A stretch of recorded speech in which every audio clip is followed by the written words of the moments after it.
Alright, we should be back. Let's see. Where was it?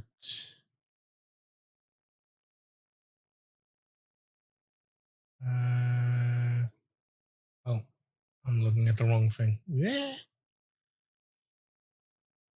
Yeah, I was looking for like crystals or whatnot, because apparently I had some stuff. And I realized that it may not have been a good idea to continue. Well, too late now. How do I summon shit again? Was it this one? Wait, who is he again?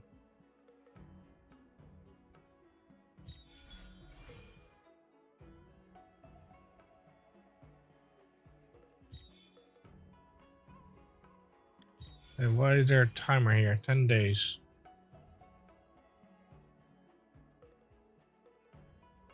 Well, I got 25, might as well.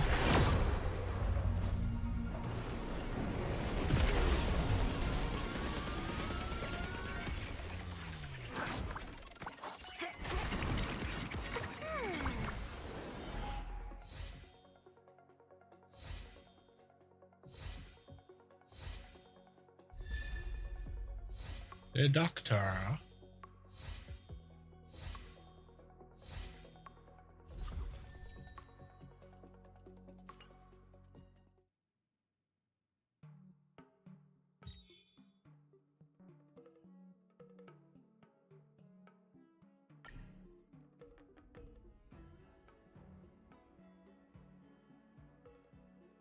Not owned. What? How can I not own her when I clearly have her?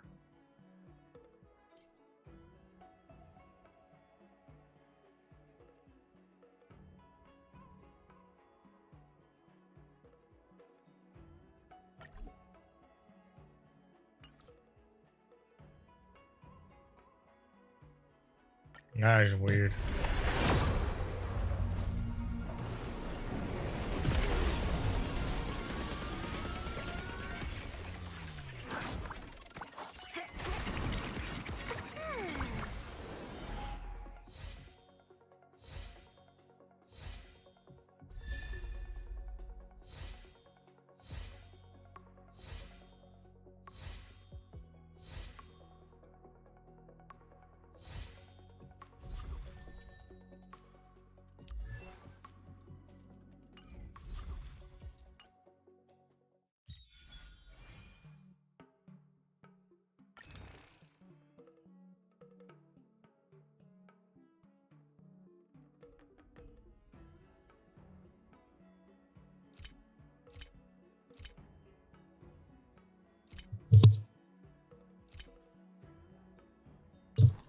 Yeah, I don't have enough crystals.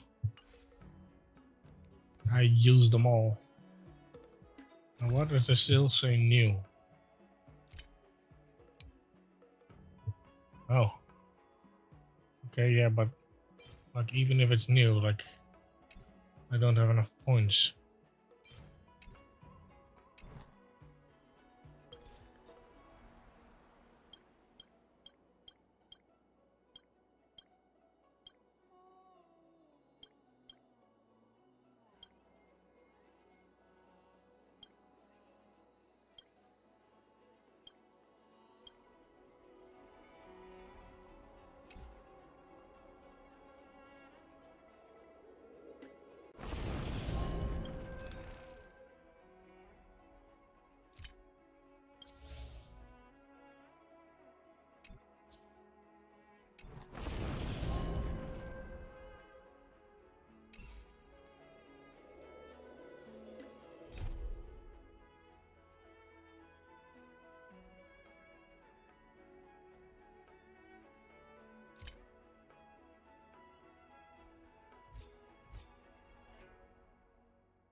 you are. Everyone, this way!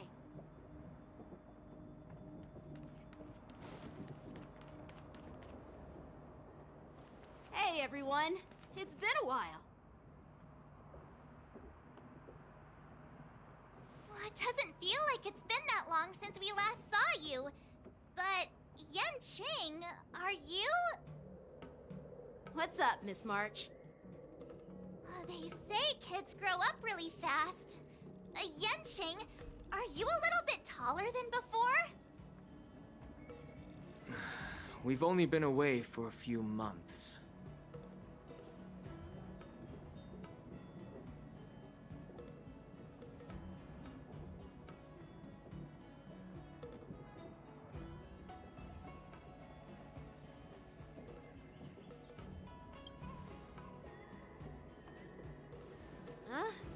What are you doing? Sorry, but after our previous adventures, I've become suspicious of whoever greets us first. Do you have to be suspicious around me too? You know, the last time we came to the Xianzhou, the first person who greeted us was... I get it. Better safe than sorry. Seriously, I've never seen the Luofu so lively before. I was a bit worried that holding the war dance right after the Ambrosial Arbor crisis might be too soon. But seeing the bustling Starskiff Haven, I understand why General Jing Yuan chose this timing. Yep. There's people from other delves and travelers like you three who've come from afar. With the war dance coming up, there's a huge number of visitors pouring into the Starskiff Haven. The Cloud Knights are working hard to keep the security tight. The General said this ceremony would help the Xianzhou Luofu recover from the crisis. It's a way to showcase our martial spirit, reassure people, boost morale, and attract visitors from other planets to promote trade and peace. By the way, the Xianzhou Alliance places great importance on this ceremony too. The Xianzhou ships, the Zhuming and the Yaoqing, have both sent messengers to offer their blessings.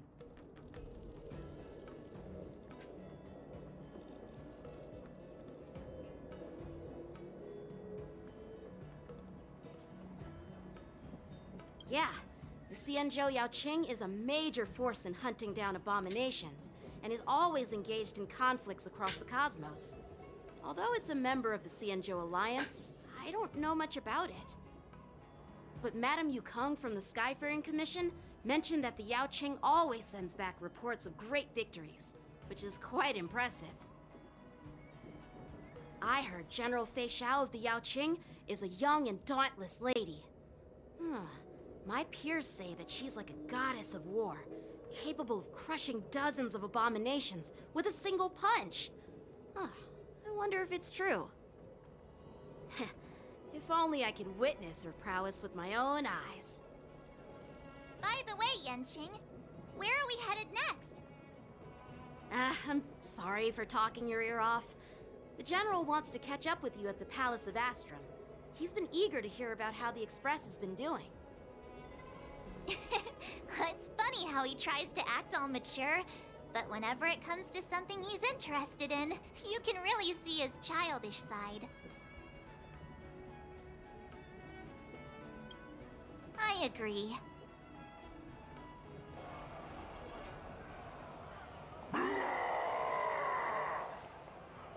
All units, assemble quickly! Get ready to protect the crowd! I just mentioned security, and now all of a sudden something's gone wrong. Excuse me, I need to go check out the situation.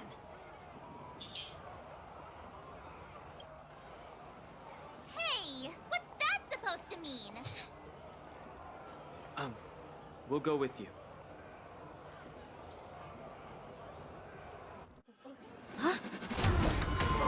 Watch out for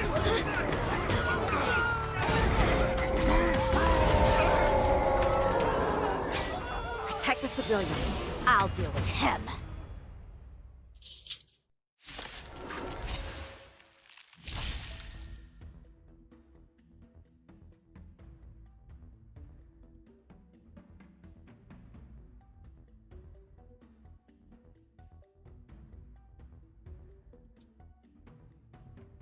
Wait, what?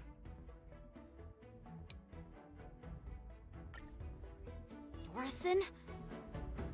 Why are there Borison here? Feeling spiffy? Let me teach you some now. Like that, huh? I'll catch up. Go away!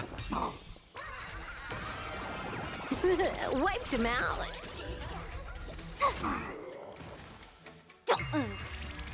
Unlimited firepower.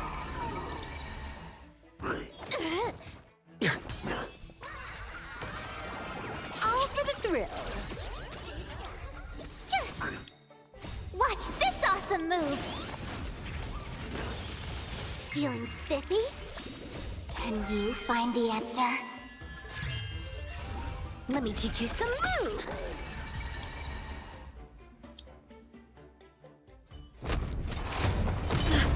Not good.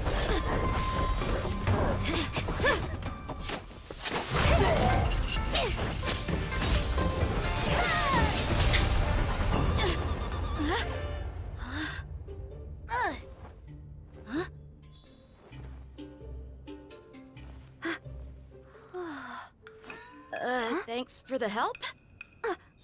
Sorry, no time to chat! Could you give me back my...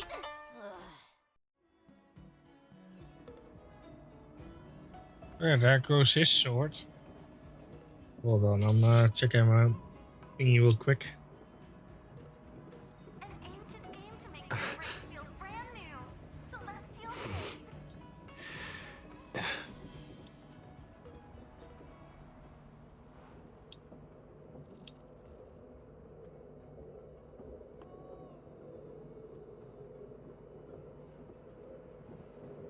ancient game to make your brain feel brand new. Celestial Jade.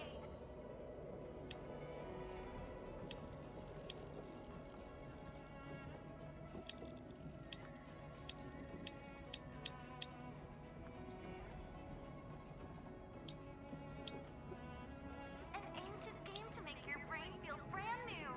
Celestial Jade.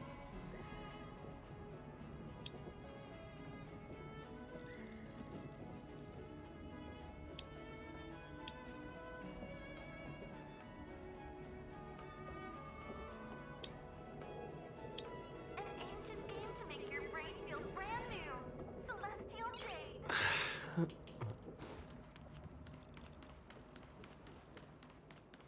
Wait! My sword! I'm sorry, but I'm afraid we'll have to put our plans on hold for now. I need to find out what's going on.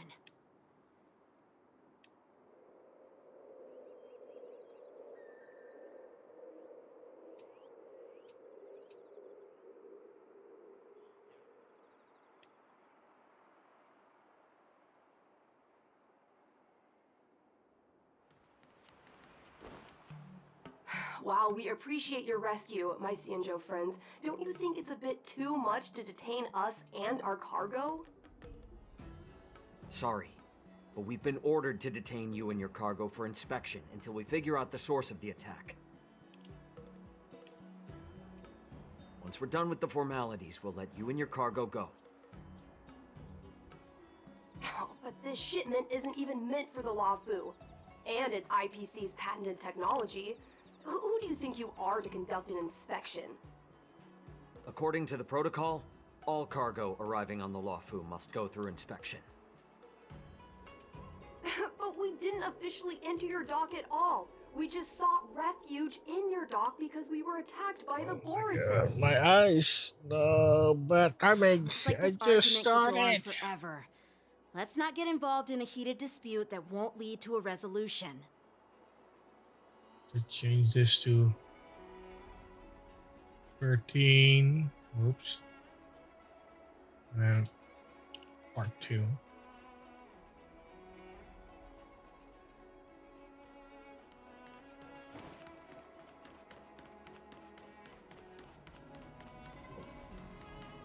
Who's in charge here? I need some answers. It's my fault. We let our guard down for a moment. I take full responsibility. With the war dance approaching, safety should be a top priority. Now, tell me, How did Borisin prisoners end up in Starskiff Haven? According to the protocol, Borisin prisoners should be held on a starskiff and taken directly to the shackling prison under strict supervision without ever touching the ground.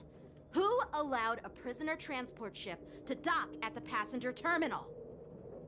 Please don't blame this captain. This incident involves the Zhu Ming's diplomatic vessel. Who are you? I'm Liu Jun, an officer of the Patrol Defense Squad. Thank you for your help, Lieutenant Yanqing. The situation unfolded rapidly, and it shouldn't be held against the captain.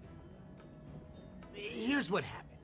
An IPC transport ship was attacked by the Borisin just before arriving, and the Zhu Ming's diplomatic vessel came to the rescue. They fought off the Borisin pirates and imprisoned them on their ship.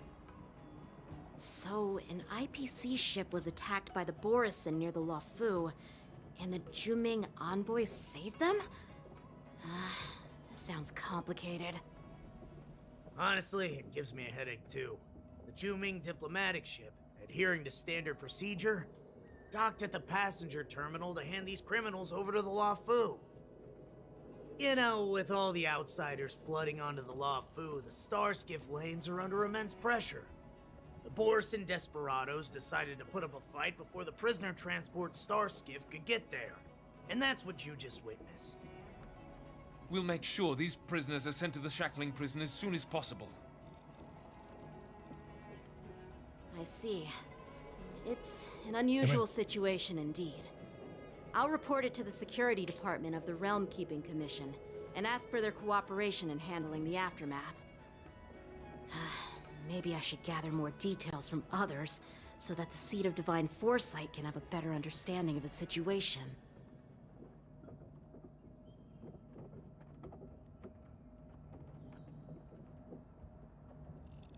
Oh, you look much maturer now, Yanqing. Please don't tease me, Miss March. The situation on the Xianzhou before the war dance is like a calm lake that can be disturbed by even the smallest pebble, capable of generating far-reaching ripples with even the slightest disturbance. What are those people? I mean, those monsters we just dealt with?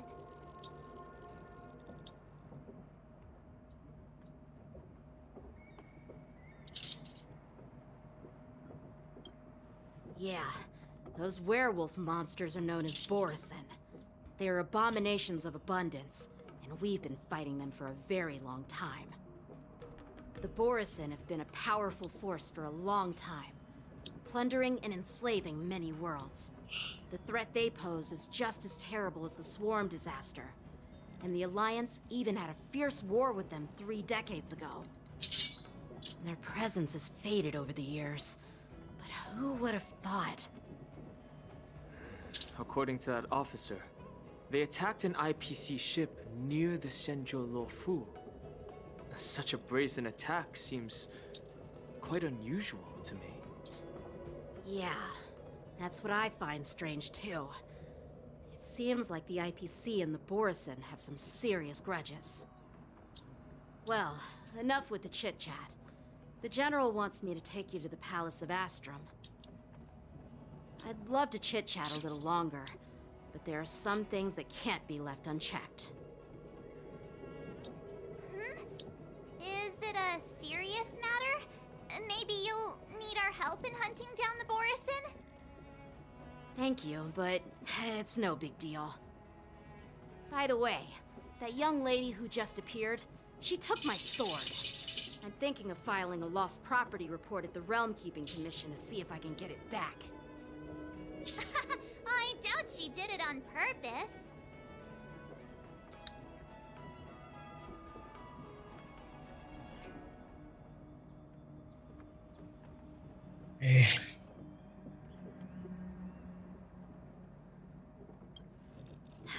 Don't remind me. I just zoned out for a moment, that's all. Alright, let's not keep the General waiting. Don't worry. There aren't many people out there with that kind of talent. It shouldn't be too hard to find her.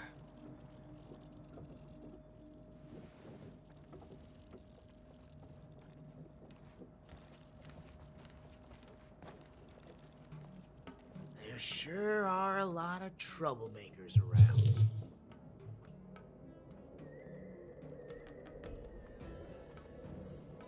What do you mean, troublemaker?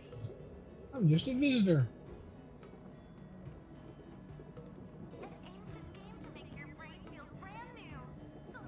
It's here.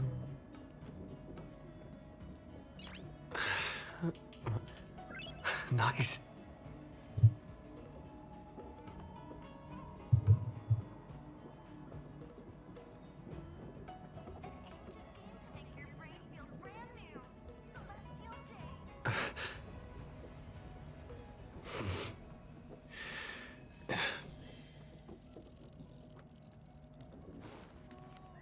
Success and failure.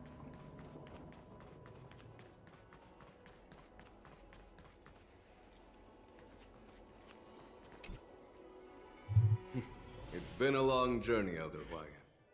Thank you for your presence. Don't mention it. Thank you for taking the time to welcome me. General, I brought our guests from the Express.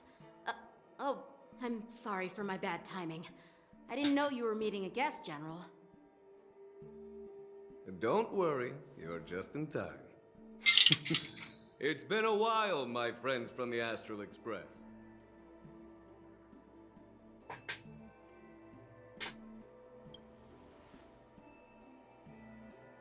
Sure, how couldn't I have?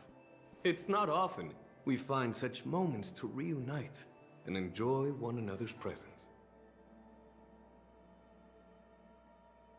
Since when did he and General Qing Yuan become such good buddies, Dan Heng?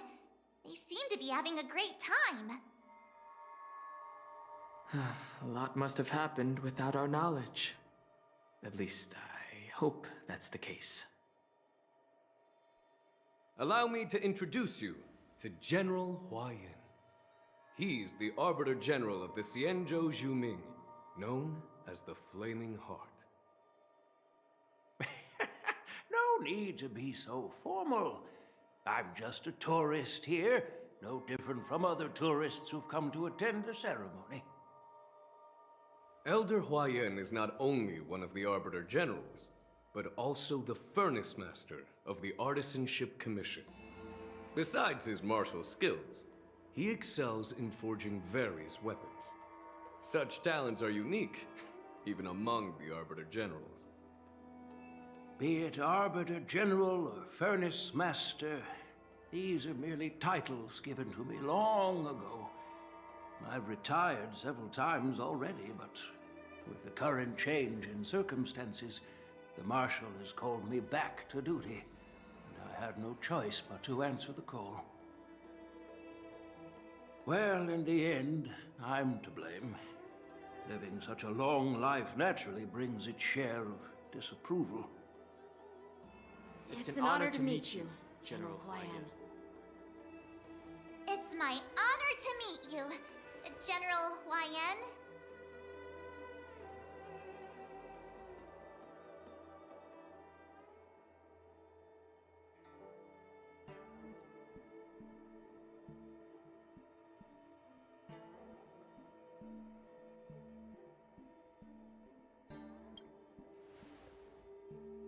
No need to be all formal.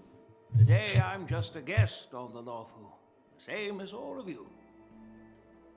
So, these three are the ones you mentioned, Jing Yuan? The heroes who helped you with the Ambrosial Arbor crisis? Indeed. There's Dan Heng, March 7th, and him. Without their help, I'm afraid the Luofu might not have easily overcome this crisis. So, the Imbibitor Lune's reincarnation has returned to the Luofu and will attend the war dance. I'd love to have a drink with you, should the chance present itself. You're more than welcome, General Huayan. And this young friend is? Yanqing, my apprentice. He remains by my side as my retainer due to his youth, which I hope will season him with experience. He will stand for the Law Fu's Cloud Knights in the upcoming war dance, ready to take on all kinds of challenges. Great, great! It's a real treat to see so many talented young people around here today. Oh, I almost forgot. This is my apprentice, Yoon Lee. Oh. It's you! Oh, it's you. Hello. Oh, you two already know each other? Guess we don't need any introductions then. What a coincidence! I was afraid I'd have trouble finding this girl. Oh? Now you've piqued my curiosity. Tell me, how did you two become acquainted? She helped me capture the escaped Borison prisoners at the Starskiff Haven. Allow me to express my gratitude for you. But when you left, you took my flying sword with you. Your flying sword? Oh, so that's why I found a dagger in my bag. Turns out it's yours. Yes, it is. Now that we've met again, I hope... Nope, that won't do. Won't do? You want your sword back, right? Well, you can't just take it back. On the Juming, when you lose your sword on the battlefield, you have to reclaim it on the battlefield. As for this little sword, it was supposed to strike that escaped Borison prisoner. But unfortunately, its owner's agitated state caused it to fly off like a kite with a broken string, and it missed its target. By the way, if I hadn't caught it and helped it hit its mark, that Borison prisoner would have gotten away. Hold on a sec, Yoon Lee. You took my sword without even asking, and now you're refusing to give it back? So much for Lafu's swordmasters.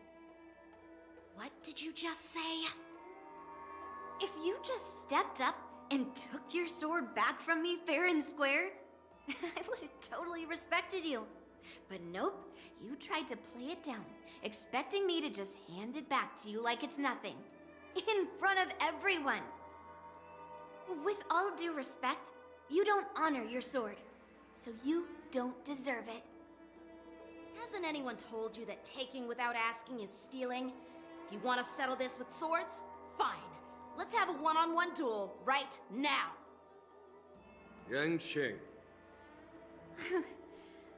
Well, that's more like it. Just be careful, because I'm not as easy to handle as the Borison. You two, be quiet and apologize to Yan Qing. Hey! Whose side are you on, Grandpa? I don't take sides. It's a small misunderstanding, and an apology would be too much. I've heard about the Zhu Ming's incredible swordplay and craftsmanship, most notably the legendary Flame Wheel Octet. Seeing Miss Yoon Lee, who is among those ranks today, well, I must say she definitely has that fiery edge.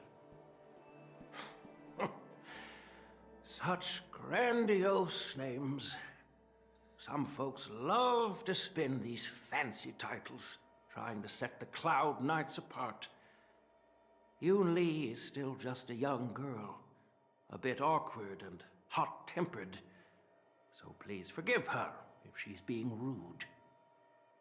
Well, everyone, Elder Huayan and I have some business to discuss. For now, Yang Qing, why don't you entertain our guests and take Miss Yoon Lee to the inn? I'll find another chance to talk with you all. I'd like to express my gratitude to the Astral Express for helping the Law Fu during the crisis. That's so kind of you. I mean, you've already thanked us so many times. Please forgive me for coming at an inconvenient time. You needn't apologize, General Huayan. All right, Yoon Lee. Take this opportunity to clear things up with Yan Qing. Yeah. It's better to make friends than enemies. But I won't be heading to the inn just yet. I want to visit Lingsha. She just arrived in the Luofu and could use some help settling in. Yangqing, once you've helped our guest get settled, go to the Artisanship Commission for me. I've heard about the attack and the detainment of the IPC ship. Qingzu sent word that the IPC members are protesting and wish to have their cargo back. See if you can calm them down. Don't get aggressive. Just make it clear that the Xianzhou Luofu has no intention of violating their rights. I'm on it.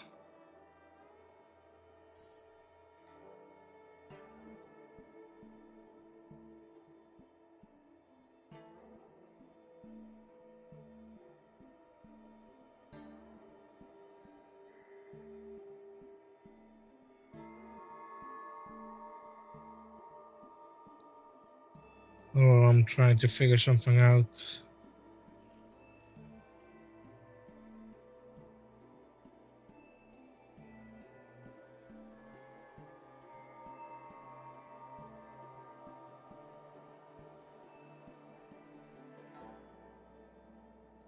But it's not taking it.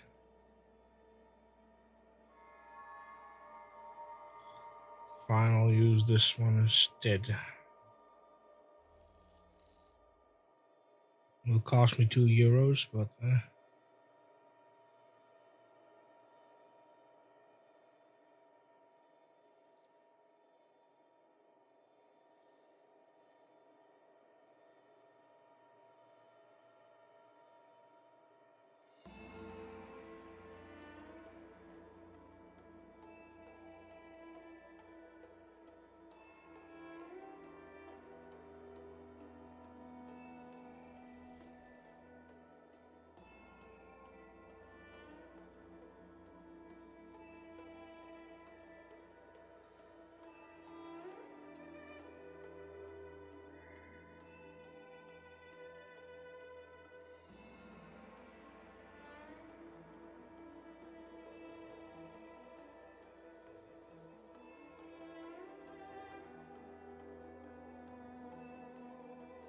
not enough to withdraw.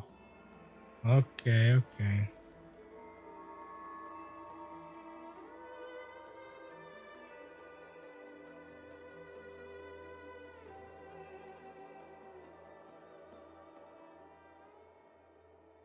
Hold on, I need to transfer some cash because I'm flat broke. I kind of need the cash.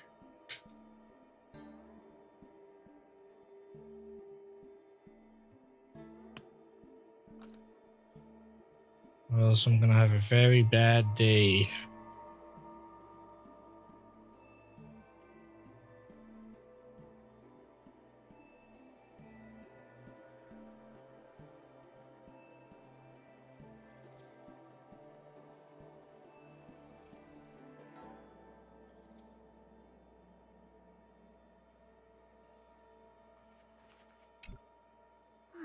This trip is totally worth it. Compared to the Juming, the Luofu is so much livelier. But it's a shame the Luofu swordmasters don't seem that great.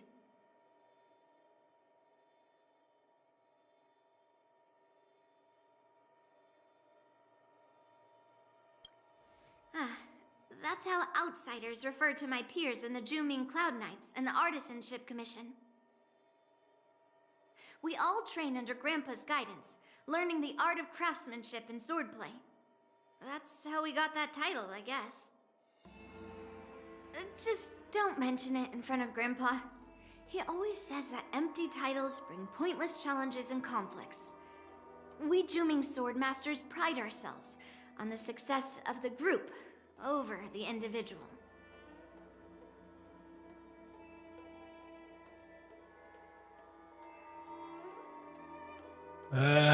That's gonna take a couple of days. Glad to meet you too. Are you here to participate in the war dance? Nope.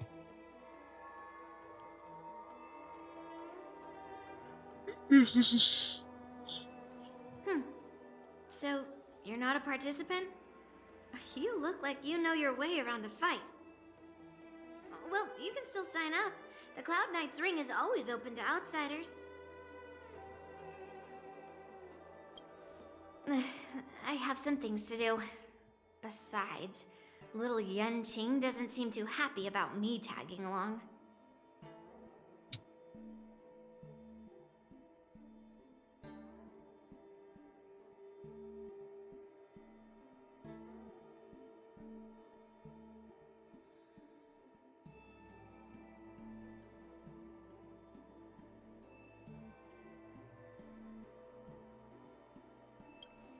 Yeah, you're right.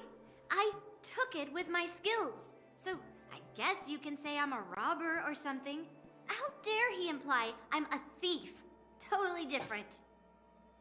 Besides, the sword seems scared of its own master. I'd like to ask him, you claim to cherish your sword as your life, yet you don't even recognize the state it's in right now? I didn't intend to keep his sword. I was planning to take this chance to return it to him. But now, I've changed my mind. I'll give that poor flying sword some proper maintenance. I won't consider returning the sword unless he learns how to say please, hello, thank you, and sorry. So he can forget about it for now.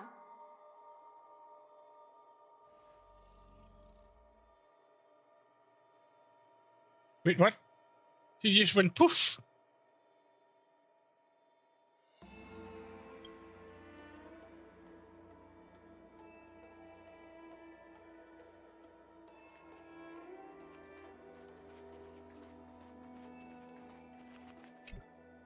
This is the report Qingzu just sent me. Let me take a look. Huh. It looks like the General has given me a tough challenge. He wants me to try and help put the IPC's mind at ease. Well, it's not exactly a test. As Cloud Knight officers, we not only learn the art of war and martial arts, but also occasionally have to handle diplomatic disputes. It's just, you know, talking things out isn't as straightforward as duking it out with weapons on the battlefield. This is especially true when you're up against the IPC, with their non-stop corporate babble. Well, let's not worry about that for now. Shall I take you to the inn?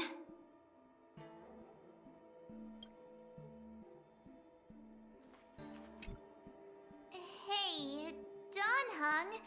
I thought all the Xianzhou generals were like Jing Yuan. But that General Huaiyan, he looks so thin and scraggy, as if even a light breeze would knock him over. Is that old man really an Arbiter General? Well, each Xianzhou ship has its own division and specialty within the Alliance. Not all of the Arbiter Generals are good at leading the charge. You heard what Jing Yuan said, right? General Huaiyan was once the head of all the skilled craftsmen on the Zhuming.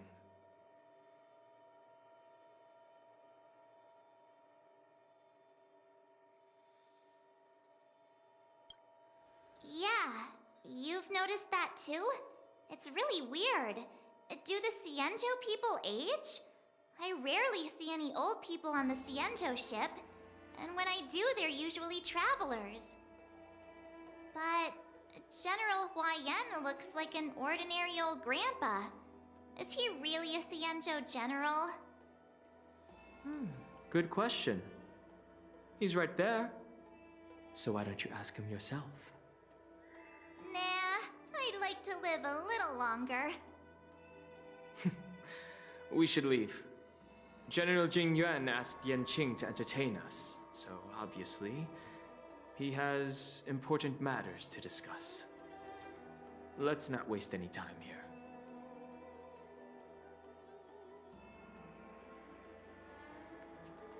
I don't mind asking.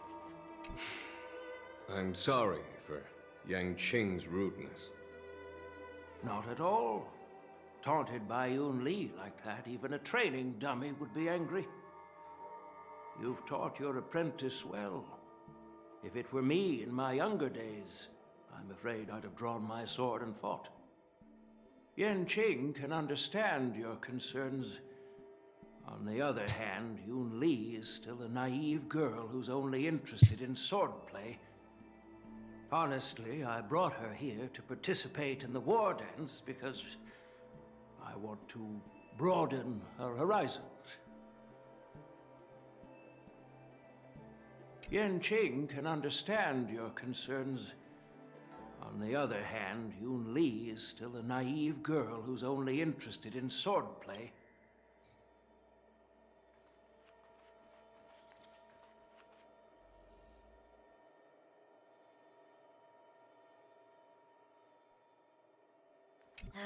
Well, let's not worry about that for now.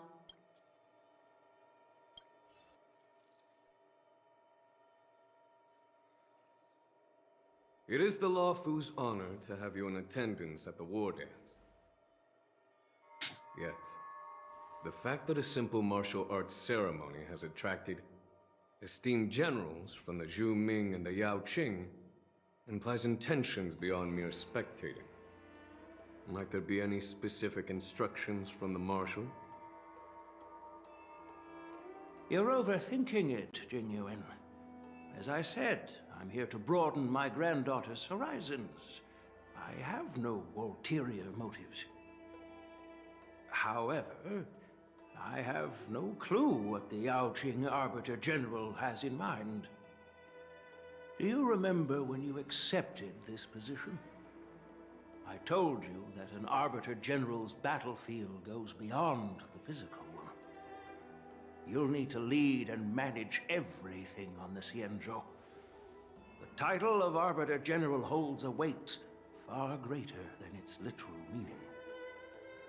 So many years have passed, and you've done well.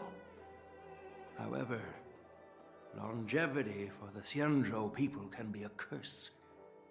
Living too long means that every mistake you made will lurk in the shadows. And one day, they'll eventually catch up to you.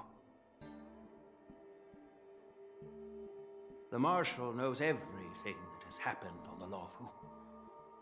As for the Merlin's Claw of the Yaoqing, she has come specifically for you. Speaking of which, why hasn't she arrived yet? They say the Merlin's Claw strikes like lightning. Being late isn't her style. That's not true, General Huaiyan. She's been here a while, but I'm sure you've heard of her unbridled nature. As soon as she disembarked from the star skiff, she mentioned having something to attend to and simply disappeared. You must be the messengers from the Xianzhou Yaoqing, I assume. We are Jiaoqiu and Moza, retainers of the Merlin's Claw. It's an honor to meet you in person, Arbiter Generals. Now this is interesting. A guest who doesn't come to visit but sends a message instead. What does she mean? Tell me, what could be more important to her than coming here? Master heard about a spectacular view in Scale Gorge Waterscape. I believe she went there to enjoy it. A spectacular view? Ha! Did you hear that, Jingyuan? This person is being sarcastic. Please do not misunderstand me, General Huaiyan. I was simply stating the truth. Master thought it would be inappropriate to keep you waiting, so she sent us here. Once she's finished with admiring the scenery, she'll personally come and apologize to the both of you.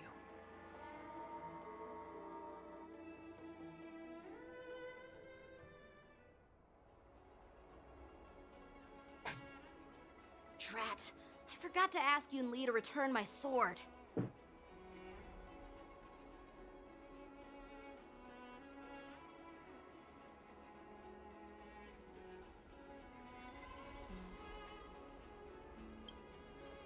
Unacceptable.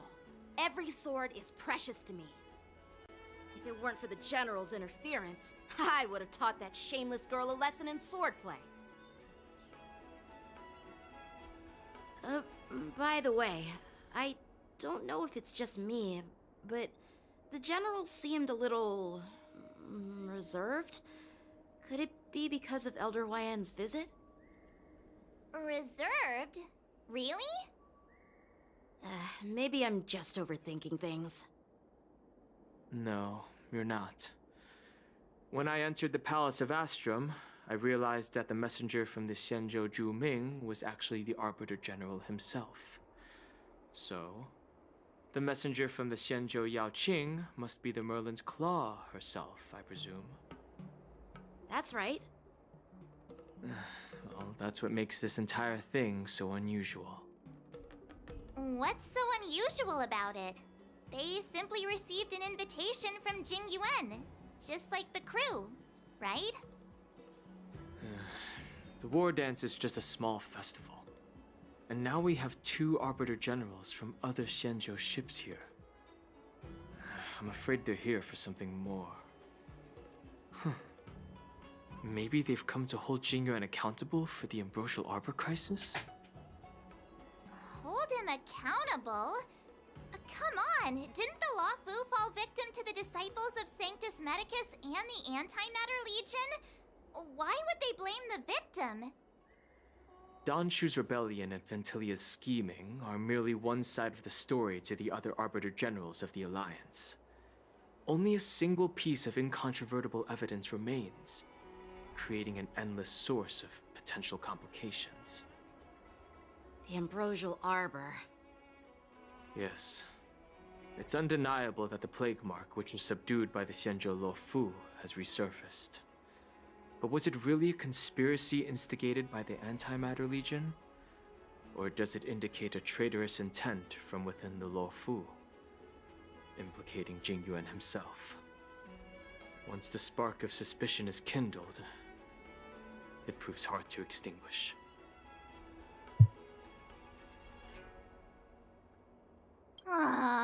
What was I thinking? Seriously, here I was looking forward to a carefree and enjoyable trip. But it seems wherever we go, drama is just around the corner. Aw, I was so excited. I thought those Arbiter Generals were just here to see the ceremony. By the way, I heard that an alchemist from the Zhuming diplomatic ship has arrived, and rumors say that she's to be the new Cauldron Master of the Alchemy Commission on the Luofu. An alchemist from the Zhu Ming serving as the Cauldron Master on the Luofu? While it's not unheard of, the timing itself... Thanks to your words, Mr. Danheng. Now I finally see the underlying tensions. The General is under tremendous pressure right now, but I was completely oblivious to his troubles. How naive of me. Come on, don't think like that. Leave the adult matters to the adults. Even if you wanted to do something for the General, it's not like you can do anything. Did I say something wrong? Again?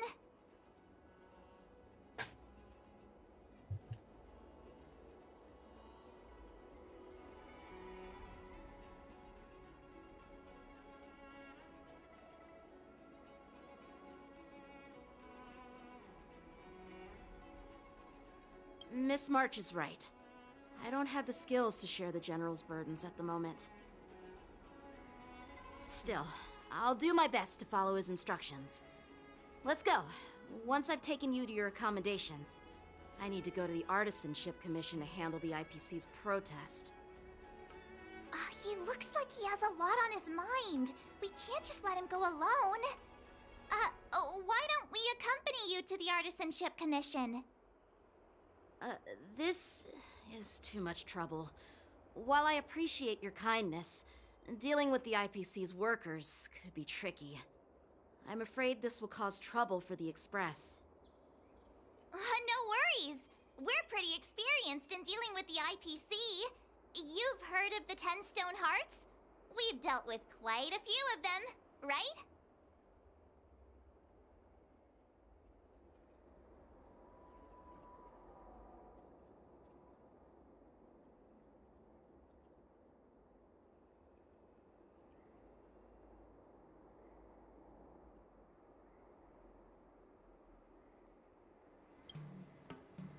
with you turning into a scaredy cat.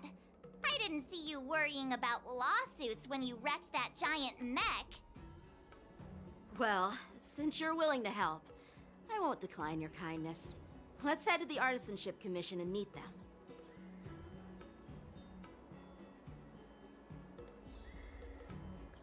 So, get a message.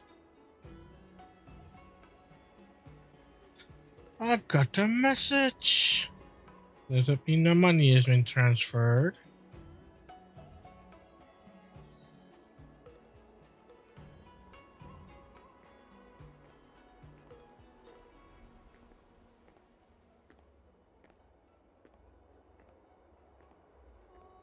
Nope, not yet. Nice.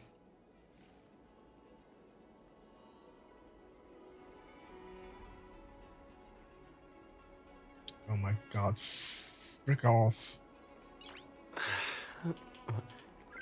Nice.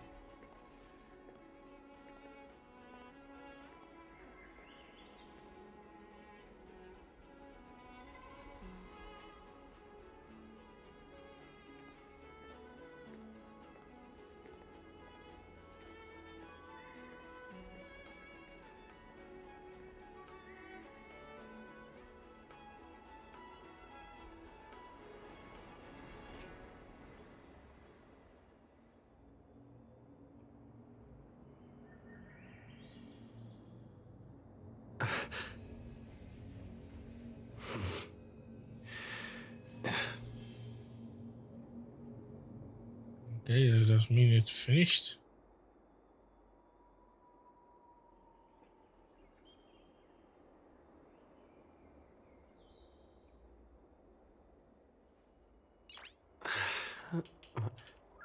Nice. Nope. Stuff is happening.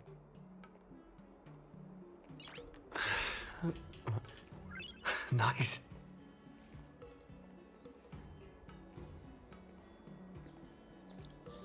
Oh, that's a lot less than I thought it would be.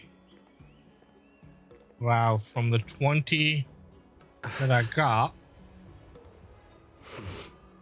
I only got like 15 from it. What the fuck? That is messed up. There's like €5. €5 cut.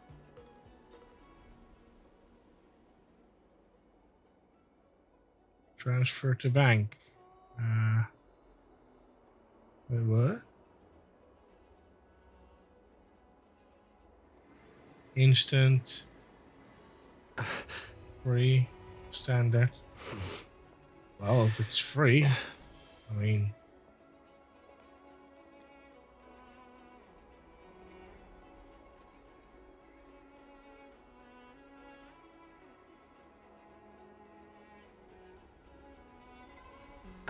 $15. This amount is not available. What? Why is it not?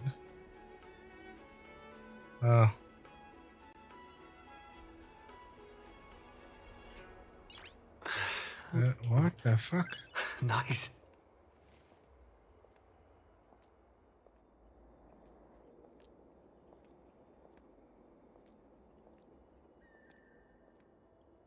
Oh, estimated balance. Oh, it's not actually there yet.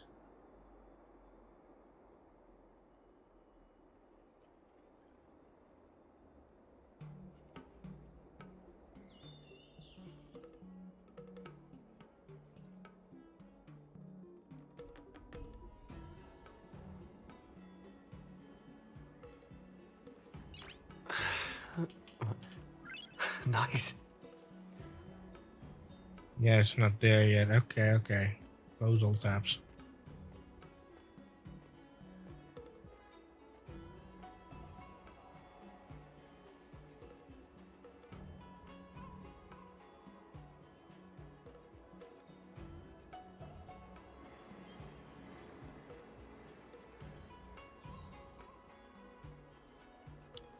I'm gonna take a couple of days then, I guess.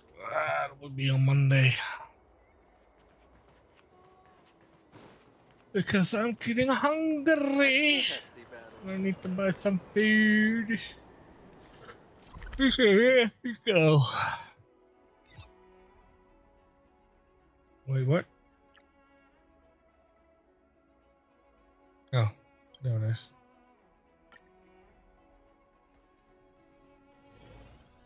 Can I really reason with you Cienjo people? I think I get it now. In your words, this is called looting a burning house, right? But I am trying to reason with you here. Good quality, good price. Hassle-free chartering. Ugh, that toxic voice sounds familiar. Yep. Haven't I heard it before in Arum Alley? Woof woof guy. You know what? This isn't my first time dealing with the Skyfaring Commission. I can handle your unreasonable ways.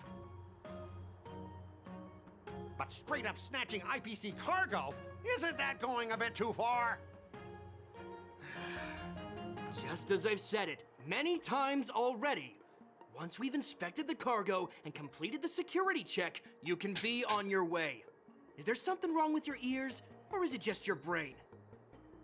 I'm hearing you loud and clear. I'm thinking clear. And my answer is crystal clear. Not a chance. Keep detaining my cargo and I'll file a complaint directly with your general.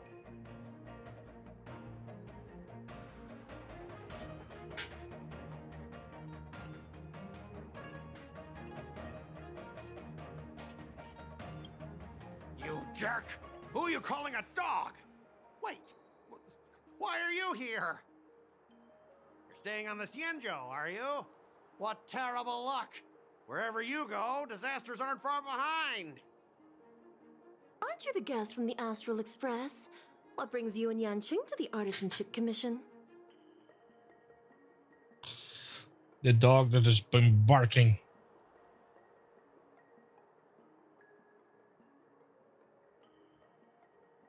Trouble caused by the IPC? I'd say it's caused by the Skyfaring Commission. Looks like you've met this IPC worker before. I'm not sure if that's a good or a bad thing. I was sent here to deal with the IPC protest, Miss Shikwe. What's going on here? As you know, this IPC transport ship was attacked by the Borisin and rescued by the Juming's diplomatic ship. Then the Cloud Knights were instructed to bring it back to the dock for repairs and inspections. And this is Mr. Scott, the person in charge of this transport ship. So, you're Scott. I've heard him mention you. Weren't you kicked off the Lafu before? Why did you come back? Like I wanted to come back. I thought I'd just dock at the harbor for repairs and leave this forsaken place for good. Little did I know, as soon as the ship entered the harbor, a bunch of Cloud Knights showed up and snatched all our cargo from the hold. What do you mean by snatched? I've told you 1,000,000 times. It's a security check. Then why did you bring the cargo to the Artisanship Commission? You even brought in some shady craftsmen. It's obvious you're trying to steal the IPC's patented technology. Listen here. Firstly, the Skyfaring Commission detected dangerous items that could possibly be weapons in your cargo hold. That's why they called me here, to double check. Secondly, where the heck did you get the idea that I'm a shady craftsman? Even if there are dangerous items, what do they have to do with you? It's not even being shipped to the Lafu. We'll just fix the ship and be on our way. We won't unload our cargo here. But you'll have to stay in the port for several days before your ship is repaired and you can take off again. How can we just leave unchecked items sitting here? I understand, but we don't need to disassemble the cargo if it's just a security check, right? In most cases, we don't. However, our scans discovered that the cargo doesn't only contain machinery, but also some substance that resembles biological tissue. Biological tissue? Does this crate contain living things? I'm afraid we'll need to wait for the Alchemy Commission for further confirmation. In any case, according to our regulations, we need to unseal one of the crates for further examination. But this IPC specialist has been hindering us on the grounds of patent secrecy. The Alliance's regulations on biological products are very strict. Without further inspection, there is no way for the Skyfaring Commission to release the cargo. Oh, really? Fine! If anyone lays a finger on that shipment, they'll have me to deal with. It doesn't matter if it's mechanical or biological. It's none of your business. I'm filing a complaint against the Skyfaring Commission's ridiculous regulations. This Mr. Scott seems stubborn and difficult to persuade. Honestly, I really don't want to have a vicious confrontation with the IPC.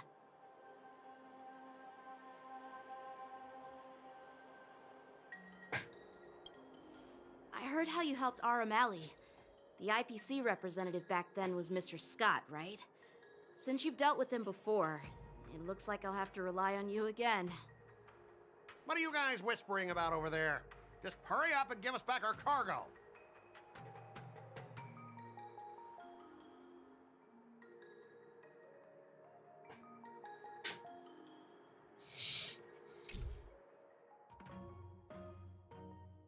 Oh no. I'm just gonna suck at this so hard. As I recall, this guy won't listen to reason and can only be persuaded with intimidation. But he does seem to follow rules to some extent. Let's use that against him. Speaking of regulations, we have our own laws and regulations too. According to Article 4 of the Cienjo Alliance IPC Trade Consensus, the Alliance and IPC shall never infringe on each other's intellectual property rights.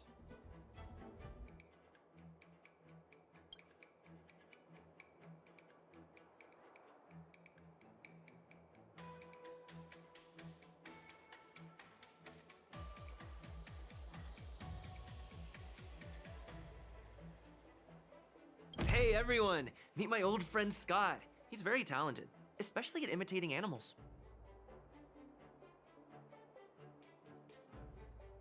Stop it! Let's focus on the business at hand. What's the point in dragging up the past? Oh, you're amazing! Can you teach me? Which animals can you imitate? Just forget it. Even if we set aside the secrecy of intellectual property, these prototypes built by the Intelligentsia Guild are incredibly valuable, beyond your wildest imagination. If anything goes wrong, you won't be able to pay for it even with your lives.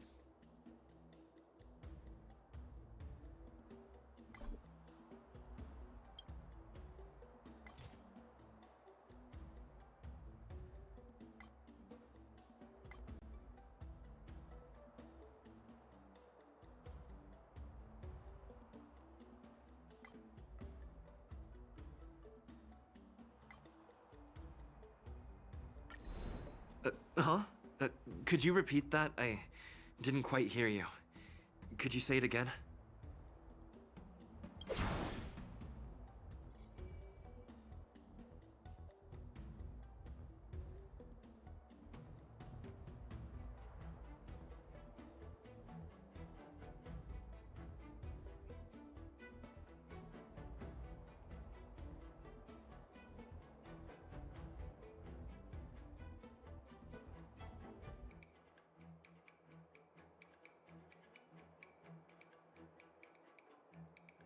See.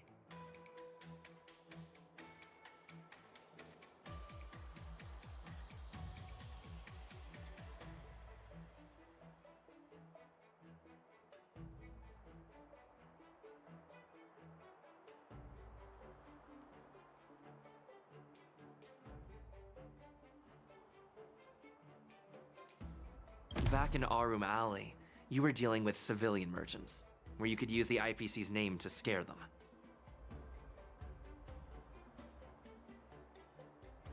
But this time, the Cloud Knight Lieutenant standing before you represents the will of Lafu's general, and won't be intimidated by your words.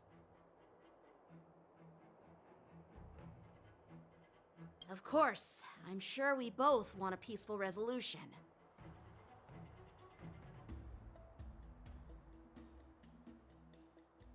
Yeah, that's true. Of course, I want things to be resolved peacefully, but aren't we getting stuck in rigid formalities here?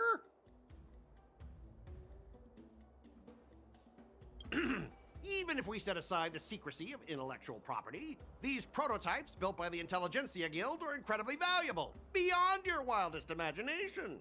If anything goes wrong, you won't be able to pay for it even with your lives.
Don't underestimate Cienjo technology. Even if they need to dismantle your cargo, the Artisanship Commission can easily put it back together.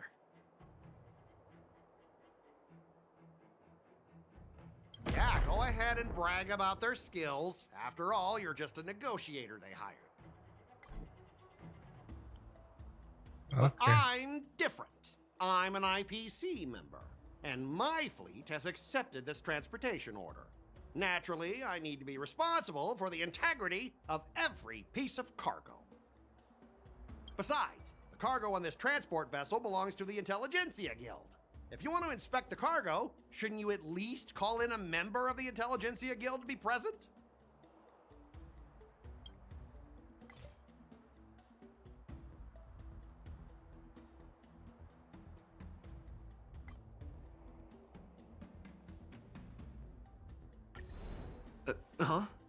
Could you repeat that?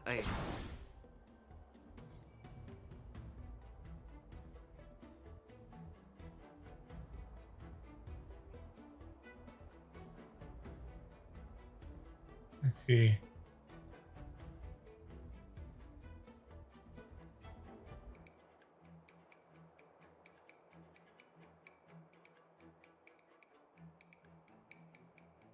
Oh, I've got a brilliant idea. I'll just smash everything with my bat, and then you can hire someone to assess the damage. And that way, your cargo won't need any inspection, right? Calm down. The General wants us to handle this peacefully. So, this is the great idea you came up Oh with? man, I Fine. suck so Why hard. don't you just step over my lifeless body? Besides, the cargo on this transport vessel belongs to the Intelligentsia Guild. If you want to inspect the cargo, shouldn't you at least call in a...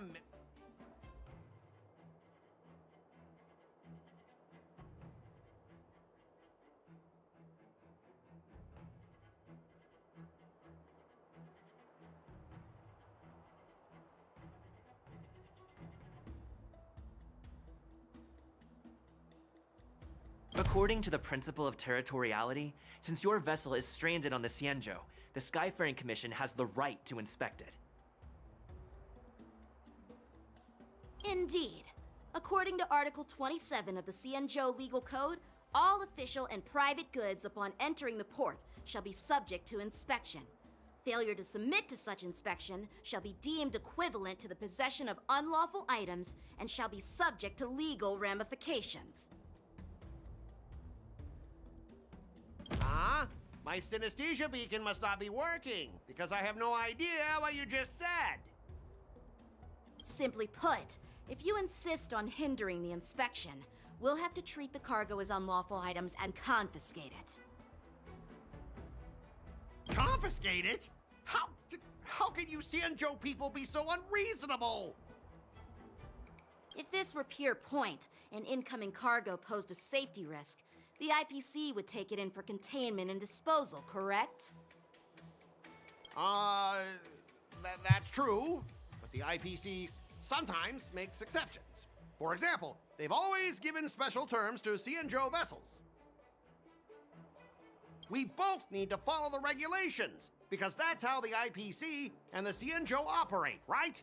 As an IPC worker, I have to abide by its regulations. If I make an exception and allow you to inspect the cargo, it'll spell disaster for... Can I not redo this whole thing?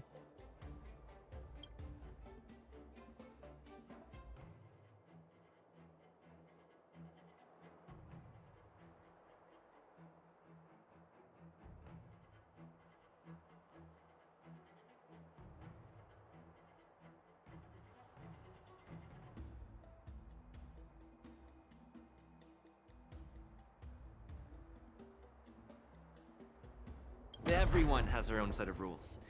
Now that you're on their turf, shouldn't you follow their rules too? Yeah, I get it. I know I'm on the Xianzhou, but if I violate the IPC regulations, I'll be in deep trouble when I get back.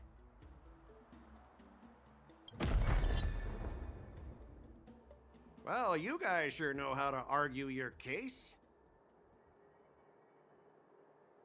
Fine. I'll allow you to do the security inspection. It's just that, I need some time to sort things out. This is a big deal. Let me talk to headquarters first. So, Mr. Scott, are you just stalling for time and planning to leave the Xianzhou as soon as your ship is repaired? To avoid the Skyfaring Commission's inspection? Well, IPC staff are free to come and go, as long as they don't break any laws. Yeah, you've got some insight there. Who are you again?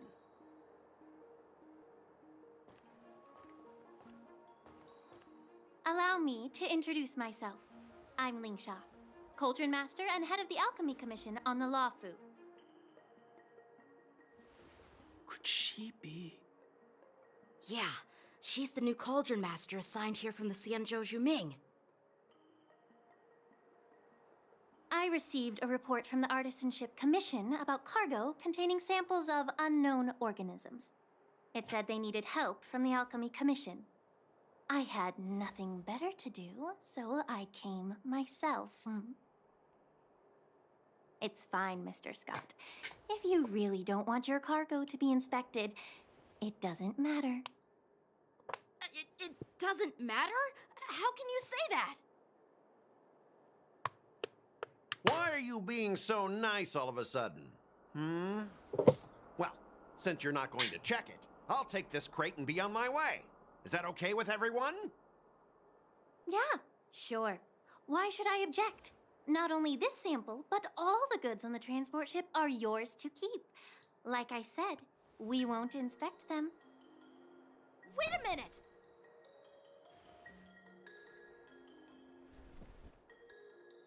Well, that's more like it. If only the young displayed a more reasonable attitude, we could have sidestepped that altercation just now. Our ship will leave in a few days once the engines are repaired. Your ship can leave whenever you want, but I'm afraid I can't say the same for your cargo. According to the import and export regulation signed between the Xianzhou and IPC, all biological shipments can only leave the port when they have confirmed to be of no threat, or when all biological activity expires. Since we can't determine if your shipment is safe for the environment, I guess we'll have to wait for its biological activity to expire. Let me check the previous cases. Normally, it'll only take around 47 star calendar years. Only 47 years? Why so surprised? You're still young and full of energy. I'm pretty sure you'll live a few more decades. Have some confidence in yourself. Ha! Typical of a long-life species. Your words are dripping with sarcasm. While you may not care about time, I do. I'll be demanding double compensation from the Skyfaring Commission for every minute wasted. Sure thing, Mr. Scott. You seem pretty confident that your career and life will last long enough to witness this victory unfold.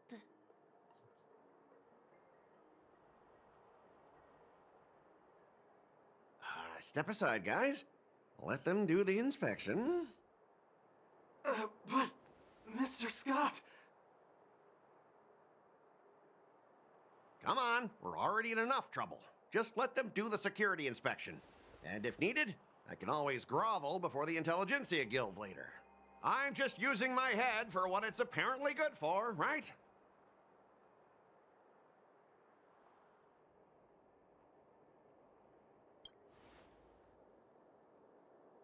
Well, honestly, at least you're not as annoying as that woman. Just get on with the inspection. Don't act all chummy with me now that you've got your way. This lady is really something else. Is this the IPC product? Listen up. Any damages caused by inspections will be filed with the IPC.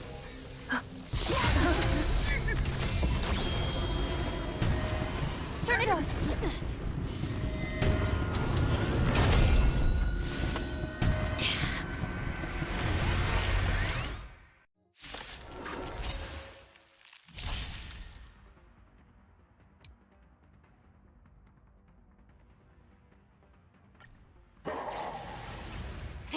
How unexpected. That was a surprise. Feeling spiffy? Unlimited firepower!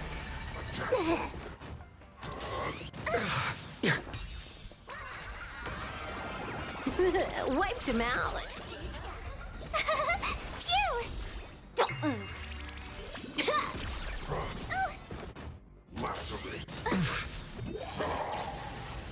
You can't run! Let the show begin! Here! All for the thrill. I think I need to switch back to the lands. Feeling spiffy? Can you find the answer? Let me teach you some moves. Try that again. Watch this awesome move. Dreams do come true. Unlimited firepower. Wiped him out. This next round, real gaming. Bonus round. Crazy. Bravo. Easy. Skills. Were you seriously planning to leave this stuff unchecked at the dock for days? That's way too dangerous. I had no idea about it. You must have accidentally triggered the cargo's defense program. I don't think trying to shift the blame is a wise choice. But seriously, I don't know why that thing suddenly started moving. I swear on the Amber Lord. Enough. Miss Shikwe, please escort our IPC guest to the Skyfaring Commission. I'm on it. Please follow me, Mr. Scott.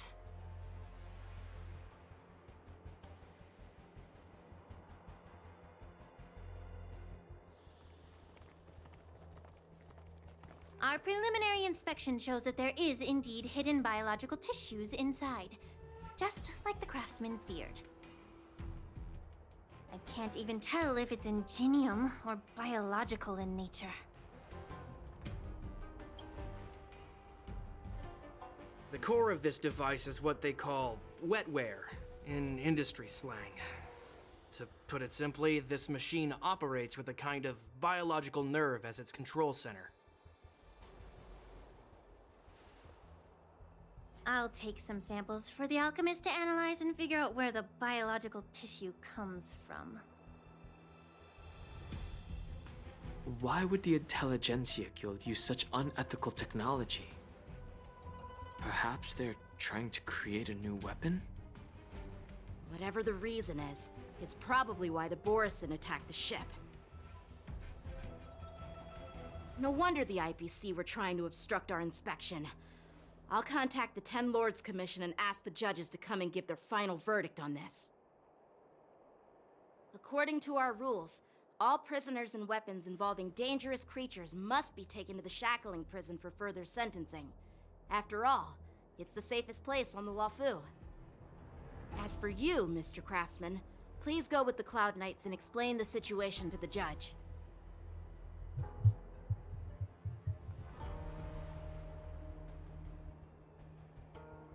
I had a feeling that the IPC members would cause trouble, but I didn't think they'd be this tricky. Thanks for your help, Miss Linksha. I should thank you for saving my life. Your sword skills were impressive. Taking down that big guy.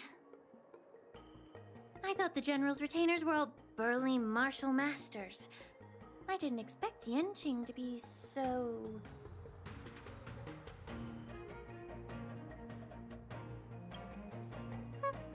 Can't argue with that. As for you, you must be the guests from the Astral Express, right? Saving the Luofu from that crisis. It's so impressive. It wasn't a big deal. Really. It's still early, so why don't we get some tea at the Alchemy Commission? We can discuss your suggestions for revitalizing the commission. I'd be happy to accept your invitation. And you three are coming too, right?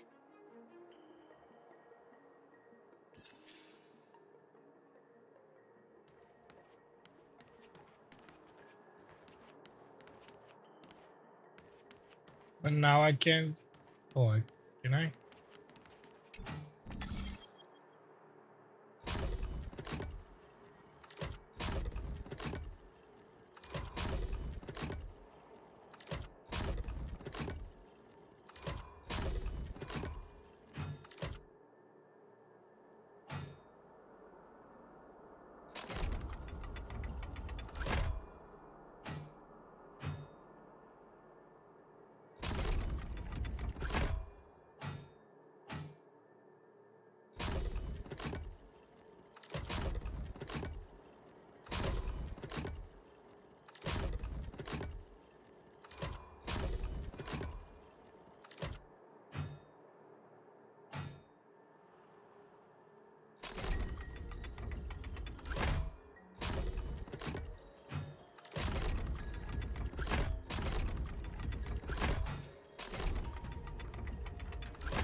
¿Qué ves?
Oh, look who it is.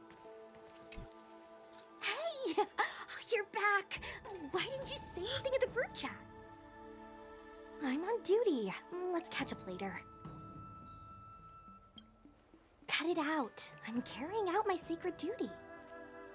Stop hanging around here and find something better to do. Once I'm done in a few days, call up Lil Gwei and Hua Hua, and let's grab a meal at Aurum Alley. It's been ages since we hung out.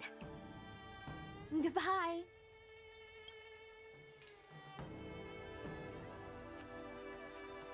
I'm here to pay my respects to the new Cauldron Master.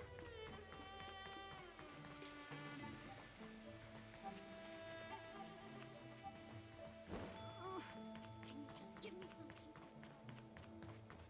peace? All these years, and the view of the Alchemy Commission hasn't changed a bit. The tides come and go, but the ancient sea remains the same. For us Vidyadhara, there's nothing more nostalgic than our homeland. You're a Luofu native, Miss Lingsha? Yes, I grew up here, listening to the sound of waves while researching prescriptions with my mentors and peers at the Alchemy Commission. It's kind of sad, isn't it?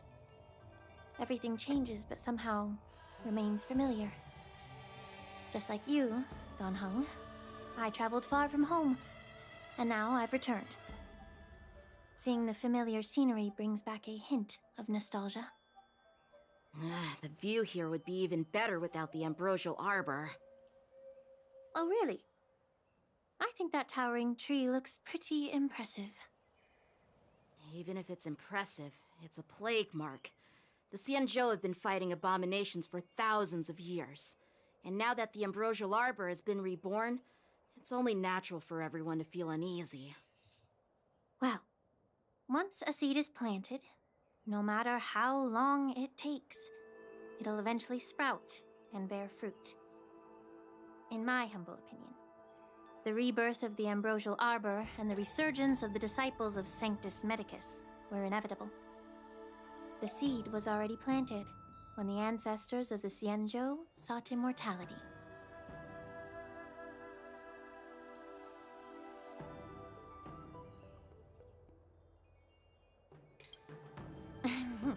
My bad.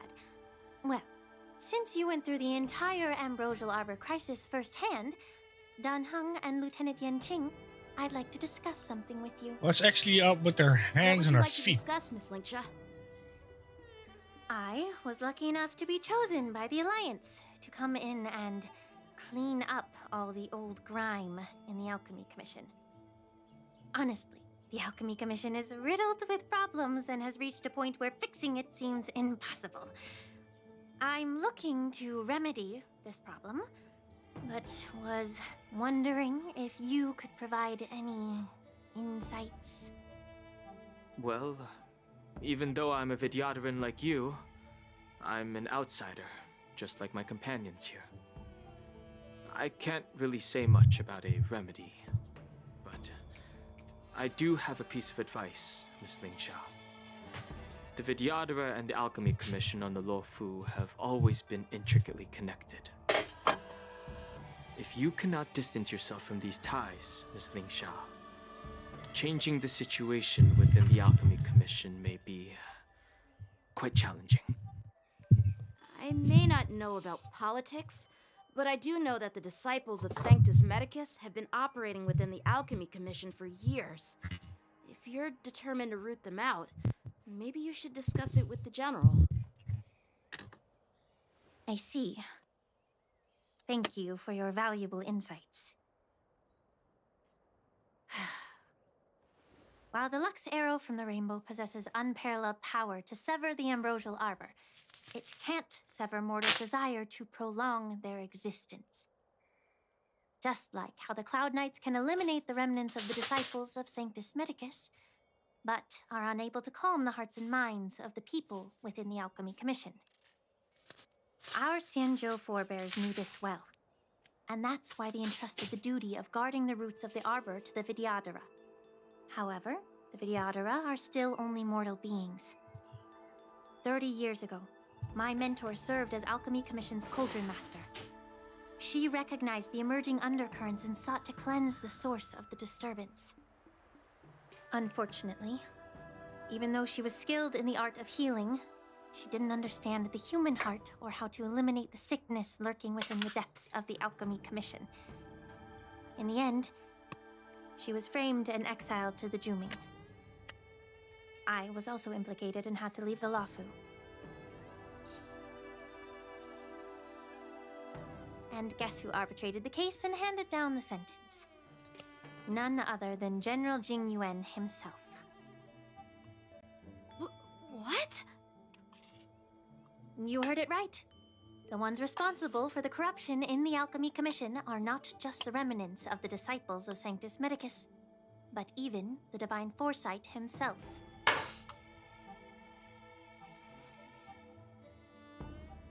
Well, that's a tongue. That's Why is twister. your face turning pale, Yanqing? Don't worry about it. I understand that when someone holds a position of power, they may sometimes have to make tough decisions. I won't hold any personal grudges against him. Besides, at our age, holding personal grudges is a luxury we can't afford. Lingsha, you're back! Ugh, I've been waiting ages for you.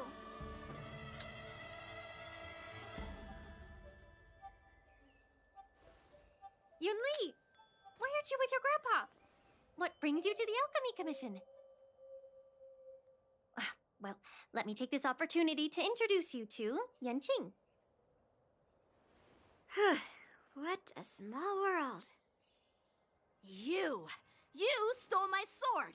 Give it back! I see. Let's skip the introduction part then. Why do I keep bumping into you? Are you stalking me or something? Of course not. Unlike you, Miss Yunli, I have important things to take care of. You, on the other hand, seem to have all the time in the world to wander around without returning my sword. Grandpa used to say that a sword reflects its master. I talked to your sword, and it told me that you've been distracted. You hesitate when you should strike, and you struggle to stay calm when your sword is unsheathed. Now that I see you again, I realize your sword was right. It wasn't me who took your sword. It was you who lost focus. Do you really expect me to believe that nonsense? I've been taking it easy on you because you're a guest from the Juming, but you're not taking the hint. Don't people from the Juming know you're supposed to return what you've borrowed? Just look at this flying sword. Even if I gave it back to you now, it'd just be taken away again in a few hours. You know the Cloud Knight saying, a Cloud Knight must never let slip their weapon, yes? Well, sure, I can give it back to you now, but on the battlefield, that's a whole different story. Poor flying sword. Fine!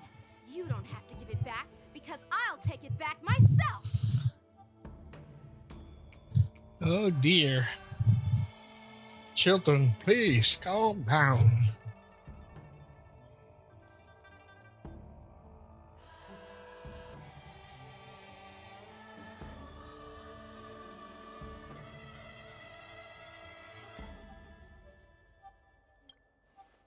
Between these two, who do you think is tougher?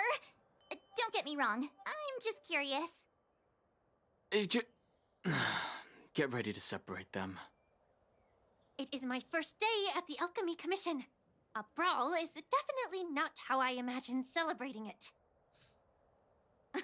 Well, since you don't approve, I won't draw my sword here. I didn't mean it in that way.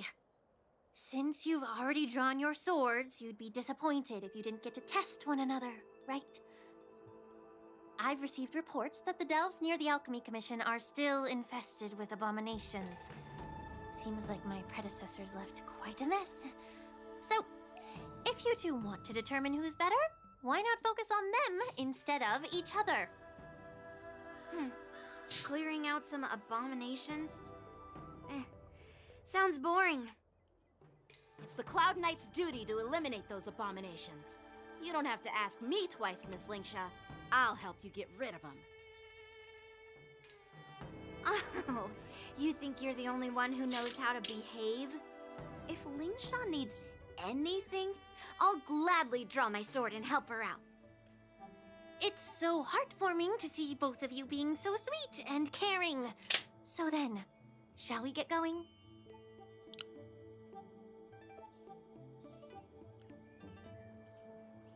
Hold on, I'm adjusting my monitors.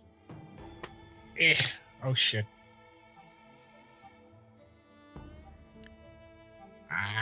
Come on.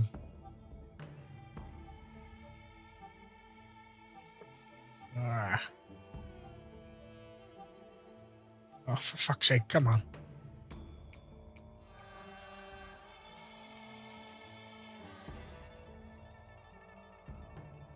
Not you two.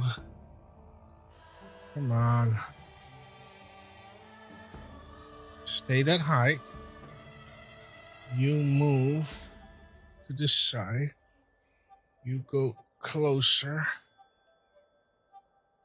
You, come on. There we go.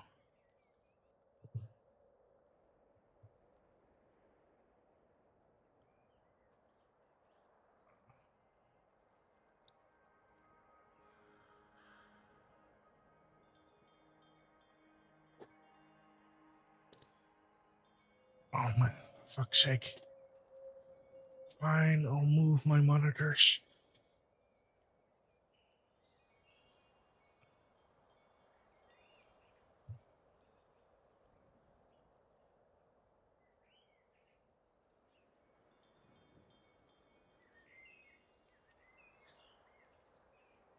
Like I got three monitors.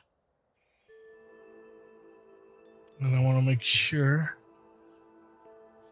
that I'm still able to see what I need to see, but that I still have enough room to like move stuff around without like messing shit up. And this tiny little thing that's been bugging me.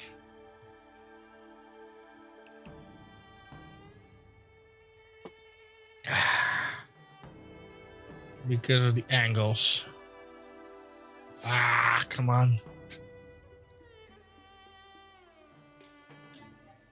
I need to retighten my bolts.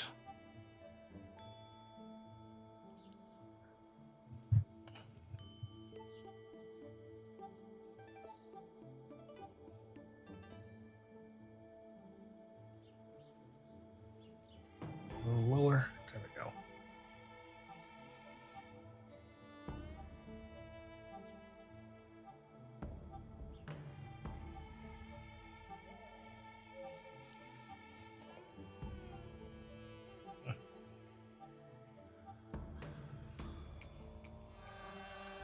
Come on.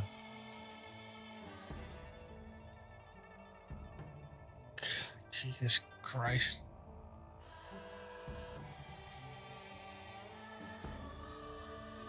You gotta be kidding me.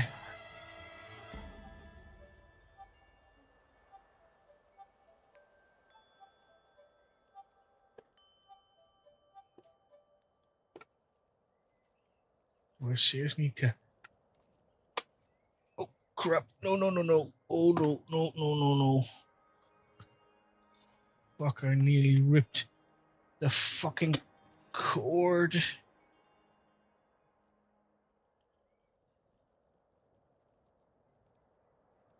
Oh, it's still okay.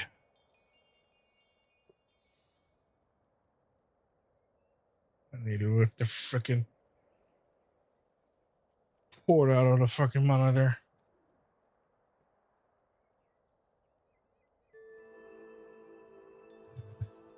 Oh, now everything looks weird. Dang it.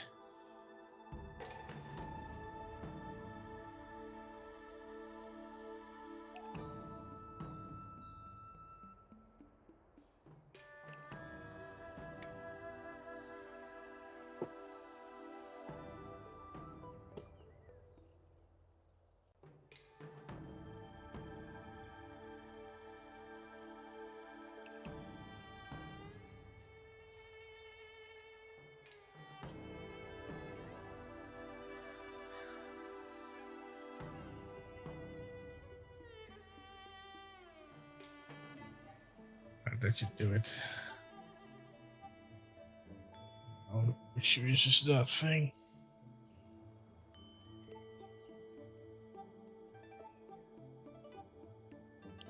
I need to refill my water. Need to do that for my water cooling. Move these. This. Move that one here.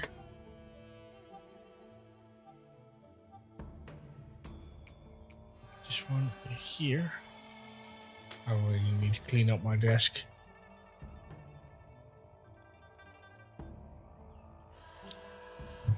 There we go.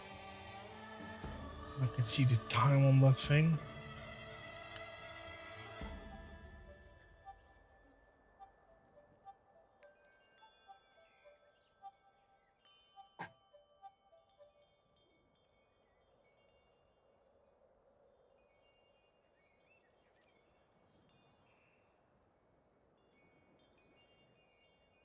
There you go.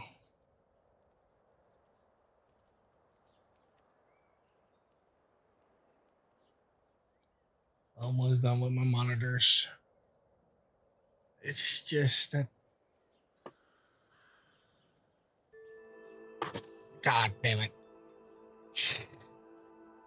I just needed a tiny bit and then it just goes all the way. Like there's also a little bit of a hang. And now my whole monitor's cricket. Fuck.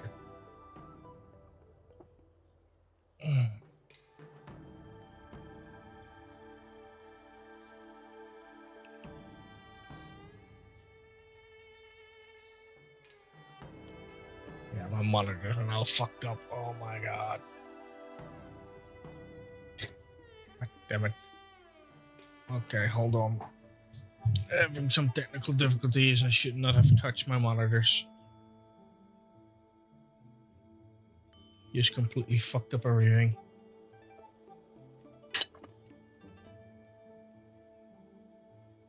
And now I just literally yanked something else important. Oh my god. Why? My cable,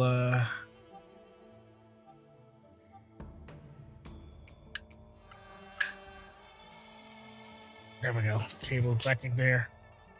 Now I have a little bit more room for this thing.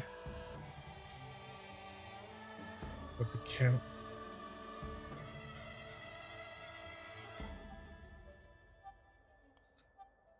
No, come on. Okay, now go down. Aim.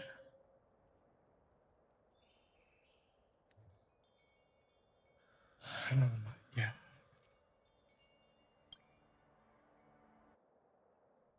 Ever since the disciples of Sanctus Medicus were eradicated, their experimental abominations have been festering here.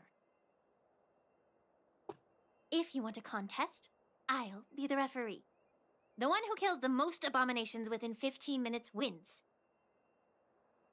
Lingsha, as always, you're still an expert in making unpaid work sound so noble and grand.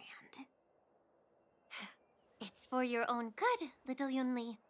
While you desire to compete against each other, I don't want to see either of you getting hurt. That's really thoughtful of you, Cauldron Master. So, are you both ready? Well, I am not, that's for sure. Trying to adjust these damn monitors is a pain.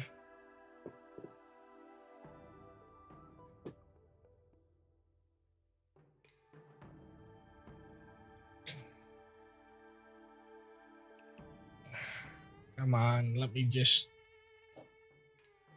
get it in a way that I can use it.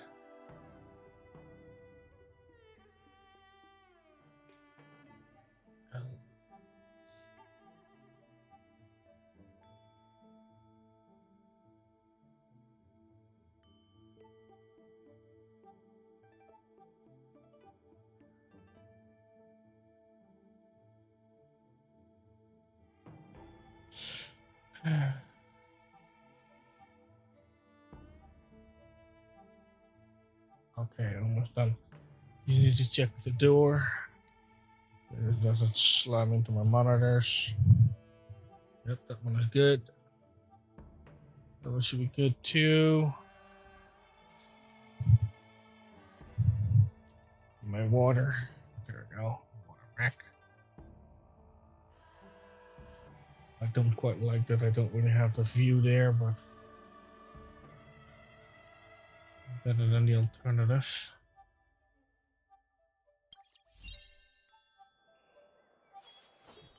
A bright edge that can cut jade, and the stars shift within it. A fine sword indeed. Ugh. Looks like my predecessors left quite a mess. Let me say it again.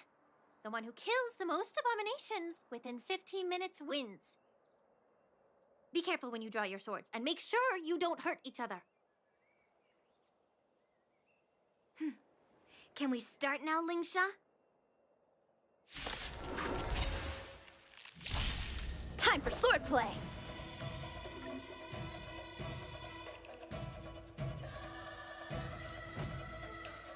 Strike with heart! I didn't expect someone who can't even hold on to his sword to actually have some skill. Unlimited firepower!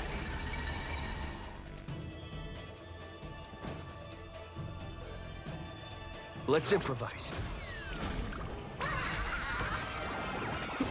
Wiped him out. Tough luck running into me! How many can you block? Blade and flight!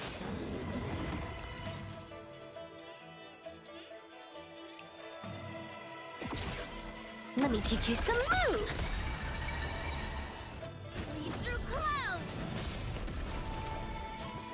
Stay in step.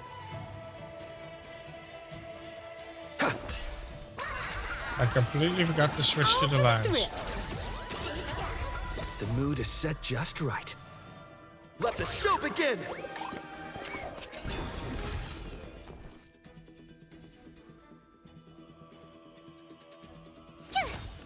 Time for swordplay!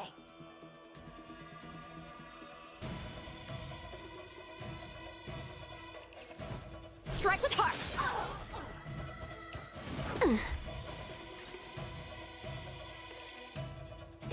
Unlimited firepower! Take your positions. Still the same old... Practice is over. Swords descend!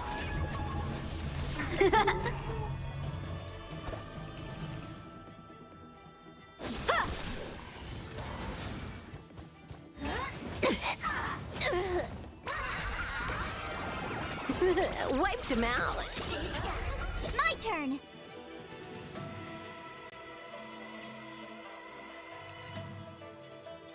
This next round, real gaming!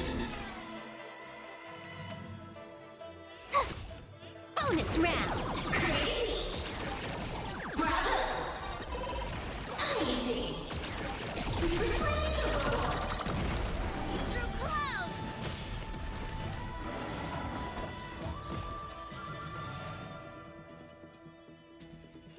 Blade and flight!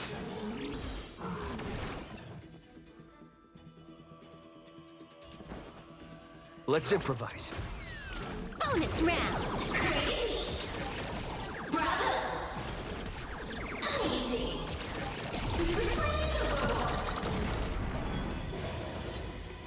Ow! This is Honkai!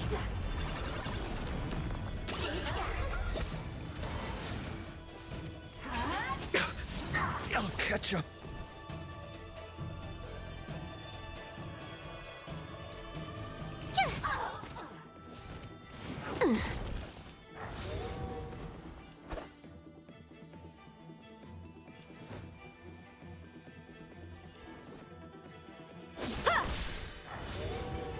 Bonus round! Crazy!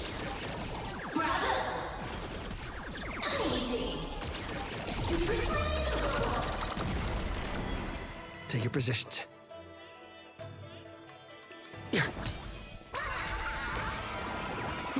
Wiped him out.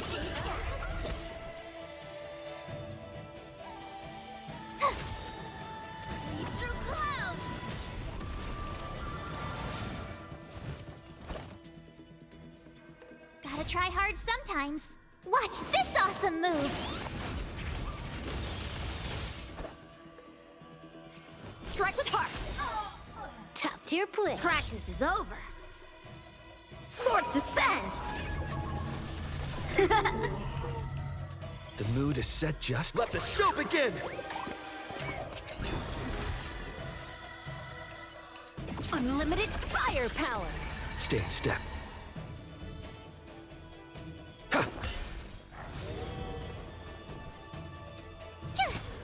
How many can you block? All for the thrill. Take your positions.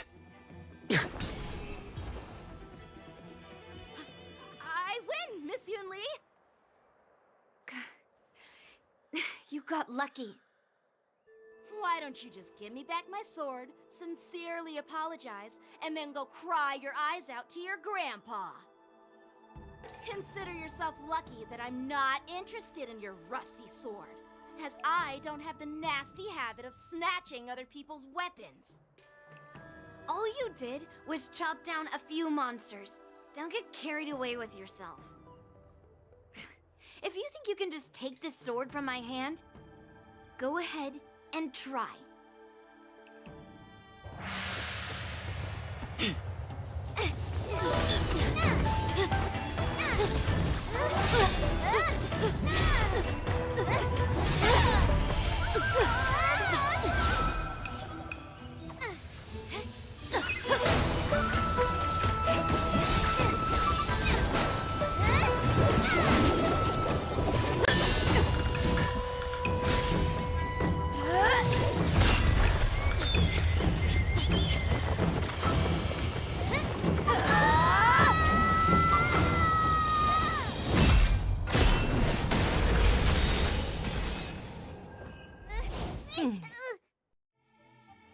Well fought, my young friends.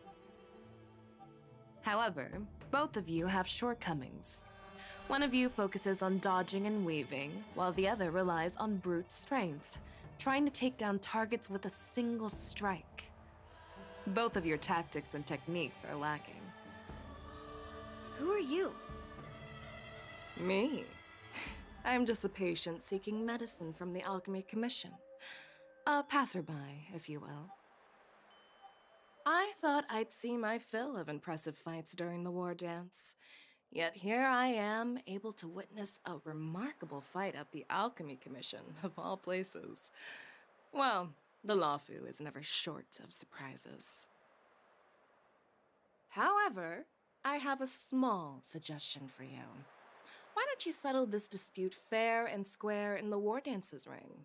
That way, you can resolve your differences with a proper duel and put your grudges behind you. Grudges? No, not at all. Yun Li and I, we were just sparring.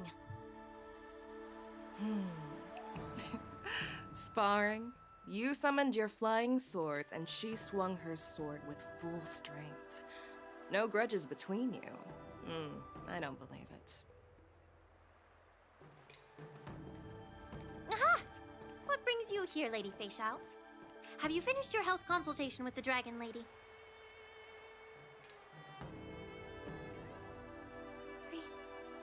Fei Xiao? Grandpa always talks about you. Could it be that you're... The Merlin's Claw of the Xianzhou Yaoqing? Looks like I'm quite famous on the Xianzhou Lawfu, too. Of course. Everyone has heard of the Vanquishing General. Known to all and unbeknown to none. Vanquishing General? Isn't that title a bit too narcissistic? I don't like it. Ooh, I heard there's a dozing general on the Lawfu. So I came up with a humble nickname for myself. The Lacking General. Lacking in worries, regrets, and rivals. Sounds much better, right? Yeah, that's a befitting title that sounds both humble and impressive. Now that the sparring session is over, Yanqing and Yunli, shouldn't you politely thank General Fei Xiao for her guidance and bury the hatchet? Here's your sword. Keep it safe. Or it might get taken away again. By the way, we haven't settled the score yet. I'll defeat you fair and square next time we fight. This is how she apologizes? Now that I finally got my sword back, I should report to the seat of divine foresight. I'll take my leave, General Fei Xiao.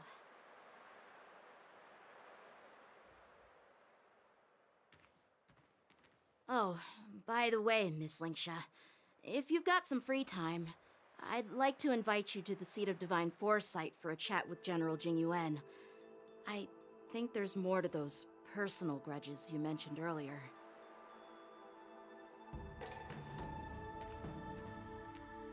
Thanks for stepping in, General Fei Xiao.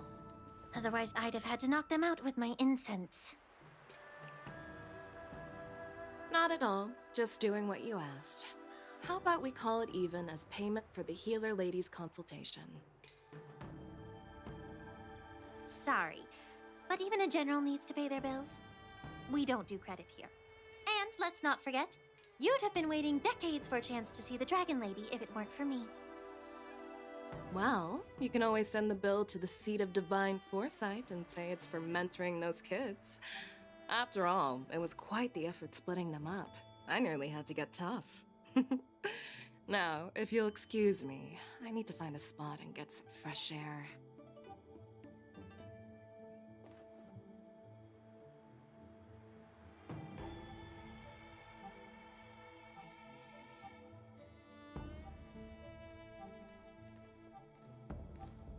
Back already? You've met with Jing Yuan and wandered around for a few hours. So, what do you think? It appears that the Divine Foresight is using this war dance as a show of strength to convince everyone that the Luofu is prospering after the Ambrosial Arbor crisis. But... I know you're going to say but, right? But the influx of people attending the war dance is like a breeding ground for disorder and rumors. One wrong move, and the Luofu could be in a world of chaos. The Cloud Knights on the streets remain vigilant, so at the very least, General Jing Yuan is aware of this. As for other matters, I'm unable to say. I'd prefer to be excused from future meetings with generals. I'm just a military healer. And now all of a sudden I'm thrust onto the center stage having cordial chats with two generals? My work doesn't lend itself to being in the limelight either. Just stop whining. At least you're in one piece, right? Before getting in touch with General Jing Yuan, I wanted to put aside my assumptions and see his momentum. That includes the overall bearing of the Cloud Knights on the street, what people are saying, and how those close to him behave. The might of an army dwells not within its pawns, but within the force of its collective momentum. Recognizing this fact reveals the true measure of power. Thanks for enlightening me, General. A perfectly clear statement turned confusing thanks to your translation. You've made me lose where I was now. Anyway, this is how I operate in battle, so you might as well get used to it. Are you treating General Jingyuan as your enemy? The longest-serving general of the Xianzhou Luofu. Do you think he'd have only a few enemies? By the way, General, you met the healer lady, yes? Could you show me the medicine she prescribed you? Well, the healer lady couldn't do anything about my condition. She just told me to enjoy some tasty food. So not even the famed healer lady could help? Don't worry. I'll fulfill my promise and find a way to cure you. Actually, I've found some leads. Well, life and death, Jiao Cho. It's all predetermined. Upon starting my military career, I made a pledge that the rest of my life would be dedicated to being the Xianzhou's spearhead, hunting down the abominations of abundance till the end of my days. As long as I can fulfill that deep-seated desire, I don't care how long I live. You asked if I view General Jing Yuan as my enemy. No. My real enemy has always been myself.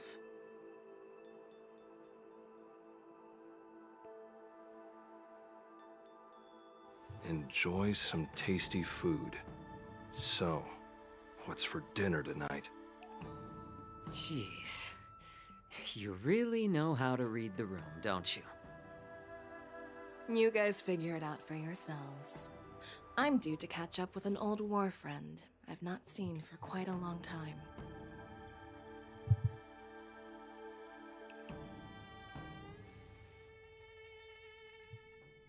Hey! Was that the Yaoqing general who just dropped in out of nowhere? Oh, she's so awesome! I mean, when Yun Li swung that massive sword, she just casually blocked her attack with ease. And mine too. Yeah. But to go up against Yun Li is quite impressive, you know? That aura of heroism and grace, it almost makes me want to learn Xianzhou swordplay. You think so too, right?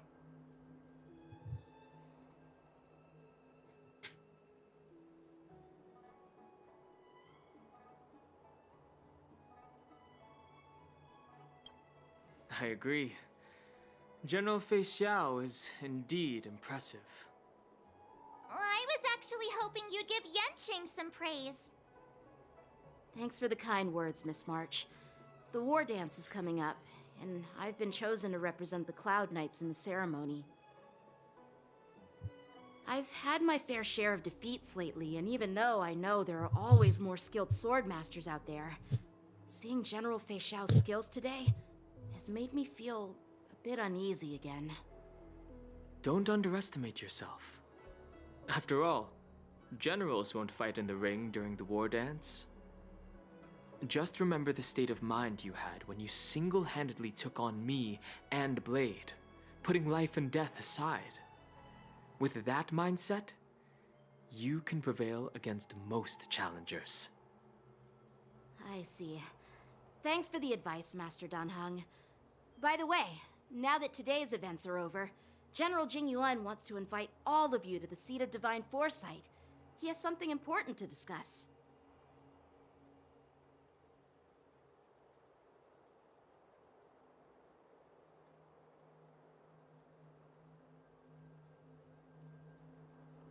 Yeah, I definitely have like an infection in my hand.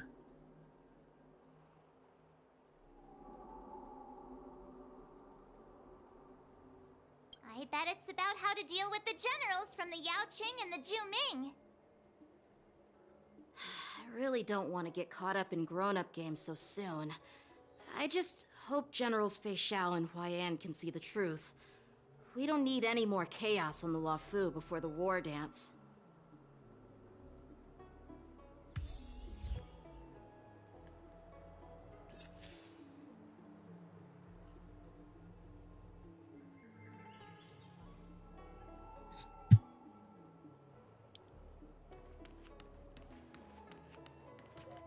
Switch, switch, switch, switch.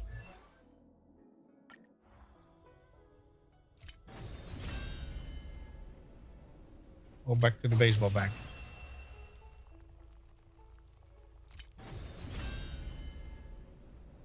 Protection. Does have AoE.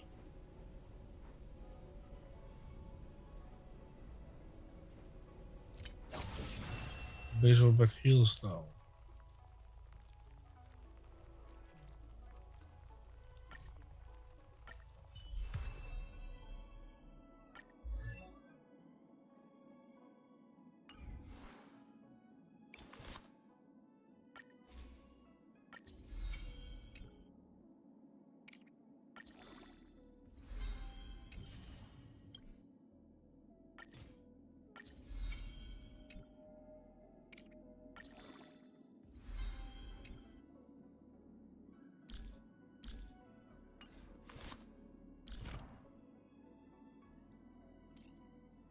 This is my will.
Wait, what?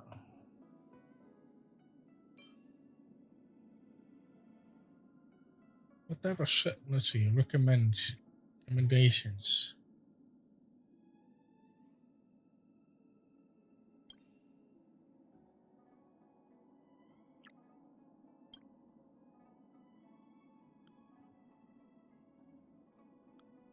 Fighter gear, huh? Well, technically, she's not really being used right now.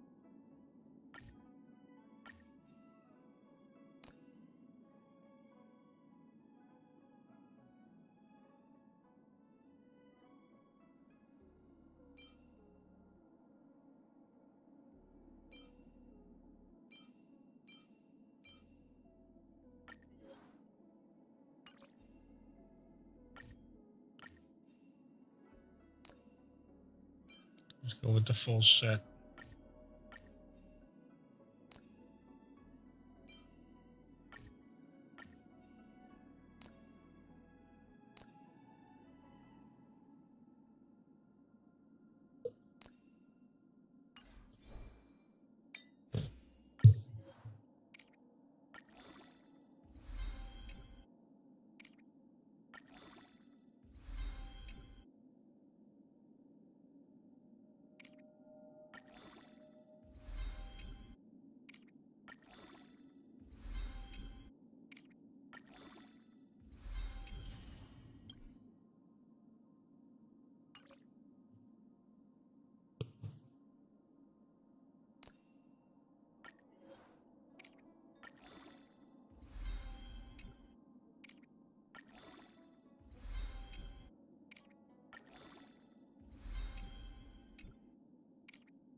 How can I switch you?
So I have to go to this one. What need to enhance this as well. But I'm too tired. We're streaming for like 14 hours now. No, yeah, 14 hours in total.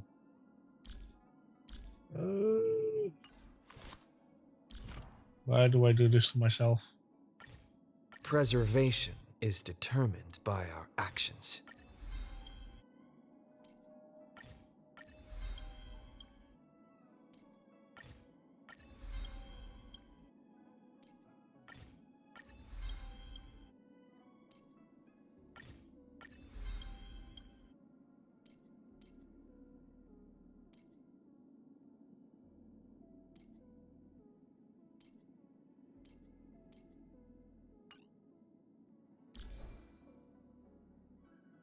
Okay, these should be all good.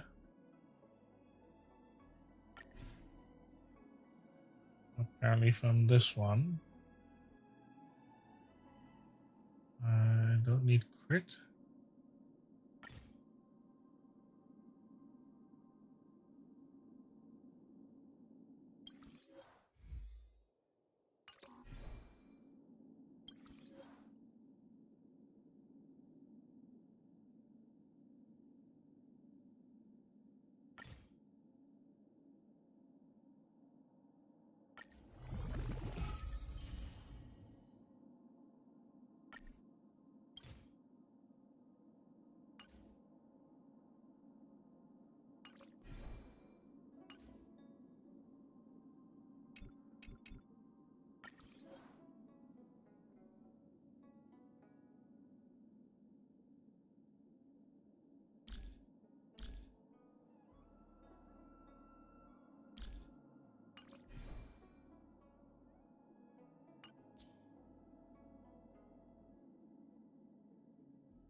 Wait, that's not a set. Wait, they actually want this set? What?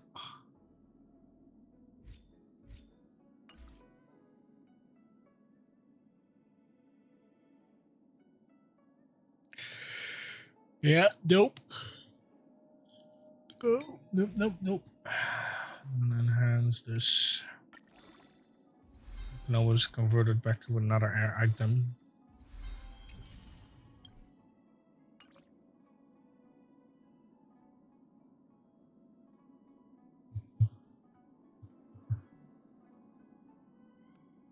Reroll recommended set. Well, the majority of people go for this set.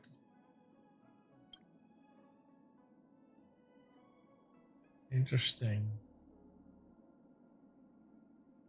There's a majority HP and defense. Yeah, well, I guess that's valid.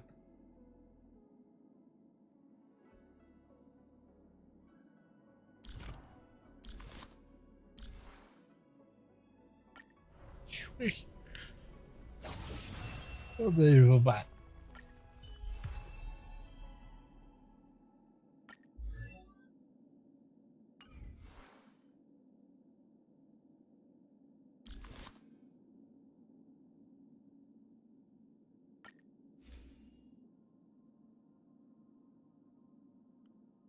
See, what's the recommended? Wait, what? Seriously? This one? High use rate. Wait, I can claim this?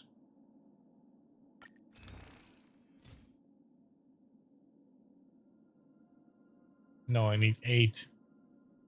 I have 6.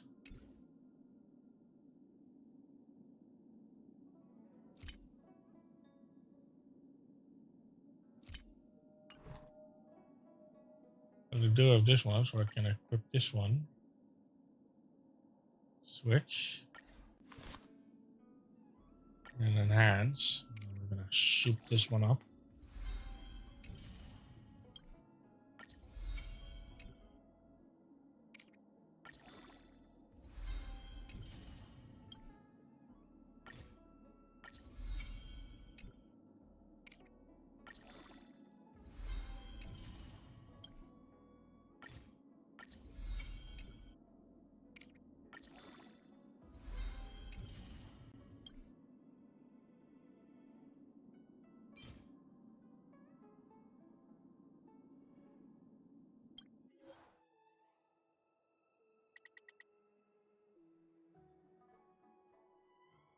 Yeah, why not?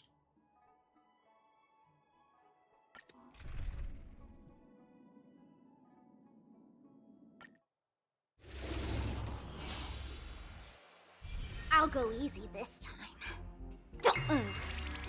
Let me teach you some moves. All for the thrill.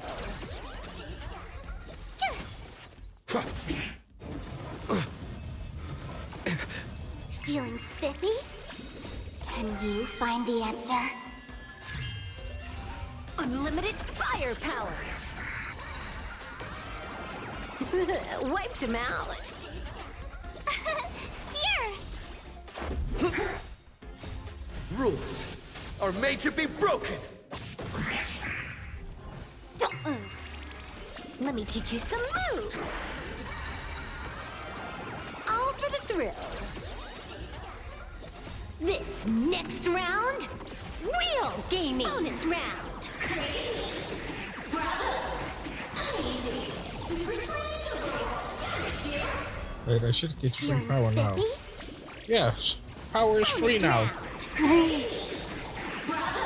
Alright, in that case, I am going to turn on my washing machine a bit. Try that again. And definitely the dishwasher. Feast your eyes, Phew! Watch this awesome move.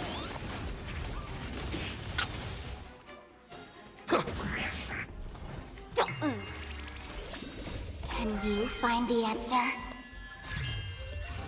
Bonus round. Crazy. Bravo. Amazing. Super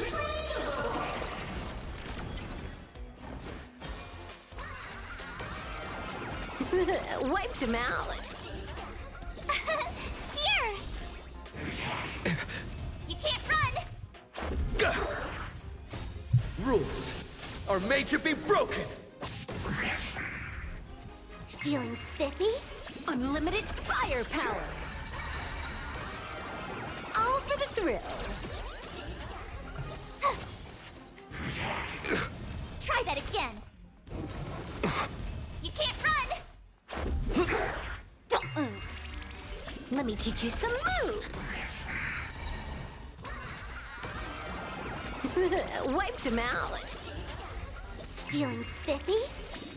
Can you find the answer? Unlimited firepower. This next round, real gaming. Bonus round. Crazy. Bravo. Amazing. Super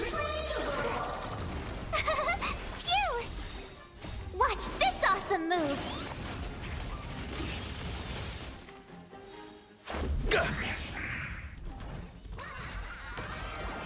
Feast your eyes, Rules are made to be broken.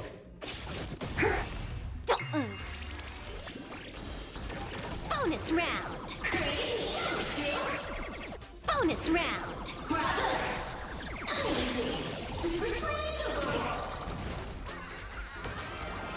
This is Honkai. Feeling spiffy? Bonus round. Bonus round.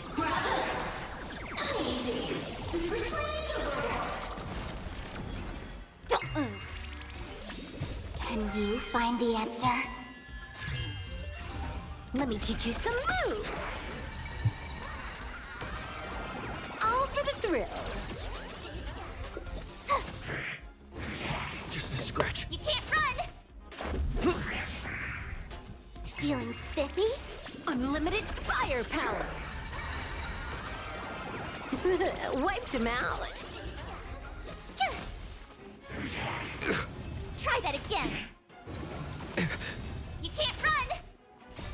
Rules are made to be broken. Let me teach you some moves. All for the thrill. This next round, real gaming. Bonus round. Crazy. Bravo. Easy. Feeling spiffy?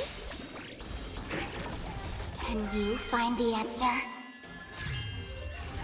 Bonus round. Crazy. Bravo. Easy.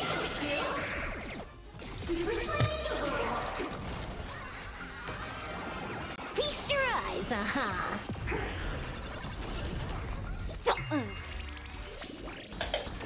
Bonus round. Crazy.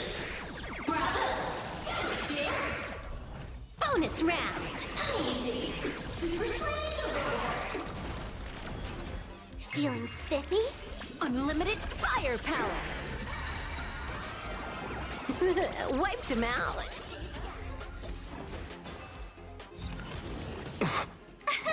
Here! Just a scratch. Try that again. All for the thrill. Rules are made to be broken. Can you find the answer? Let me teach you some moves.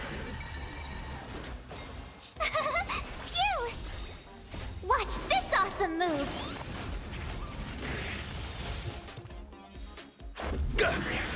Feeling spiffy? Unlimited firepower. Wiped him out. This next round, real gaming. Bonus round. Crazy. Bravo. Easy.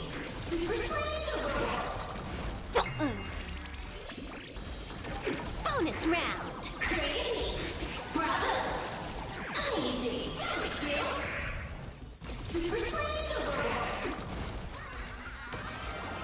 Feast your eyes, Feeling spiffy? Can you find the answer? Bonus round. Crazy. Bravo. Easy.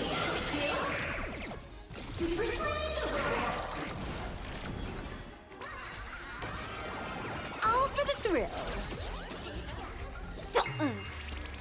Let me teach you some moves. Try that again. Here!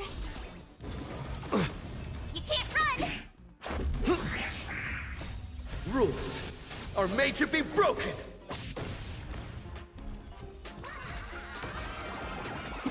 Wiped him out. Feeling spiffy? Unlimited firepower.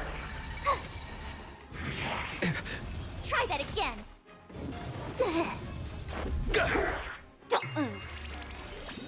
Can you find the answer? Let me teach you some moves. All for the thrill. This next round, real gaming. Bonus round. Bonus round. Crazy. Bravo. Easy. Feeling spiffy? Bonus round. Crazy. Bravo. Easy. Super slice. Feast your eyes,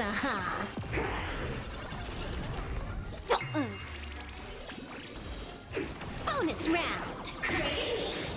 Bravo. Easy. Super slice.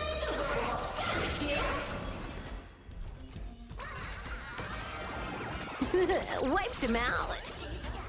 Feeling spiffy? Can you find the answer? Unlimited firepower! You can't run! Watch this awesome move!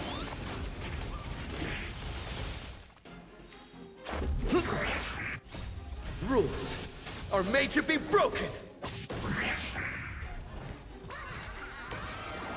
All for the thrill.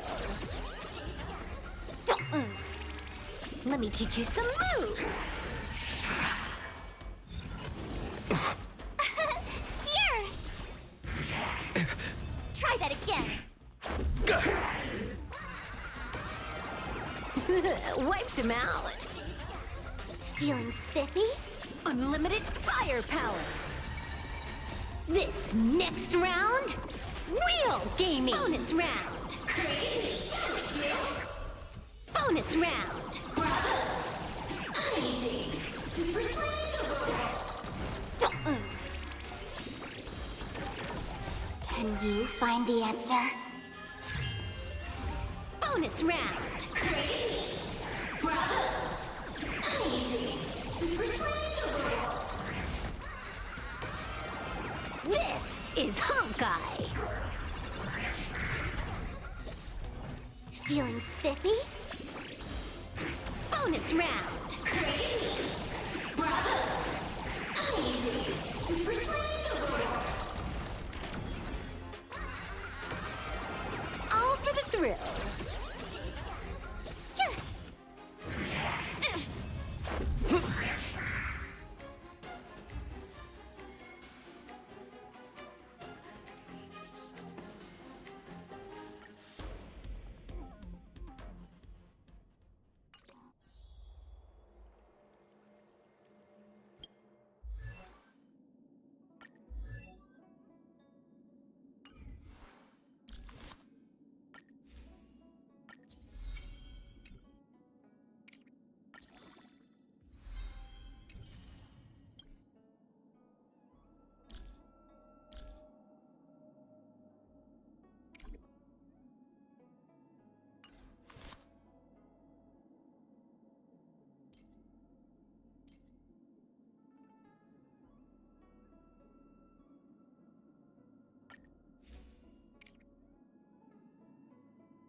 don't believe in ghosts.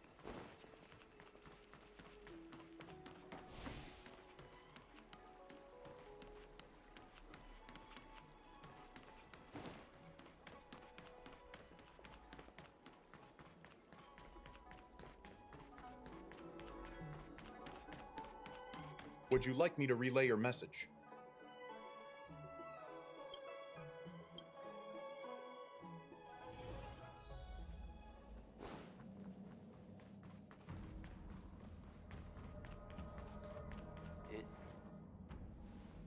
Earlier at the Palace of Astrum, I introduced these guests from the Astral Express to you, Elder Hwyan. But with all the people around, we only exchanged pleasantries. Now, I'd like to officially introduce them to you. These three braved great to perilous places, defeating the chief culprit Vantilia, and uncovering the conspiracies of the disciples of Sanctus Medicus. If you wish to know more, please, feel free to ask us. Well, I skimmed through the reports about the Arbor's rebirth from the Master Diviner Hu Xuan. She's been summoned to the Yu Chui for questioning. There are a lot of doubts within the Alliance about this whole situation. But despite all that, I believe in you. Since you joined the ranks, you have repeatedly achieved remarkable feats. After the High Cloud Quintet each went their separate ways, despite the many criticisms within the Alliance, the Marshal still stood firm against the dissenting voices and entrusted the Lawfu to you. Over the years, you've served the Alliance with loyalty and wisdom. You've taken down abominations in Thalassa, rescued the Xianzhou Yu Chui from a siege, and destroyed the demonic planet summoned by the denizens of abundance. I still remember those battles vividly. There are fools who doubt your loyalty. They're happy to see the divine foresight fail because it gives them some kind of sick satisfaction. They haven't achieved anything of their own, so they feed off the failures of others. But I've seen enough failures in my time, and I want to believe that your loyalty has never wavered. So, General Fei Xiao of the Yaoqing is the only one investigating the Ambrosial Arbor crisis on behalf of the Alliance? No. I am too. This old man's words always catch me off guard. The Marshal ordered me to come to the Xianzhou Lawfu, but the document only says, attend the war dance and listen to Fei Xiao's questioning.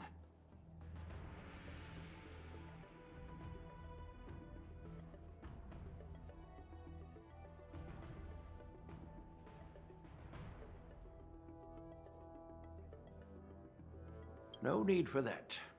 You're all important witnesses. The Marshal is well aware of Jing Yuan's purpose in holding the ceremony, and understands the situation he is facing. She mentioned it because she believes both issues are important. Thanks for your kindness and sincerity, Elder Hwyan. But is it appropriate to tell everyone here about the Marshal's orders? By introducing the Express's witnesses to me alone, aren't you aiming to discern the intentions behind both my actions and Fei Xiao's? And whether there's any discord between us? Well, since I'm being open and honest with you, I encourage you young folk to do the same. As for the Ambrosial Arbor crisis, all I need to do is listen. General Fei Xiao will be the one asking the questions. To be honest, I'm more concerned about the timely start of the war dance. Oh, by the way, I've prepared a gift for the war dance.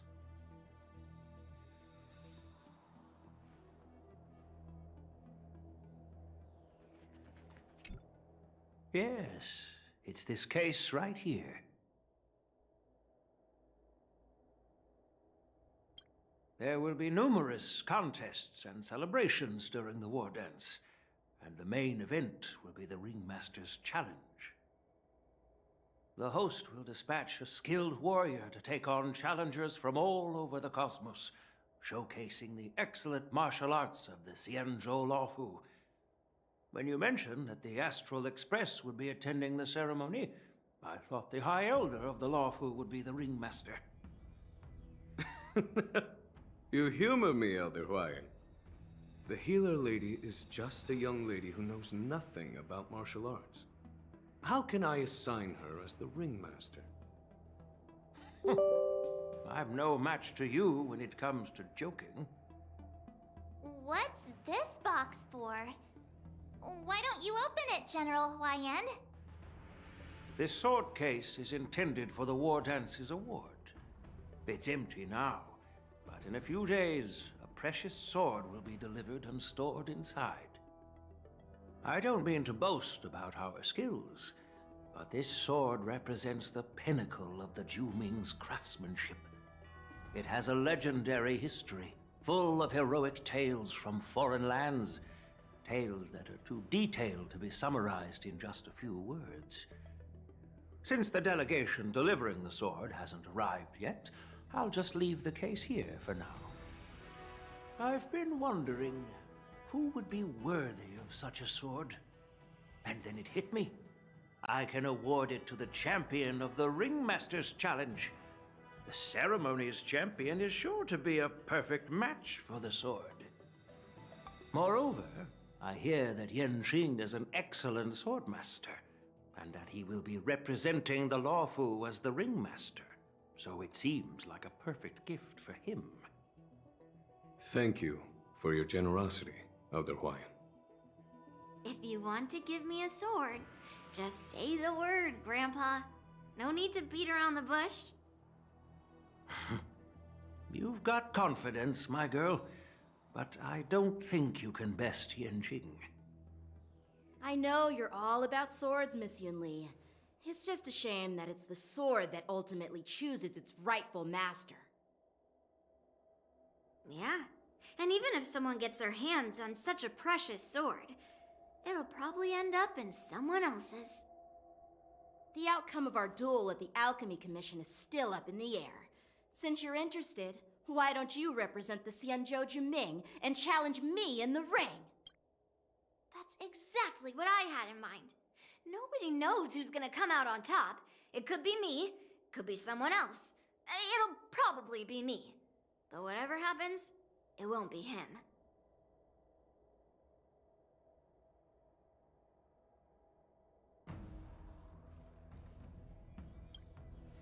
Not to be rude or anything, we've been watching their drama. I'm dying to find out who beats who. Quiet down. We have other guests here. I've prepared this sword to add some excitement to the ceremony, not to have you two squabble. It's not a good look for the Alliance. While you both seem confident that you'll win, you need to remember there can only be one winner and one loser in the ring, which could lead to hard feelings. Actually, I have an idea. We don't know who the winner will be, and it might not be either of you. But if you're eyeing that prize, you'll need to work together. I want you to take on an apprentice who will take part in the war dance and win at least one match. How does that make sense? In my humble opinion, while a Cloud Knight is commendable by securing victories, it's even more so to pass on your skills and spread the way of swordplay. I'd be greatly pleased if this apprentice could represent the Express in the war dance by displaying their Cloud Knight flair and prowess. Well, Elder Huayan's idea is quite interesting. Imparting swordplay skills requires teamwork, and both the winner and the loser will learn a valuable lesson regardless of the outcome. The question is, whom should the two of them take as an apprentice? Huh? Who? Wait, me? I noticed just now that Miss March seemed quite interested in the outcome of your sword fight. So I thought, why not teach her the art of swordplay? Oh, wait. Are you serious, General? Why am I being dragged into this all of a sudden? I've never practiced swordplay before. I'm a total newbie. You really think I can learn it? Well, you'll probably realize I have no hope and give up on me. And that'd be so embarrassing.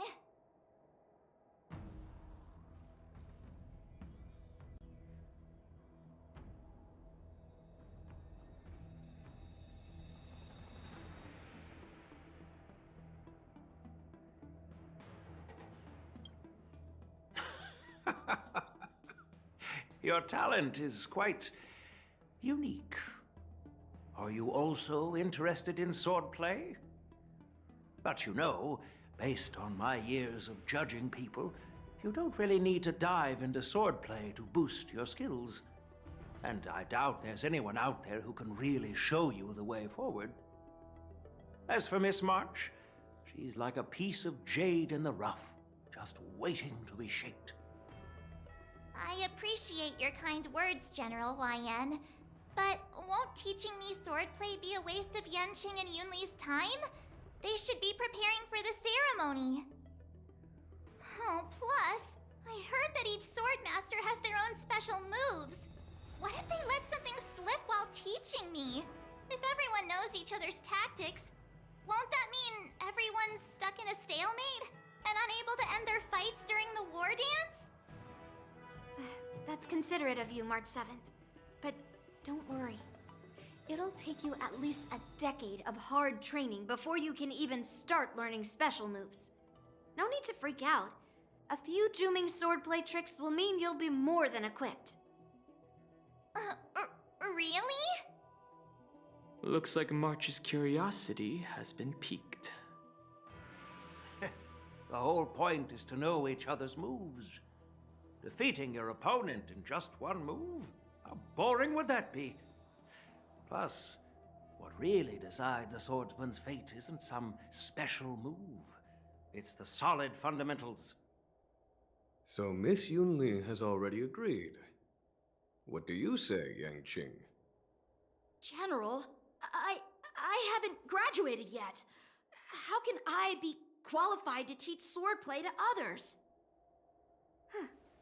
So you're admitting your defeat, huh? If you're not even confident to teach, why don't you let me be the ringmaster instead? Yanqing, teaching an apprentice is also a way of honing your own skills and gaining insights. You've been an apprentice for years. It's about time you looked at swordplay from another perspective. I see, General. Then count me in. Now that Yanqing has agreed too, it all comes down to Miss March giving her nod. It's up to you to make the final decision, March.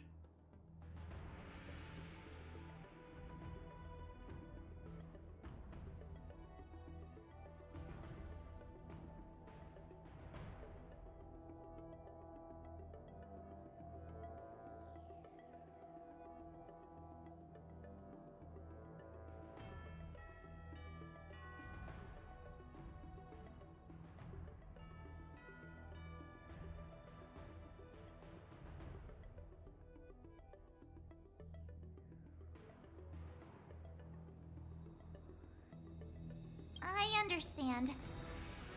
Then I'm on board. Thank you for your kindness, General YN. Great! Starting tomorrow, Yanqing and Yunli will teach you the basics of the Cloud Knight's swordplay. Yunli and I will head out and purchase some sword practice equipment for Miss March. Think of it as a little initiation gift.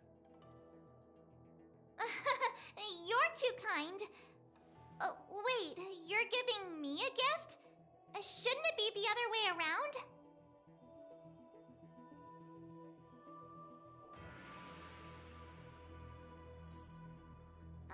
General YN's gone. Wait, why does something feel off about what we talked about?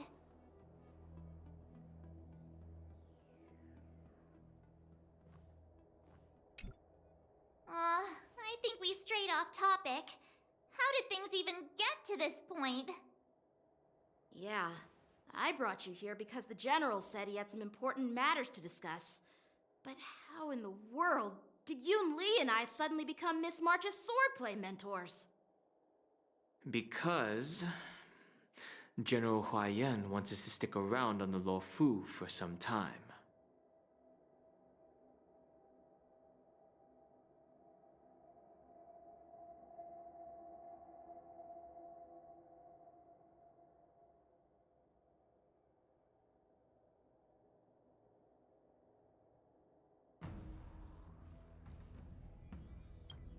But from his point of view, we're no different from all the other tourists who may leave at any time. Since the crew's actions were mentioned in the Lo Fu's operations log that was given to the Alliance, he probably wants to see firsthand if we're as capable as the report claims, or if we're just some made-up excuse to save face. And he wants to see it for himself during the war dance, which is why he even dragged Yun Li into this. What began as a simple contest between two sword masters has now evolved into you two collaborating to mentor March.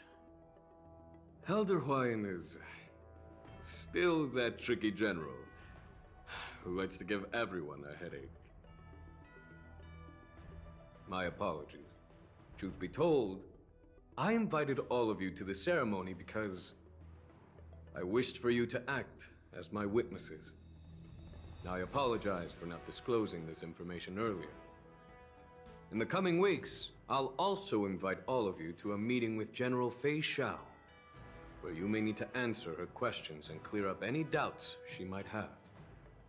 So please, be prepared for the meeting.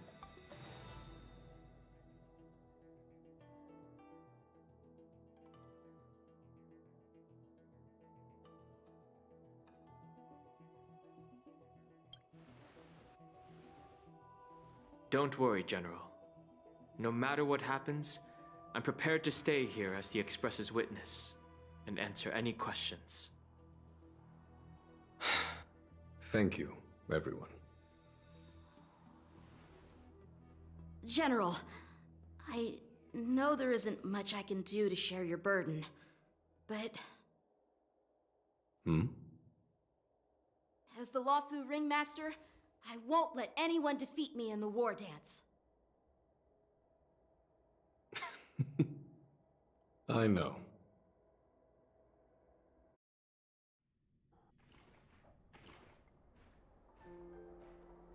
The illustrious Merlin's Claw waiting for me? And for so long, too? It's quite an honor. It's been a while, General Fei Xiao. It's been 30 years since we last saw each other. Right, Yukong? Yes. Back then, you were the vanguard of the Yao Qing's Verdant Knights. And I was a pilot of the Lo Fu's Rainbow Fall Fleet. Who would have thought that upon meeting again, you'd be a general, and I'd have given up flying? Really does feel like a lifetime ago. Well, I wouldn't say I haven't seen you in 30 years. After all, your great victories are announced through the Yellow Bell resonance system every day. So I'm well aware of your great feats. How's your health holding up? Still stable, I suppose. Do you still remember the medic who saved me in battle? That healer with the odd name and peculiar temperament. What was his name again? Was it Pichu? Or Kachio? Jiao Chou. He's been my retainer and personal healer, delegated by the Alchemy Commission from the Xianzhou Yao Qing. Over the years, he's dedicated himself to managing my condition. It's thanks to him that I'm still in good health today. Given my background, I'm happy to have made it this far. I'm relieved to know that you're safe and sound. Well then, since you and Elder Hua Yan are here, I imagine you must have received orders from the Marshal? As your friend, may I ask how the Alliance intends to punish the General of the Lawfu? The Arbor's rebirth has frightened the Elders who lurk behind the scenes. They fear the resurgence of abominations, much like what happened 30 years ago. Although the report from the Lawfu explained all the details, we don't know if the Ruin Legion really invaded, or how exactly the Stellaron Hunters and the Astral Express became involved. This puzzle has many missing pieces. As you know, the fugitive Jing Liu, who mysteriously disappeared many years ago, has resurfaced. This time, she has brought along an Outworlder and a coffin, claiming to offer the Marshal a method to fight against the Eons. The Lawfu Preceptor has also leveled accusations against Jing Yuan for neglecting the Alliance's principles. She asserts that Jing Yuan enabled the exiled Imbibitor Lunae to re-enter the Lawfu, thereby unlocking the lunarescent depths within Scale Gorge Waterscape, which in turn disrupted the Vidyadhara's dutiful watch over the Ambrosial Arbor. It is for these reasons that I have come here to the Lawfu today. Well, duty calls. Perhaps I shouldn't have mentioned all of this to an uninvolved person, but since we once fought together, I didn't want to keep you in the dark. Perhaps pretending you didn't hear any of this would be for the best. I understand. I'm sorry. I was out of line. I know I shouldn't be defending General Jing Yuan right now, but... well, you know how I am. The Lawfu has enjoyed centuries of stability since the end of the sedition of Imbibitor Lunae, much of which can be attributed to General Jing Yuan's masterful strategizing. Unfortunately, for a long-life species, enduring through the ages always culminates in a failure that undoes all previous achievements. A moment that our adversaries relish. That's true. And that's why I'm also here for another purpose. To visit Hule. Hule? You mean that Hule? The Borisin warhead? The same Hule who has been imprisoned in the Shackling prison for over 7 centuries? The nemesis of the Foxians who will never be forgiven and shall be imprisoned until the end of the cosmos. I can't quite remember the exact wording, but yes, the very same Hule. Usually, only emissaries from the Xianzhou Yaoqing Skyfaring Commission visit him once every century. Why do you have to visit him now, of all times? The Foxians and the Alliance made a pact to combat the abominations, aiming to achieve justice and free their kin. That werewolf monster is to be forever imprisoned in the dark recesses of the Shackling prison, facing unending retribution. Given the situation on the Lawfu, those on the Yaoqing are concerned about Hule's imprisonment. I'm afraid that the routine visit every century is no longer sufficient to ease their concerns. That's why I was sent here, to reassure them. It's all bad news. Well, not everything. There might be a silver lining. Oh, by the way, I found some clues about the thing you asked for. Tell me more. The Verdant Knights followed the route you mentioned and discovered the wreckage of the Whistling Flame ship. Unfortunately, there were no survivors and no cargo. However, someone had already been on the scene before we arrived. Our people? Or someone from the IPC? No, neither. Yukong, have you heard of a person named Ron May?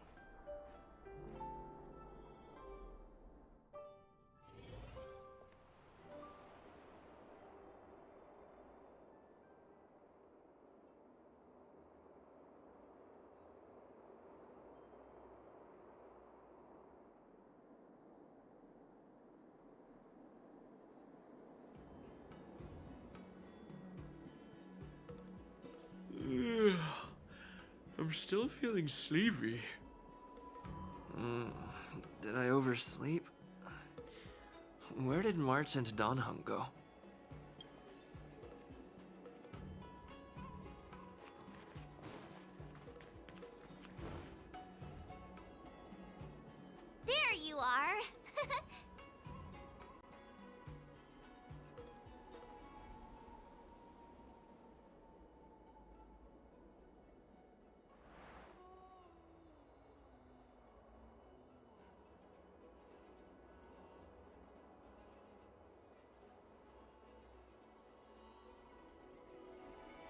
Well, it was a promise to General Huayan, after all.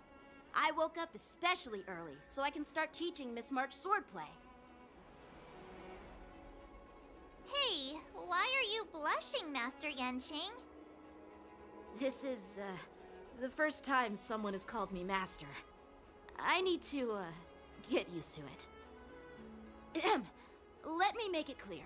Swordplay training is about improving your body, mind, and strength. It's not a casual game you can master overnight. I promised General Huayan that I'd teach you Cloud Knight swordplay, so you can participate in the war dance and defeat at least one opponent. I'll do my best, but if you break your master's rules...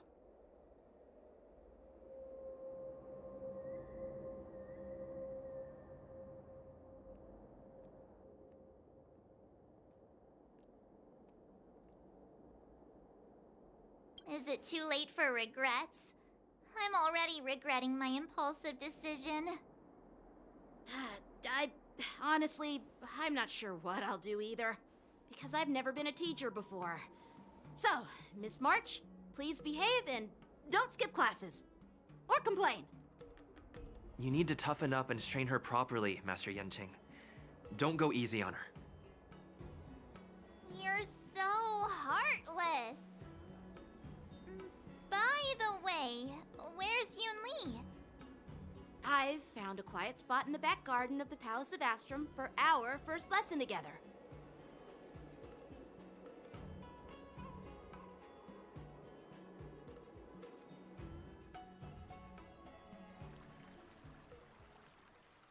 Seriously? It's the first day and you two are already late? Why is everyone on the Luofu so laid back? So disappointing. Master Yunli, you're already here.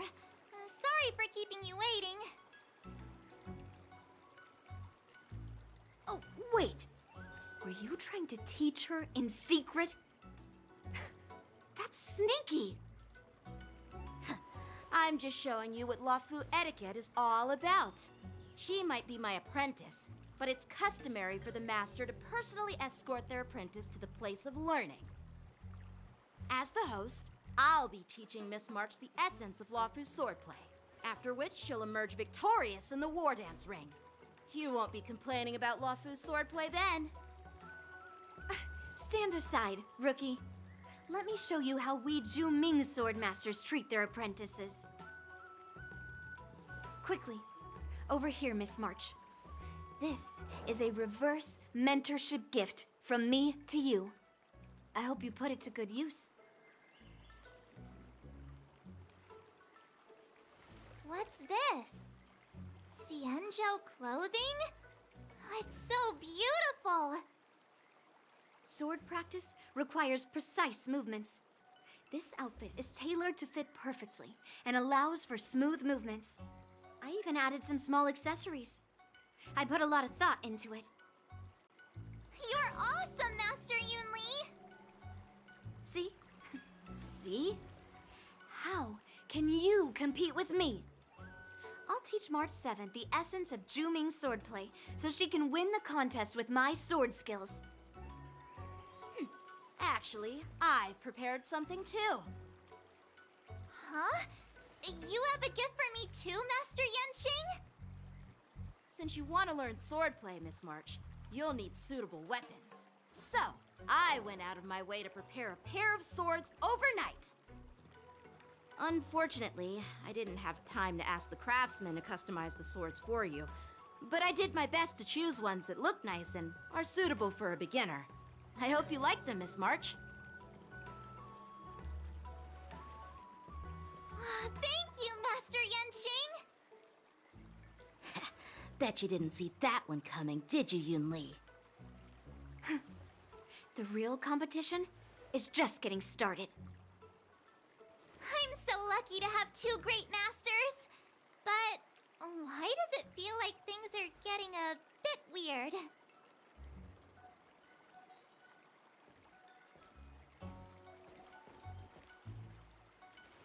So what do you think, masters? Does this outfit suit me? Perfect. I chose it carefully. It's perfect for beautiful young swordswomen like you and me. All right, let's get started with the training. The person next to me is a Cloud Knight instructor I've brought in. For your first lesson, try exchanging a couple of moves with him. Wait. We're having actual combat training for the first lesson? Isn't that a bit too intense? Well, I heard you have some experience with archery and martial arts. The first thing we're going to do is see just how strong your fundamentals are. Come on, step forward and strike with the sword in the most natural way you can think of. It's important for us to grasp your natural movements so we can decide where to start and what you need to learn. If you're ready, let's begin. Okay.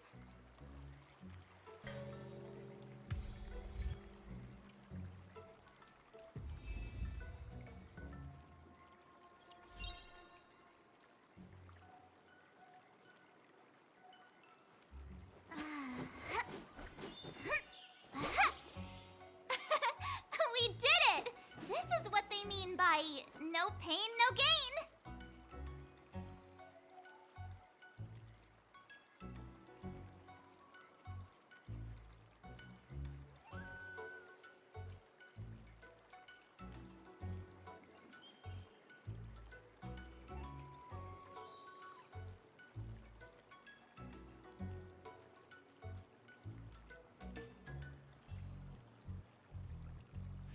Oh my god, I completely forgot to unmute my mic. Oh my god, I'm so sorry.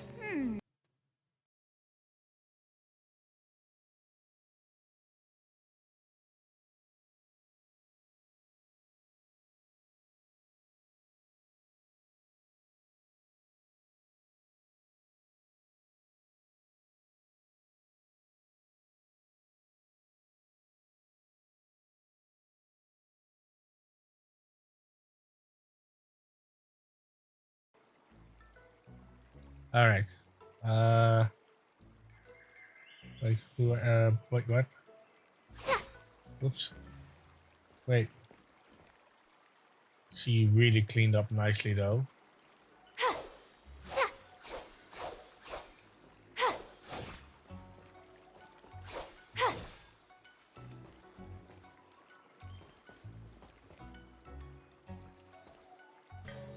Are you ready? Yeah, I'm ready. But please go easy on me. Then I apologize in advance, Miss March. Ready to shine. Oh, she turns to me. Okay.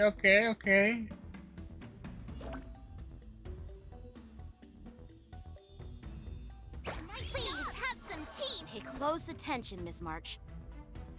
Lawfu swordplay is all about being swift and agile in your movements.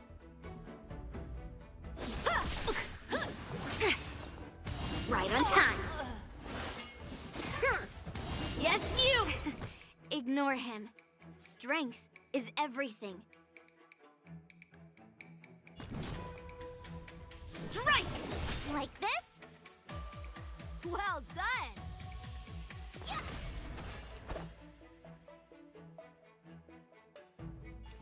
Strike with heart. Within the self, not the sword. Ha! How many can you block? Practice is over. Swords descend! I'm starting to get the hang of it. Blade and flight!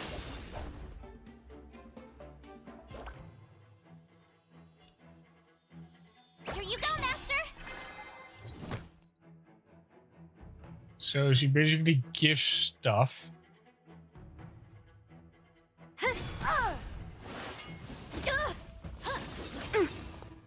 Right on time. Oh, I get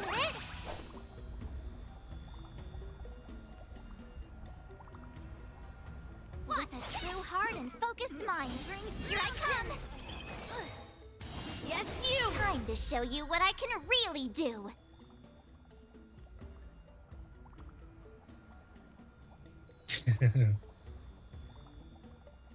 Azure Dragon, White Tiger, less carbs! Watch this! What are you mumbling about? Isn't this... sword technique? Shouldn't I be saying something cool? Melt!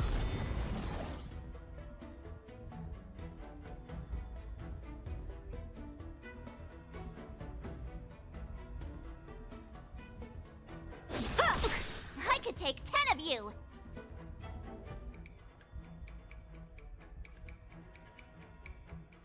Stop! Descend to Earth!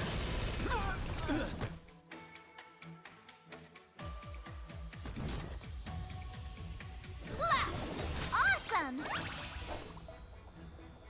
Alright, check out this move! I didn't expect the first lesson to be so intense. Miss March has quick hands and a flexible body. She's a perfect fit for practicing Lawfu swordplay. However, she lacks strength, and her strikes were a bit unfocused. But don't worry, that's totally normal for beginners. Speaking on focused, I'm actually losing my vision.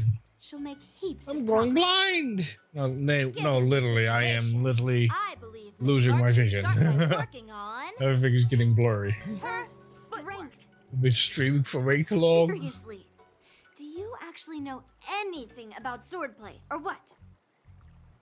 I could ask you the same thing. Dual swords require agility. So what's more important than footwork? Instead of focusing on her strengths, we should address her weaknesses. The drawback of wielding two swords is not generating enough force. What good is being quick on your feet if you don't have strength? It's not like we're dancing here. Skilled sword masters know how to play to their strengths and work on their weaknesses. Start with what you're good at, then tackle your weaknesses. That's the right way to learn. You're quite the theorist, huh? Theorist? You claim to be able to talk to swords. So what does that make you? A lunatic? Hey, it's only my first lesson, and you're already arguing. Come on, calm down, masters. I'll have to improve both my footwork and strength anyway, so it doesn't matter which one comes first. But it does matter. Just listen to me, March 7th. Aww.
Well, the thing is, if March switches to blades,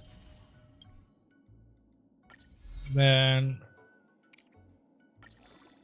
what about the shield?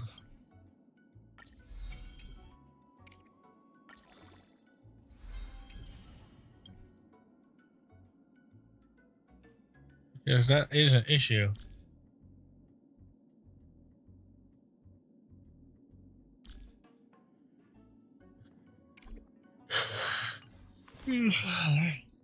Oh yeah, she needs relics as well. Oh no. Smart equip.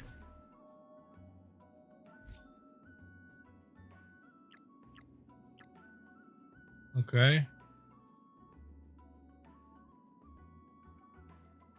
Apply.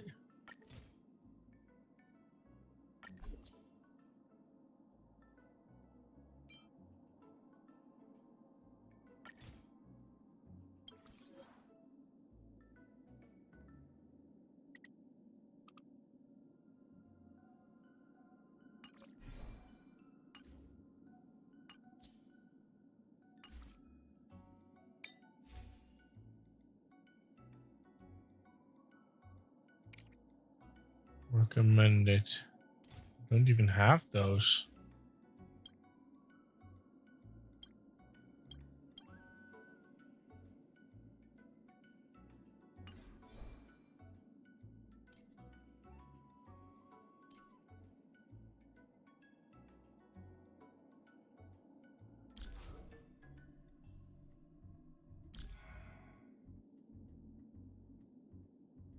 Oh, now it's also 3. Okay.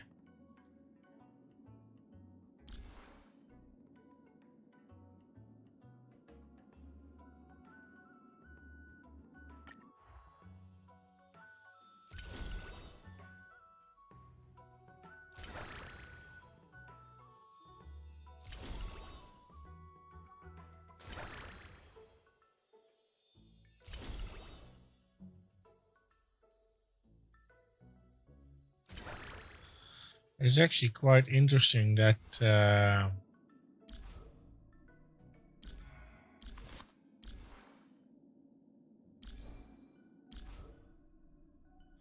was looking for something. Ah, yeah, there it is.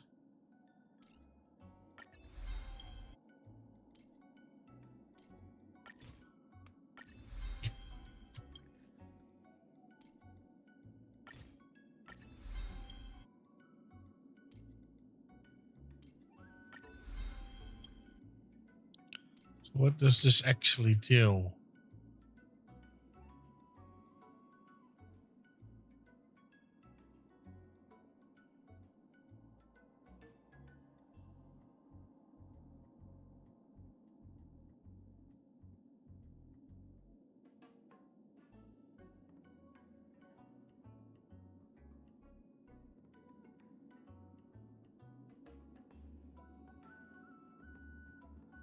Okay, this is basically a damage buff.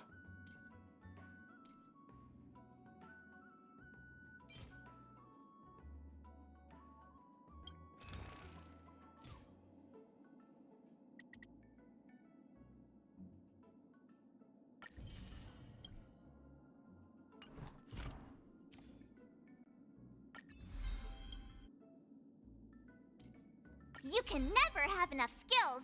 Let's train some more.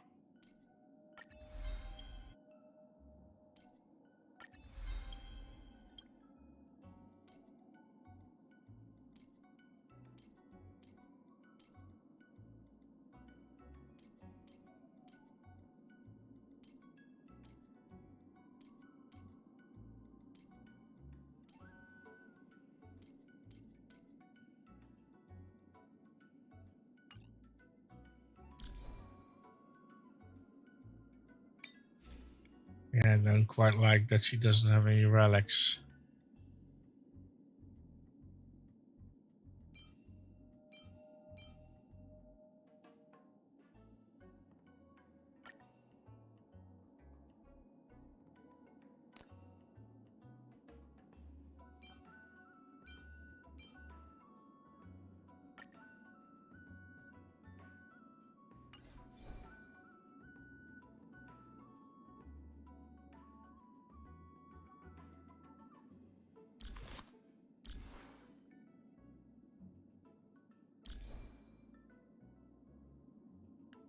Her armor though.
it's an interesting concept though that that the characters can actually switch classes from attack to defense and from defense to attack. Like I kind of dig that whole concept. Like I kind of like it. So you're not bound to a specific character. You can literally switch it to compensate for your like team. Like if you have like a lot of damage dealers, you can literally swap them without having to worry about it.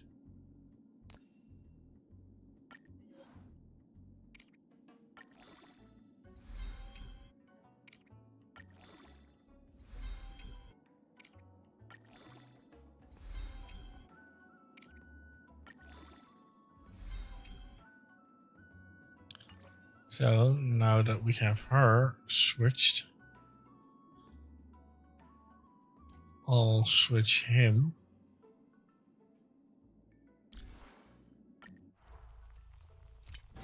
To defender.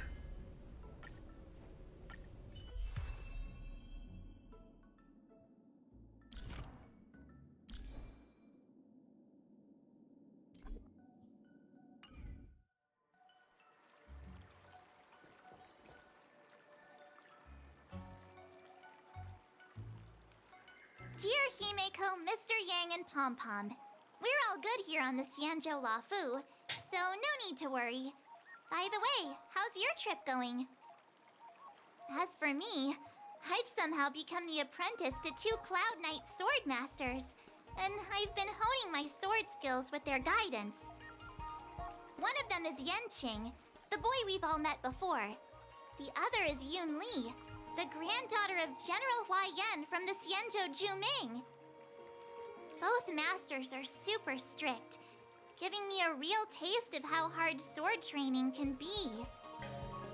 I tried to drag him into this, but he refused. Then I tried to rope Dan Heng in, but Master Yanqing wouldn't have it. Still, I didn't let the difficulty get to me. In just a few weeks, my sword skills have improved a lot. Both my masters think I have unique talents in swordplay, and are literally fighting each other to teach me their skills. Thanks to their guidance, I've actually made some progress. When I get back to the Express, I'll definitely show off my skills and impress you all. Looking forward to your reply. Yours, March 7th.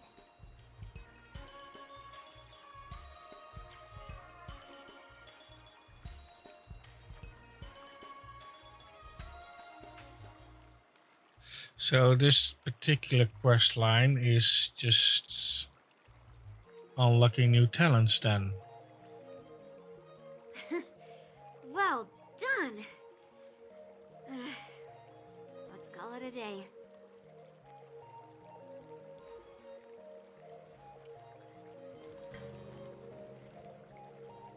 Miss March's sword skills are really coming along. She'll hold her own just fine in the war dance.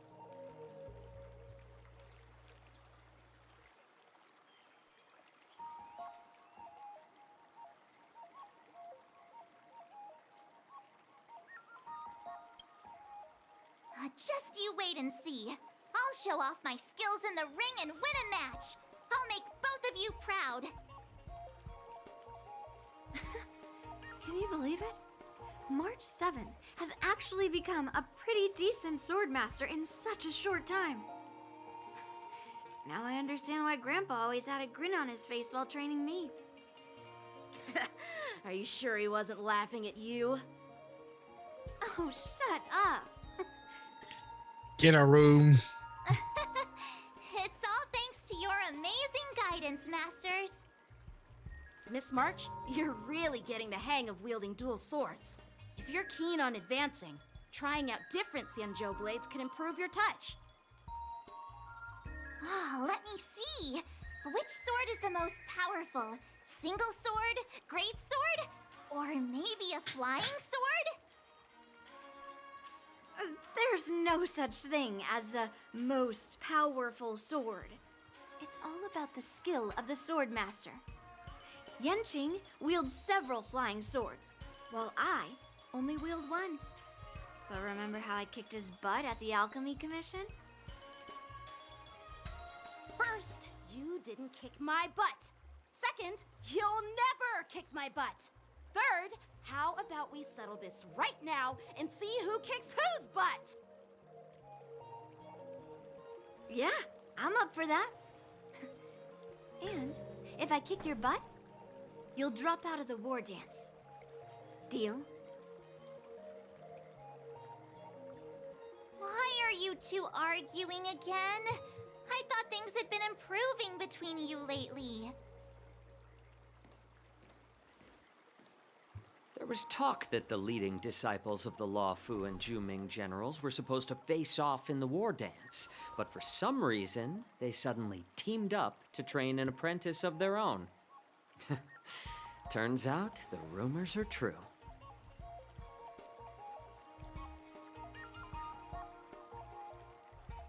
Tomorrow is the big day of the war dance. Shouldn't you two be focusing on honing your skills instead of teaching swordplay here? You're... Oh, that's right! You're the pink-haired fox from the Yaoqing!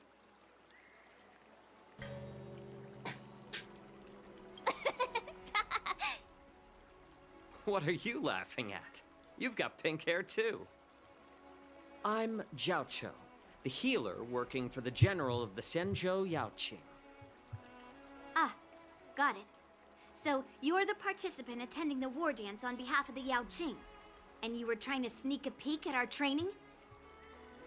Sorry for the misunderstanding. I don't know anything about martial arts. I'm just here on the general's orders to take care of some official business. I didn't mean to interrupt your training. I'll be on my way. If you know nothing about martial arts, why were you smirking earlier? Well, my curiosity got the better of me, I suppose. When I heard Miss March's pondering about what to learn, I couldn't help but wander over. From my professional experience, cleavers, slicers, chopping knives, and carving knives are all just tools. Kind of like frying, sautéing, boiling, and deep frying in cooking. They're just ways for people to show off their skills. How you use them really depends on the ingredients you're working with. It's like your sword teaching methods. If you align your ingredient, in other words, your apprentice's natural tendencies, with the right cooking method, by which I mean the teaching method that best suits her, she'll make double the progress in half the time. For example, golden eggplant tastes best when fried, cloud peppers when stir-fried, and yellow boulder beef when simmered. It's all about discovering the nature of the ingredients. Apprentice.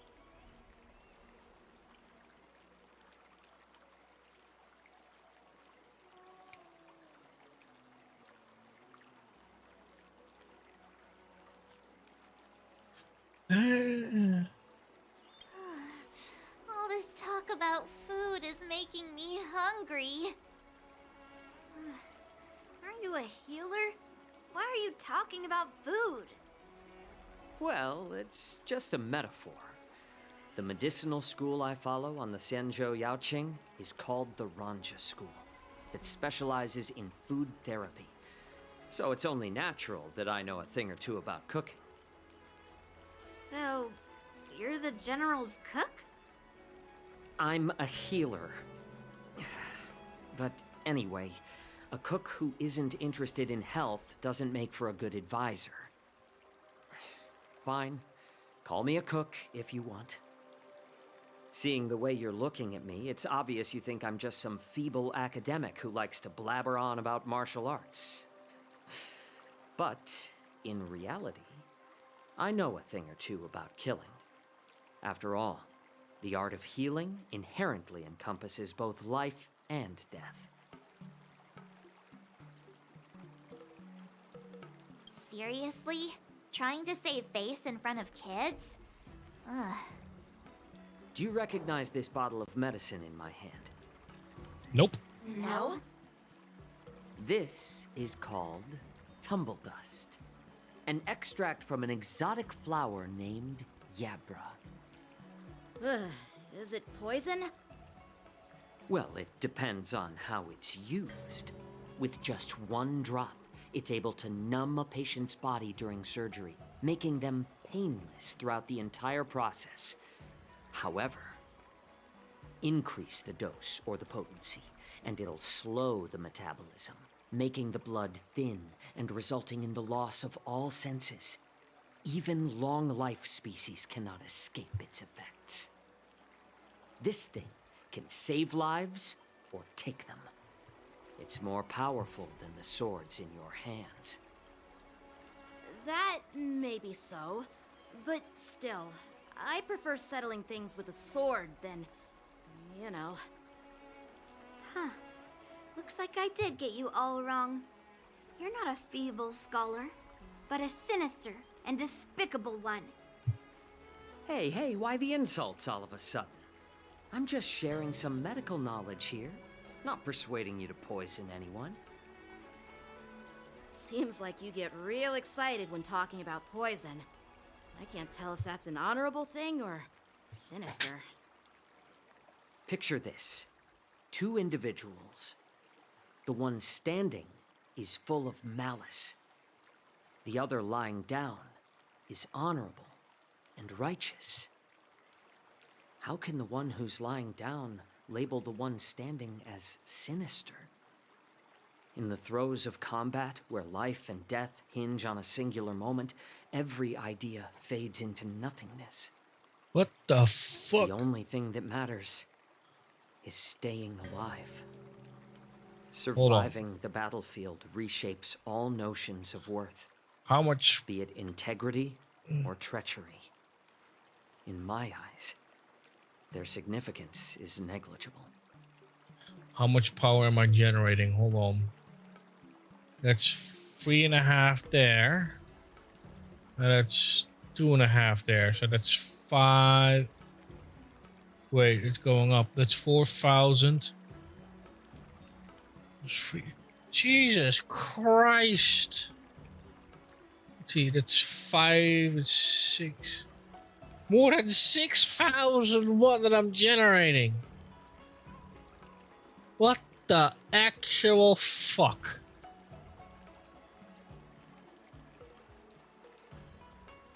Hold on, I'm just checking my my power projection. Just look at this. Like, this is what I'm generating from the roof of my house. And this is what I'm generating from my shed. Holy crap. And I'm consuming this, okay? I'm consuming this. And this is going into the battery. And this is going back to the net. What the actual fuck?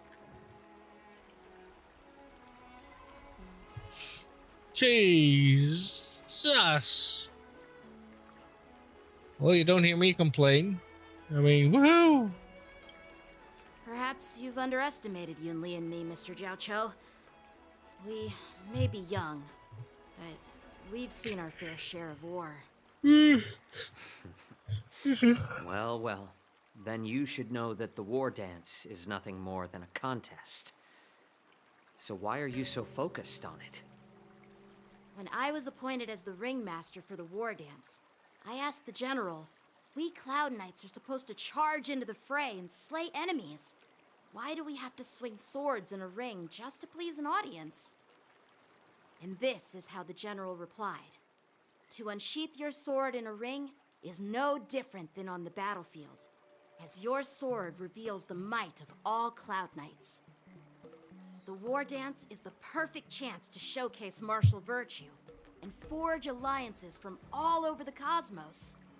When we unsheath the sword without drawing blood, we not only display our might, but also the martial virtue of the Cloud Knights.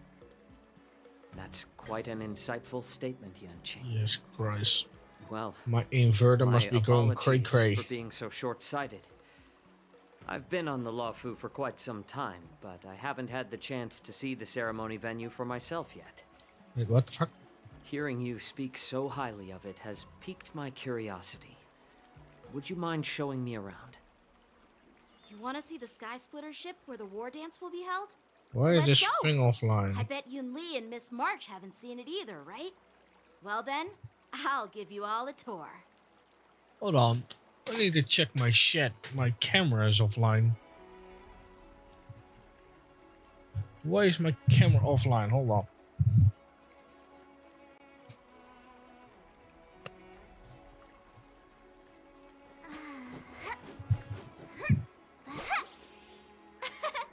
We did it! This is what they mean by no pain, no gain.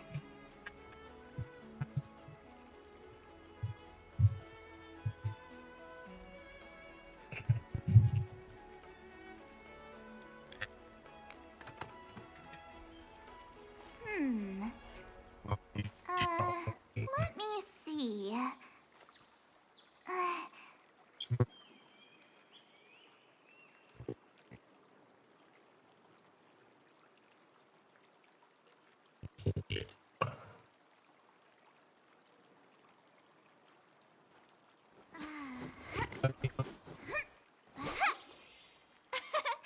We did it! This is what they mean by no pain, no gain.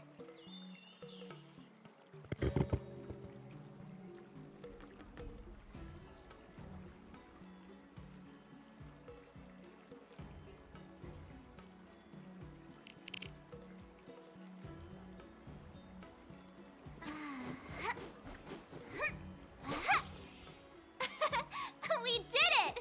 This is what they mean by no pain, no gain.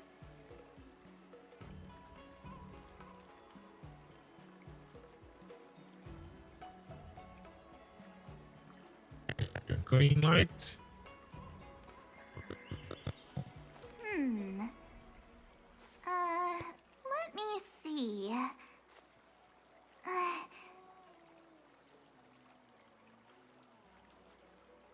Everything's fine.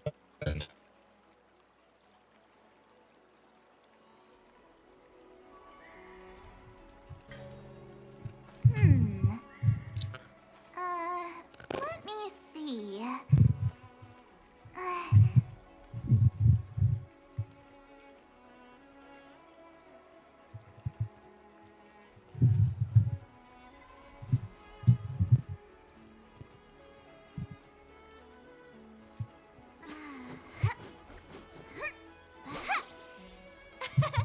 We did it! This is what they mean by no pain, no gain.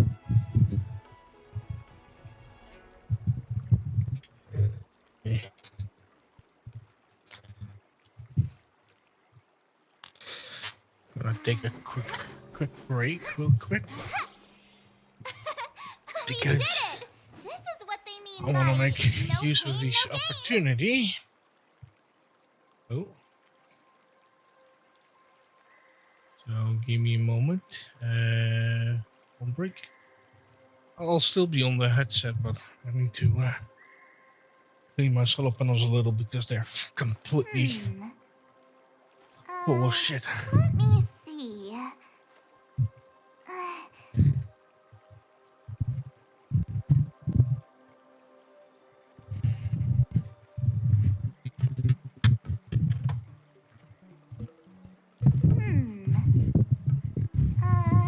Let me see.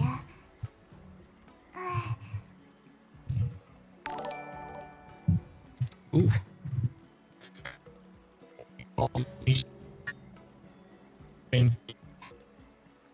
Sorry, that.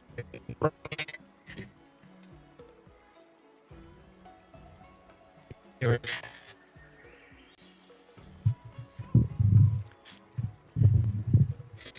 Greatly appreciate it.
There we go. That should generate a little bit more. Oh, they probably shit all over the what you call it? They probably shit over the other panels as well. So let me check that real quick. This is what they mean by no pain, no gain. Well, actually, surprisingly, they're still pretty clean. And the sun is hitting it quite nicely. So I should get the full power. Which is good. Let me see. Because that means I have free power. Woohoo! Alright, let's see. Total power is, let's see, is 5. Let me see. The sun is behind the clouds now, so it's kind of, but still enough to run everything for free. Let's go back to that one. Can you believe it? March 7th has actually become a pretty decent swordmaster in such... Okay, oh, we heard that. Can you believe... Wrong one. Let's go. I'll give you a tour of the Sky Splitter.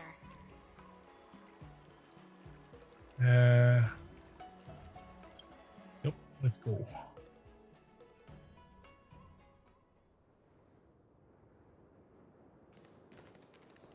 Looks like a lot of other visitors have also come to catch a glimpse of the Sky Splitter. Almost 16 hours. I'm gonna be a zombie. What's up, Mr. Jiaoqiu? Oh, here we go. No, it's nothing.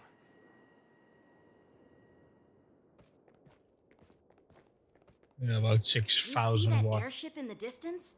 That's the Sky Splitter, the venue for the war dance ceremony. It doesn't look all that impressive from this distance. The Sky Splitter is actually a decommissioned Luofu military vessel. People aren't allowed on board until the war dance officially commences. Tomorrow, when the bell rings and the ceremonial cannons roar, I'll be there representing the Cloud Knights of the Xianzhou Luofu, standing in the ring, ready to take on challengers from all over the cosmos. Since I was a kid, I've been training in swordplay and the art of war under the general. Every day, I'd swing my sword 10,000 times, and then thrust it 10,000 times, repeating the process over and over. I understand that I'm not like other kids. I never envied the toys and freedom they all had. I never found sword practice boring or hard. Even in the thick of battle, facing down savage abominations, I never felt scared. Each day, I could feel myself getting stronger and stronger, and I racked up countless victories. Battery 20%. It's the best feeling in the world. I faced a Jesus. really tough opponent. And My just poor one battery. slash shattered my confidence into 1,000 pieces. Let's plug it in. That's when I felt true fear for the first time. Maybe that's what Mr. Jiaoqiu meant by life and death hinge on a singular moment. Every idea fades into nothingness. After that, I had to pick up the pieces and try to put myself back together. But no matter how hard I tried, I couldn't seem to find my old happy self again. I often ask myself, why do I wield my sword? If defeat is inevitable, why do I continue to fight? Is it to reclaim the joy of victory? To meet the general's expectations? Or to secure my honor among the Cloud Knights. Oh my god, I've been playing for so long that I actually almost completely discharged my headset. Granted, I had like 20% left, but like, think about it. This thing was fully charged when I started. It was like almost 16 hours, and at 20%, that's actually pretty good for a headset. While the general could teach me the art of swordplay, he couldn't teach me why I should keep on going. Well, the box said about 20 hours, the reason so must come from within myself. was it 20 hours? Let's see. I've been struggling to find that reason. But after talking with you, Mr. Zhao Chou, I think I already have that reason in mind. Oh, 29 hours. As a member of the battery Cloud life. Knights and the General's apprentice, I've had a weight on my shoulders. And I know there's still more to shoulder. Jesus. But when I wield my sword, it feels like I'm letting go of everything. I love the feeling of giving it my all, facing any obstacle in front of me, pressing forward. That's why I wield my sword. Oh, Yanqing. So young, yet so grown up. By the way, how old are you exactly?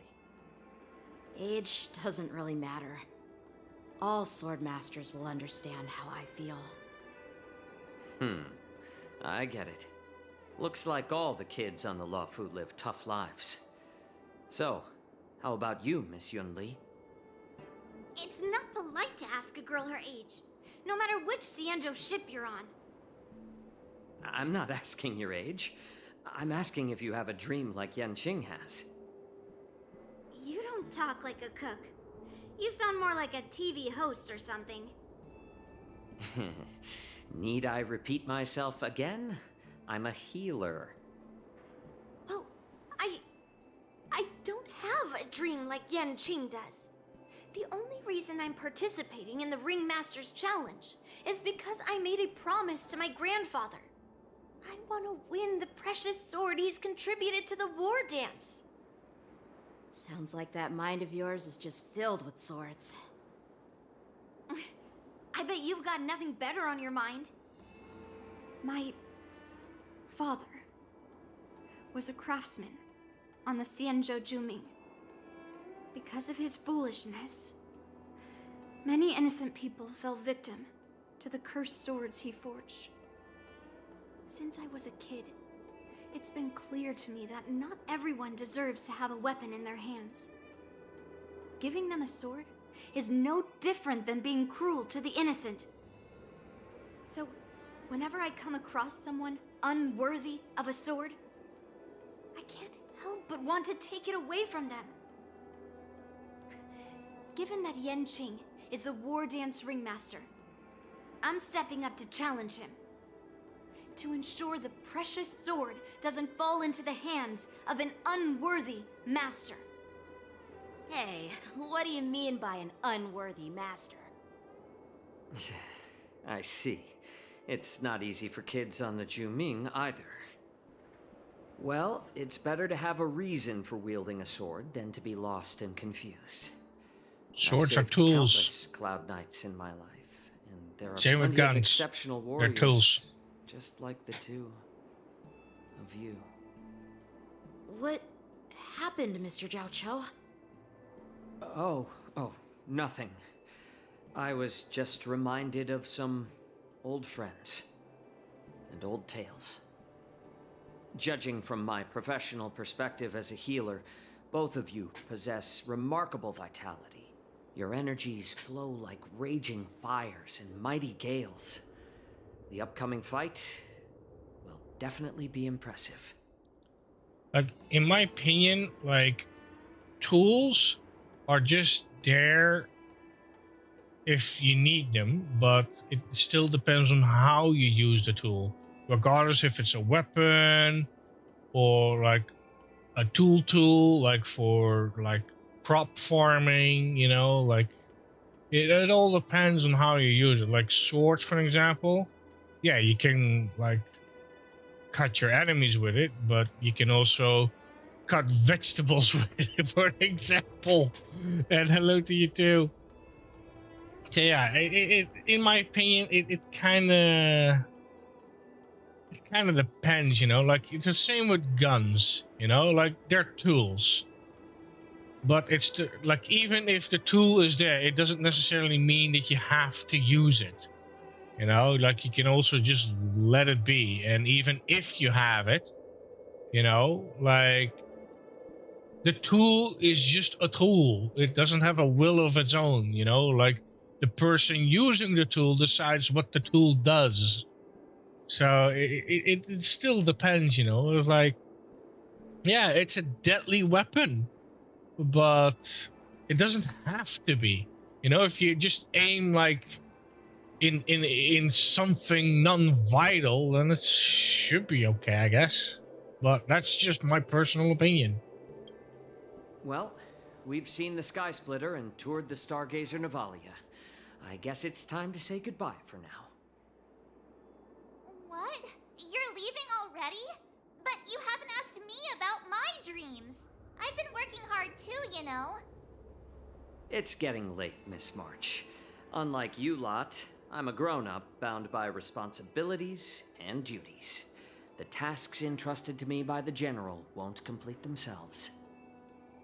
By the way, Yanqing, is it normal to have so many people wandering around in an automated area like the Stargazer Navalia? Actually, this is a restricted area. But since you're all guests, I made an exception, so you could take a look around. I understand. Well, I'll take my leave. I wish you both the best of luck in the ring tomorrow. Let's see. Well, since I'm already roughly over my sleep, you're gonna see how long I can last before I finally go like, I'm going blind now, and okay, shutting down. Oh my god, I'm generating so much power. I'm actually giving more power back than I'm consuming. Our tour of the Sky Splitter. Shall we continue with our training? Why don't we take a day off? What? You want to secretly practice swordplay by yourself? Dream on. You know, cramming before a fight never works out. For some reason, seeing the Sky Splitter has boosted my confidence. So, I've decided to conserve my strength for tomorrow. All right, I'll take you out of the Stargazer Navalia.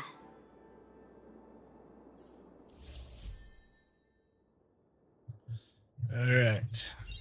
So I assume that the other two are also for character improvement, I assume. So we're gonna finish this one first. Let's at least see how far we can go before I finally crash and burn. Like, even though it's very unhealthy, it's like, you know, at least we'll get a better.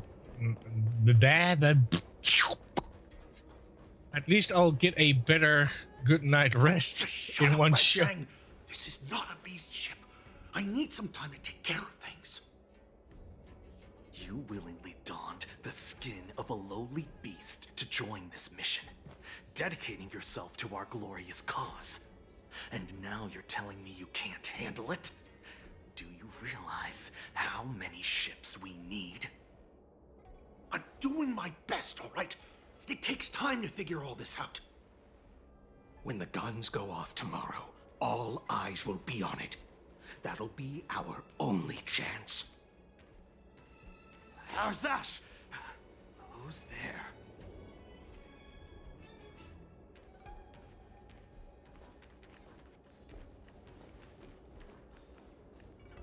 Who are you guys? An impromptu inspection. Why are there outsiders loitering in Stargazer Navalia? And a bunch of kids at that. Hey, kids. Didn't your parents ever tell you to stay away from the Stargazer Navalia? I know it's an automated facility, but it doesn't mean you can just break in and do what you want. Oh boy. Well, that gave it away. I mean, oh boy. Let's see.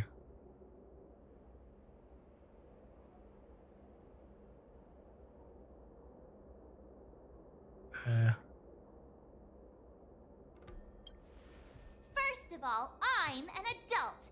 Second, I didn't just break in. Yeah, we. March, wait, blew you here are on an a adult? starskip. What? Like, whoosh.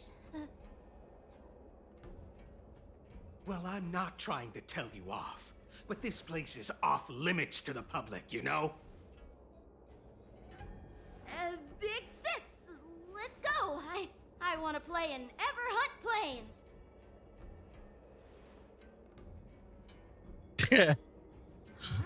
Everhunt Plains? Yeah, sure. Big Sis will take you there.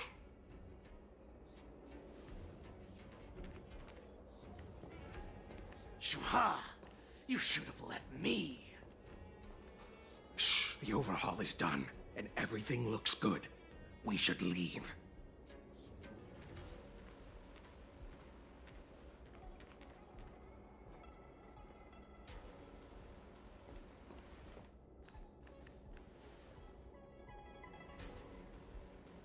Could you repeat what you just said, Yanqing?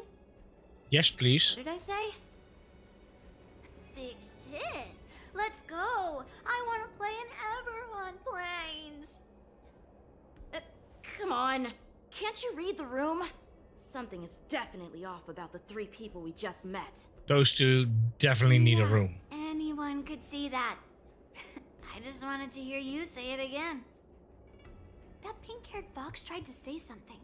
I'm pretty sure he sensed something fishy. She's like a Since he's not familiar Cinderay. with this place, he just dropped us a hint. But you didn't seem to be paying attention at all. I knew that from the beginning. And I have no idea what that text says. I'm just trying to click whatever's clickable.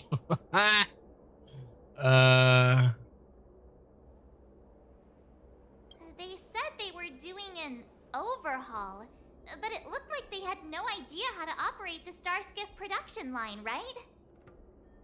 And it's suspicious how they suddenly finished their overhaul and walked away as soon as they laid eyes on us. A Cloud Knight, a member from the Skyfaring Commission, and a craftsman. They're from various departments, and the reason for the overhaul seems legit. But one of them blurted out some weird language just now. Did you hear that? I have a feeling that if we secretly tail them, we'll definitely catch these guys in the act. Follow my lead, and be careful not to blow our cover. I'm definitely gonna blow that cover. Absolutely. Absolutely. Because Who they are. Oh, Let's just film them.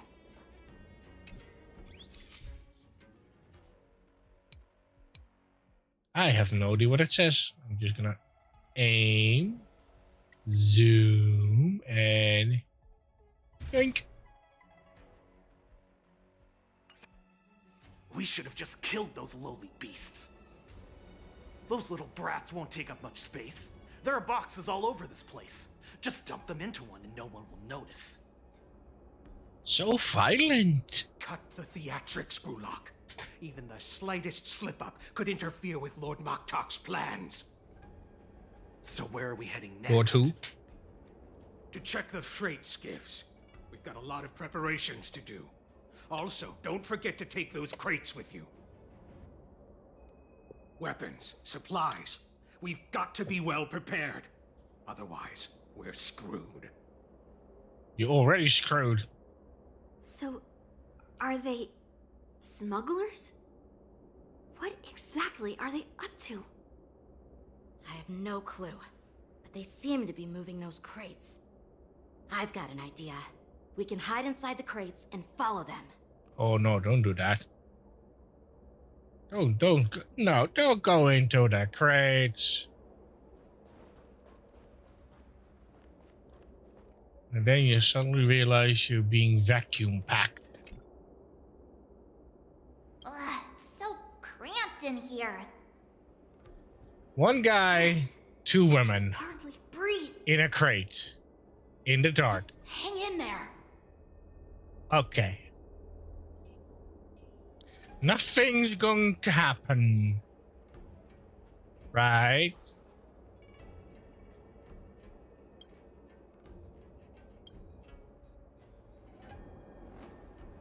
Let's just put the cargo here for now, all right? Then we'll move on to inspect the ships. Lord Moktok said that as soon as we're done, we're to board the freight skiff and leave this place. Don't worry, I've changed the shipping schedule. You two, come with me. Is it just me?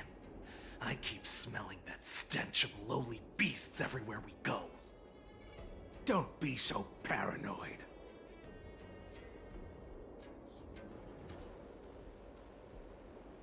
Looks like they're planning to escape on the skiffs in Stargazer Navalia. They keep talking about their plans, but where do they come from? And what do they want to do on the Xianzhou? They're definitely up to something bad. Wait, they disappeared. Let's catch up to them. Oh, lovely. Sneaky, sneaky. Tread softly, breathe quietly, and make sure to keep an eye on them. Hide out of sight as soon as there's any sign of activity.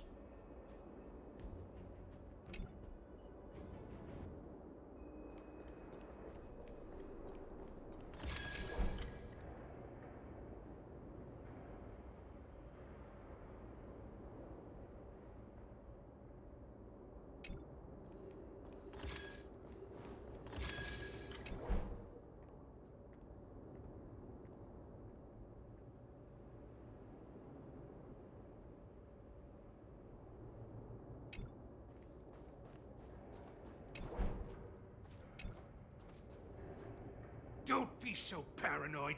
We're running out of time. Get over here! Shuhart, I'm coming!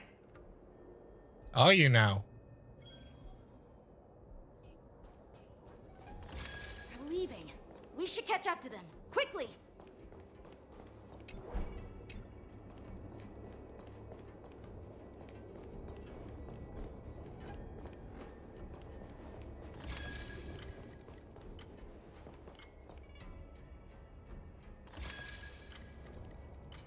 Is there a place where I can hide?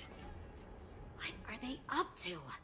They're all wearing official uniforms, but I'm pretty sure they're not members of the Skyfaring Commission, the Artisanship Commission, or the Cloud Knights. This is way too suspicious. Never mind who they are. Let's just film them.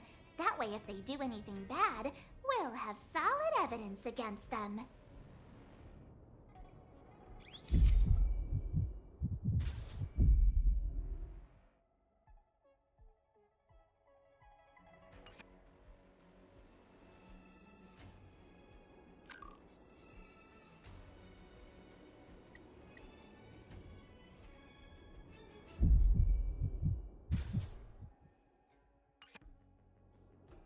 Look at this. A freight star skiff with enough room to fit at least 20 of my men. I'll let the others know and have them prepare more star skiffs. Once we're past the checkpoint, there will be beast ships waiting for us. Lord Moktok is ready.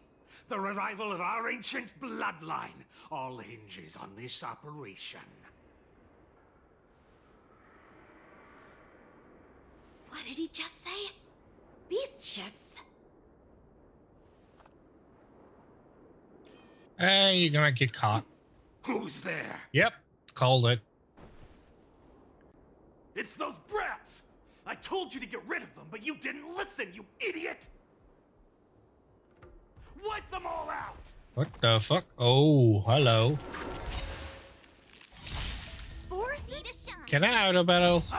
Yay, I can. Nice job!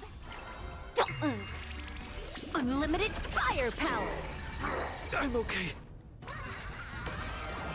All for the thrill.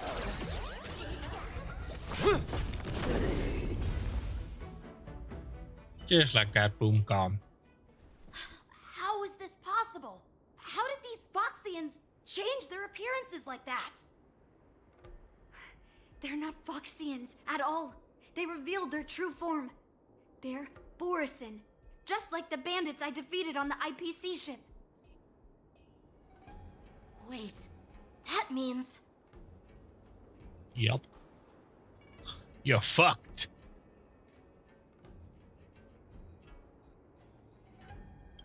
What kind of trick did they use? When we were tracking them earlier, they looked just like normal Xianzhou Foxians. It's not just a simple disguise of wearing our clothing and shaving their whiskers. They're somehow able to alter their appearance to be indistinguishable from Foxians. They even have official IDs for the Skyfaring Commission, the Artisanship Commission, and even the Cloud Knights? Skinwalker. Let me check this fake Cloud Knight's tag. Maybe it'll give us some clues. Lujun, an officer of the Patrol Defense Squad? Wait! What's the matter? I encountered a patrol officer named Lujun before. It was a few weeks ago, when we were transporting the Borisin prisoners. Skinwalker? Confirmed? Forge official identities. Question mark. Move around the Xianzhou without raising suspicion. Oh no, this is bad. Even worse. If you find one cockroach on the Express, it usually means... Oh no. No More cockroaches. Borisin hiding on the Xianzhou. I bet their plan is much bigger than just stealing information. We've got to report this to the Seat of Divine Foresight. No cockroaches allowed. If you see cockroach, send them to the 5-star hotel. Asmongold will gladly accept them. Oh my god, I'm sorry. I just had to say it. Sorry, Asmongold.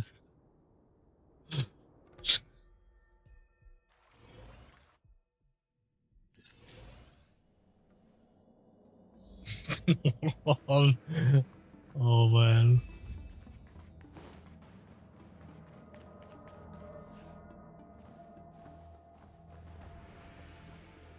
I am glad to finally meet you in person, guests from the Astral Express.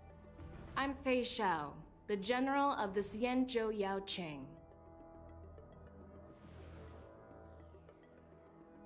Let me introduce our guest to you. The one dressed in green. He's the reincarnation of Imbibitor Lune, and the person behind him is the newest member of the crew.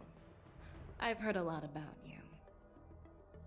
Outside the reports from the Law Fu, the Skyfaring Commission of the Yaoqing has also gathered plenty of information about both of you.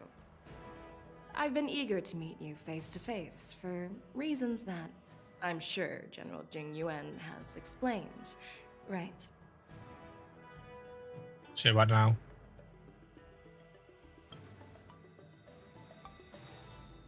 Oh, he didn't.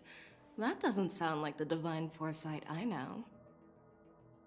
Don't worry. Just tell her the truth.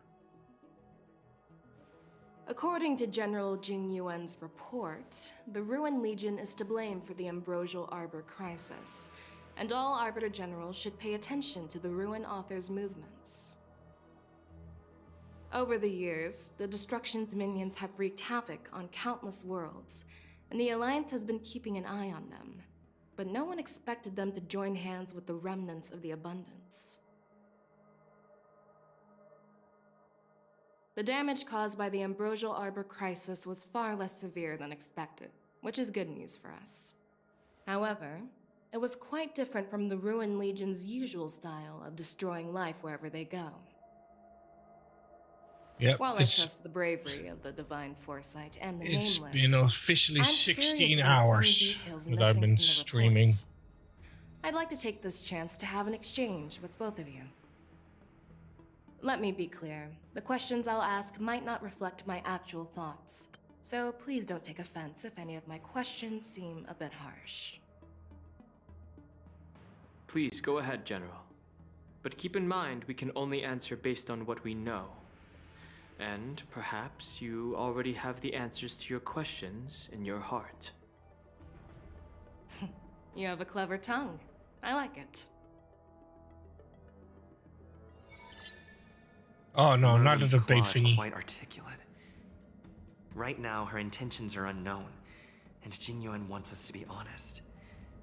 Maybe I'll just stick to the facts we know. I suck at these because I need to read. Let's cut to the chase. Before the crisis struck, the Astral Express was guided here by a Stellaron hunter, a wanted felon, in an attempt to resolve the Stellaron crisis. However, everyone in the cosmos knows of the Stellaron hunter's reputation. So, why did you place so much trust in them? Could it be that some of you have a connection with them?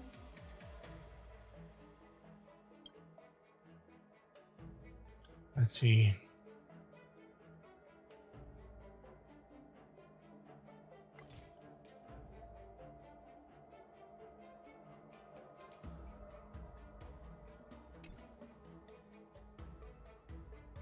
Apart from the Lafu, there are many other worlds suffering from Stellaron corrosion. For example, Eurillo 6, the world that the Express stopped at before reaching the Lafu, was one of them. To the Express, Stellarons act as roadblocks on the Silver Rail and pose risks to the warping process. And that's why dealing with Stellaron issues is part of the duty of the Nameless.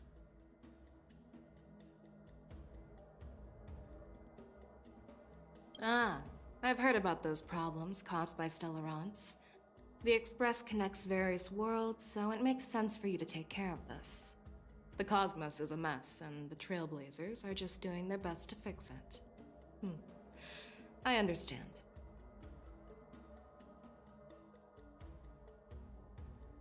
Let's move on to the next question. The report suggests that Don Shu, the master of the Disciples of Sanctus Medicus, colluded with the Lord Ravager and used the power of the Stellaron to resurrect the Ambrosial Arbor. I can't remember. But here's the thing. Don Shu was just a chief alchemist. Even if she colluded with our enemies and summoned the Stellaron, how did she manage to bypass the Vidyadhara guards around the Ambrosial Arbor?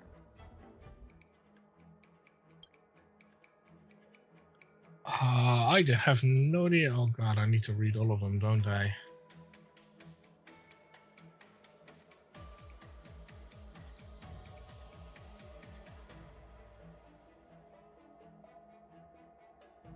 I think it was this one, right? If the Lafu hadn't exiled Danheng, leaving the Vidyadhara with no leader, they wouldn't have fallen into chaos, and there wouldn't have been the opportunity to bring the Stellaron to the roots of the Arbor unnoticed. Imbibitor Lune was exiled due to his own crimes. Now, Danheng, as his reincarnation, is free from his sins. However, why did he risk trespassing on the Xianzhou Lafu before his exile was lifted? I was concerned about the safety of my companions, so I acted brazenly. I admit I was reckless at the time, but he returned despite everything. Now, let's consider the outcome. The Arbor was resurrected, and the Lafu required a High Elder to repair the seal and suppress the Plague Mark. It's hard not to think about the stakes involved, right? According to the report, Lord Ravager Fantilia is the mastermind behind the entire conspiracy. She disguised herself as an ambassador of the Skyfaring Commission and traveled with you, only to vanish without a trace later on. It seems too convenient to label her as a scapegoat. I have no idea what to do.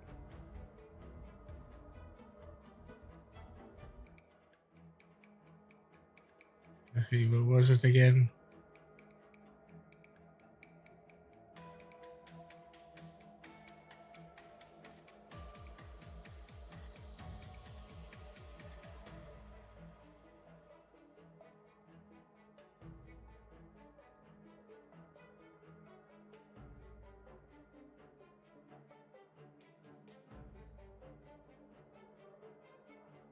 I have no idea because I can't really read it. I am so fucked right now.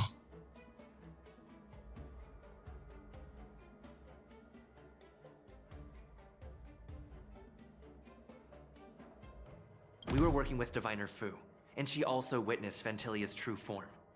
You're not going to doubt one of your own people, are you? Yeah, that was the right choice. Of course not. We can trust the testimony of Master Diviner Fu Xuan.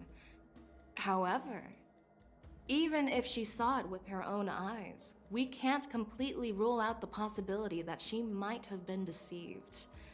After all, it's suspicious how the culprit just bizarrely vanished.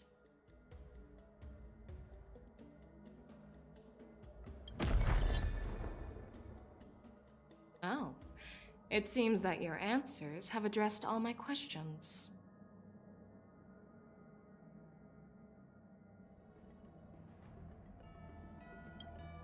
Generals, I am finished with my questioning. So, what do you think, General Fei Shao? Have the doubts in the report been cleared up? The two nameless have been honest in their answers. Even though there are some tricky details, my intuition tells me there is nothing wrong. However, the 3 questions I posed earlier were not just for the nameless, but for you too, General Jing Yuan. First, the disciples of Sanctus Medicus grew uninterrupted on the Law Fu, yet the 6 charioteers were not aware of it. That was a dereliction of duty. Second, you believed in the Stellaron Hunter's prophecy and entrusted outsiders to solve the crisis, even granting them access to the Plague Mark. That was a dereliction of responsibility. Third, you insist on holding the war dance right after the Ambrosial Arbor crisis, putting the Lawfu back in the spotlight. That is a dereliction of wisdom. Merlin's Claw. Is this your line of thinking, or the 10 Lords? From the moment I walked in, I made it clear that the questions I'd ask might not reflect my actual thoughts. The disciples of Sanctus Medicus were deeply rooted and had been plotting for a long time. I admit it was my negligence for not noticing it earlier. As for the Stellaron Hunter's prophecy, I didn't believe all of it, but in the end, the Law Fu did survive the Ambrosial Arbor crisis. So, I think it's safe to say that Elio's prophecy about the future holds some merit. And as for the war dance, do you think I'm unaware of the risks? However, risks can also be opportunities. The Law Fu has lain low for too long. I believe it's time to stir up the dregs hidden in the depths and wash them away once and for all. Just as I expected from our sophisticated divine foresight. You have a way with words. I like it. But, unfortunately, ever since the report was submitted, the Alliance has been filled with rumors and speculation.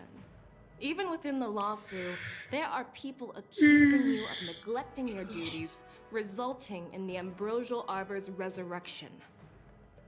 So what are your thoughts on all of this, General Fei Shao? As a fellow Arbiter General, I fully understand the difficulties of this position. Personally, I think all these rumors are meaningless drivel. Across the sea of stars, the divine foresight knows better than anyone else what happened on the Law Fu and the meaning behind it. 7,000 what? Just as what happened on the Xianzhou Yaoqing recently. You mean the Xianzhou Yaoqing is also... the scouts of the Verdant Knights have sent back reports that Borison are making trouble again. The Borison packs that were once divided and scattered have started swallowing each other up, forming larger and larger packs. Moreover, there's an entity named Mongus behind it all. An entity? According to the report, this entity isn't actually a Borison. It's a woman claiming to be the messenger of the Master of Immortality. She's described as having 12 faces and 12 pairs of fangs, as cruel as poison and as elusive as quicksand. The Borison believe she'll give them a chance to rise again. That's Ventilia. That's right. You're lucky that I'm the one who came this time. If it were the Patina Justice or the Seer Strategist, this conversation might not be so friendly. I've always had faith in my instincts, so I don't doubt your good intentions. But the Alliance has its fair share of questions and doubts about the Law Fu. So, my plan is to come up with an acceptable answer to satisfy the Alliance. What's in this plan, General Fei Shao? General Jing Yuan, you already know what has to be done. But since you don't want to be the bad guy, I'll take care of it for you. You need the final word from the Ten Lords Commission to quell any doubts. And for that, I'll have to ask the two Nameless to visit the Shackling Prison. Excuse me? Prison? What? No, I'm not imprisoning you. While you're there, I'll ask a judge in the Ten Lords Commission's Interrogation Division to record a detailed testimony with the karmic mirror from both of you. We'll fill in the gaps that weren't covered in the report and silence any protests within the Alliance. I'm okay with that.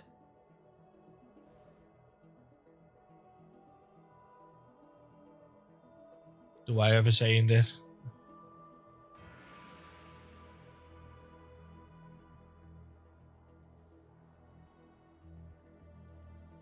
Worried that I might go back on my word and keep you in the Shackling Prison? Absolutely. Relax. If I wanted to do that, you'd already be behind bars. Once you're done with your testimony, you're free to come and go as you please. Then, as the Merlin's Claw requests... Oh, there's one more thing. This testimony is for silencing the voices of opposition within the Alliance, but I would like to urge General Jing Yuan to listen to the pleas of the Foxians on the Xianzhou Yaoqing. So, you are here for Hule. Exactly. Hule is locked up in the Law Fu's Shackling Prison. Since he is the Broodlord of the Borison, I want to transfer him onto the Xianzhou Yaoqing and imprison him there. The recent movements of the Borison suggest they're planning something big, so we must act preemptively. It makes sense to have the Foxians keep an eye on their arch-nemesis. Since you trust my judgment, I'll repay that trust. What do you think about all this, General Huayan? I was worried this would turn into a heated argument, but it seems like both of you are on the same page, solving each other's problems. I couldn't have asked for a better outcome. And as for Hule, I'll send my lieutenants Zhao Chou and Moza to check on his condition in prison and ready him for transport. If there are no more questions, shall we get this started? Do I have to? Do you actually believe in the Stellaron Hunter's prophecy?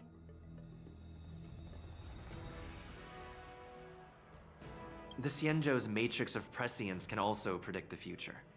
Do you believe in its prophecies? I understand. You're definitely a unique individual, just like Huayan said. I hope you'll walk alongside the Rainbow's path as a friend. Grabby, grab, grab, grab, grab. You saw nothing. You're definitely a unique. I hope you'll walk. Wrong one. You're definitely. I hope you'll damn it. walk along. I'm really sorry about all this. But the testimony in the shackling prison won't take up much of your time. It better not. I'm tired. I'll call for a messenger to take you to the interrogation vigil. You just need to give your testimony, and then you can head back. So no need to worry. As you wish, General. Well, you say I don't have to worry, but that makes me worry. Because I do not trust this at all. Because if it was that easy, then the developers wouldn't bother making it. Well, let's go then.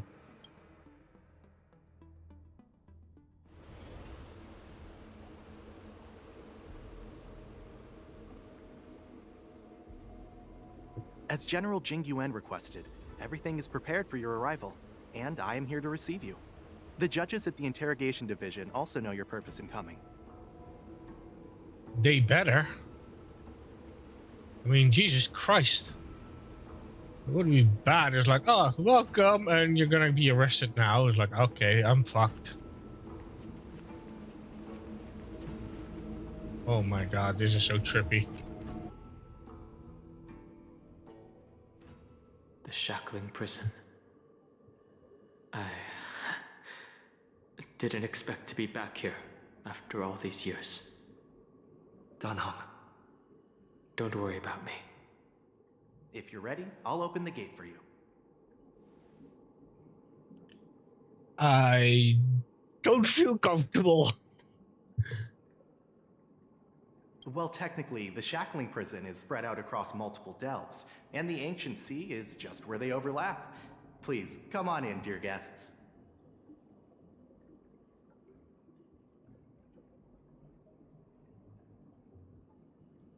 Eh.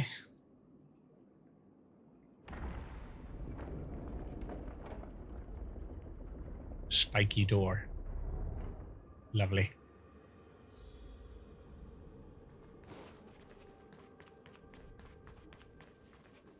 You know what?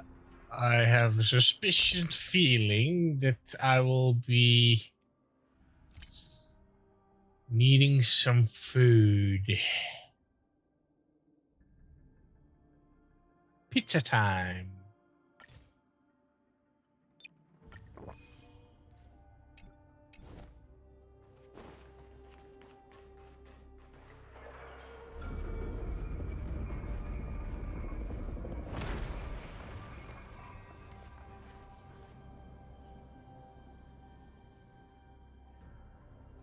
Looks nice though.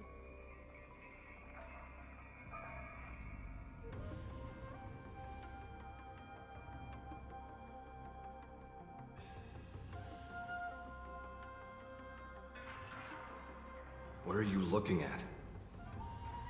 The shackling prison on the Luofu is completely different from the one on the Yaoqing. It's completely underwater. Whether it's in the clouds or underwater, breaking free would still be a piece of cake for me. Still thinking about your old jailbreak tricks, huh? Forget it. You're free now. Just don't do anything stupid, or the judges will throw you back in there and lock you up for a few hundred years. You'll see me again in just a few days. Taking Hule back to the Yaoqing means a lot to the Foxians on the ship, and to the General herself. So stay alert.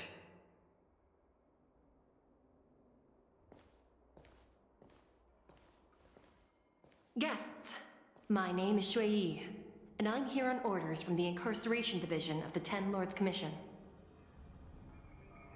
We're Jiao Chou and Moza. General Fei Xiao sent us to extradite the Borisin criminal Hule to the Yaoqing.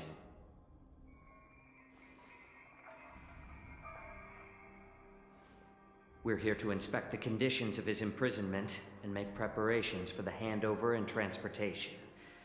I assume you've been briefed, Your Honor. Your visit request has been approved. I'll be your guide for this trip. Prisoner Hule, the warhead and brood lord of the Borisin abominations of abundance and the arch-nemesis of the Foxians, is responsible for 2,123 wars of aggression and countless associated crimes. Ooh, that's Due a to lot. his heinous acts, he has been imprisoned in the depths of the shackling prison and subjected to the punishment of the Forest of Swords until the end of time. He shall never be pardoned. No need to repeat his crimes and sentence, Your Honor. He is the greatest enemy of us Foxians. The stories of his atrocities are used to terrify our children. I'm well aware of every crime he's committed. Let's move on to the next step. When it comes to visiting criminals, there are rules in place to ensure your safety. I know you've heard legends about Hule since you were children, but your knowledge about him is likely very limited. Only the judges of the 10 Lords Commission truly know what kind of abomination is locked up at the bottom of the shackling prison. It has been centuries since Jing Liu, the former sword champion of the Luofu, captured Hule. And during all those years, we never provided him with any food. Yet he somehow managed to stay alive. It defies all the documented physical characteristics of the Borisin. The Forest of Swords, forged by the Punishment Division, is a device of intense torment, used to execute sinful abominations.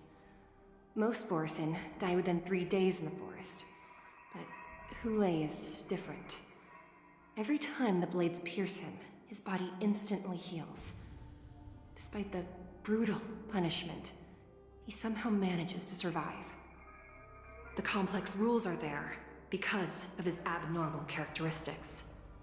Do you understand now? I apologize for any offense caused. Please continue, Your Honor.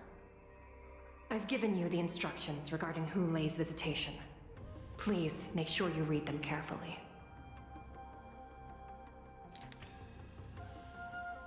I have no need. I am not going to read this because I won't be able to. And please, take this pellet before proceeding. No, I'm not taking random medicine. Then you won't be allowed to visit Hule. Just swallow it already. Hule is like all Borisin. He can release a pheromone called lupatoxin that induces fear. Thousands of years ago, we Foxians were enslaved by the Borisin. Not because we were naturally weaker, but because of their lupatoxin. This pill is for our own mental well-being. I understand. I knew you were a reasonable person. Now that we've taken the medicine, let's proceed.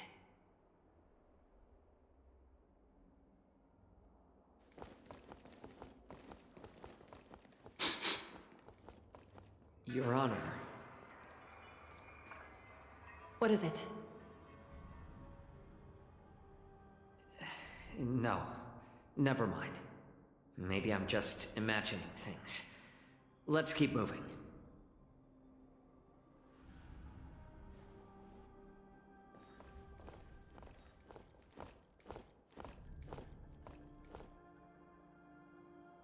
Here we are. Her Honor hasn't arrived yet. Please wait a moment. And there's gonna be a prison break. I can already smell it through the pixels.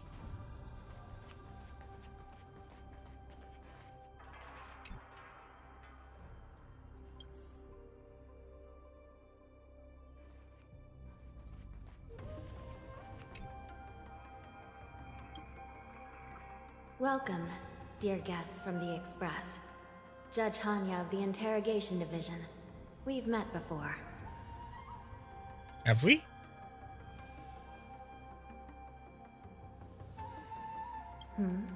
You don't want to see me? Well, in that case, I can call in the judge who's an expert in acupuncture, or the one who's handy with axes and saws, or the one who knows all about whips and ropes. We've got plenty of options here, and we'll find one that suits your taste. Just kidding. We judges work in shifts, and it just happens to be my shift. maybe we're destined to cross paths. Please allow me to express my gratitude to you again for subduing the demons in the Fixtral Garden. Looks like while March 7th and I were clueless, you already made many friends on the Xianzhou Luofu. Even though you and I have met before, we can't show any favoritism under the Ten Lords. So, please do as I command as we head to Scrivener Hall and beyond. Don't do anything without my permission. This is not a place for ordinary mortals. You and Mr. Danheng, please come with me. Please lead the way, Your Honor. Please let me activate the mechanism before we all move forward. And please, watch your steps. Those floaty things. XP! Minecraft XP!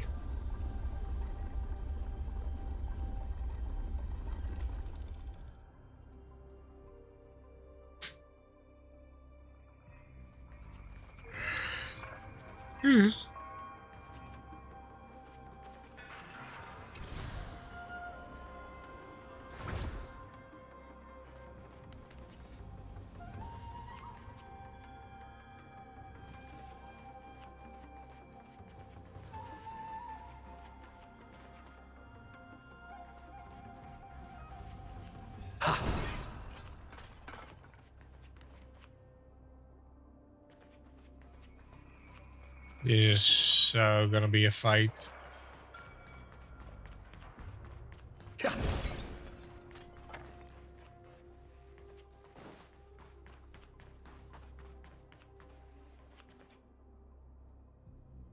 Those boulder holders are also just there. I mean, not very protective armor, if you ask me.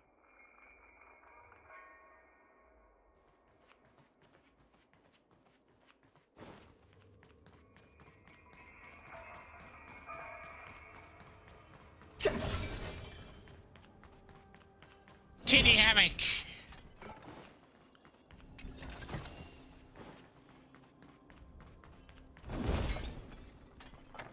Ooh, what's that?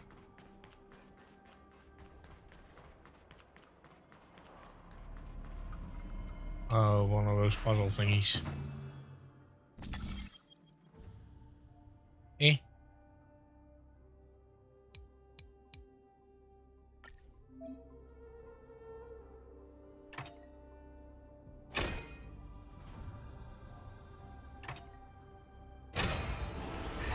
No match for me. Oh, okay.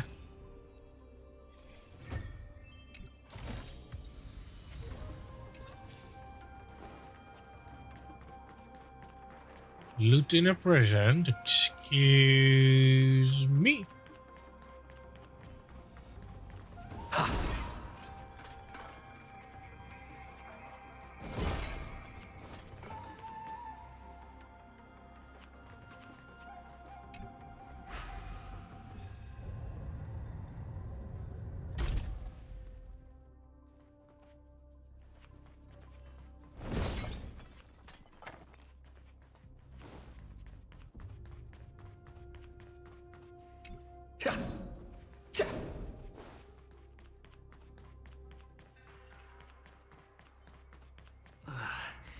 It's freezing. This place is filled with the cold air from the northern peak of the polar delve. Even the toughest long-life species would have a hard time enduring this.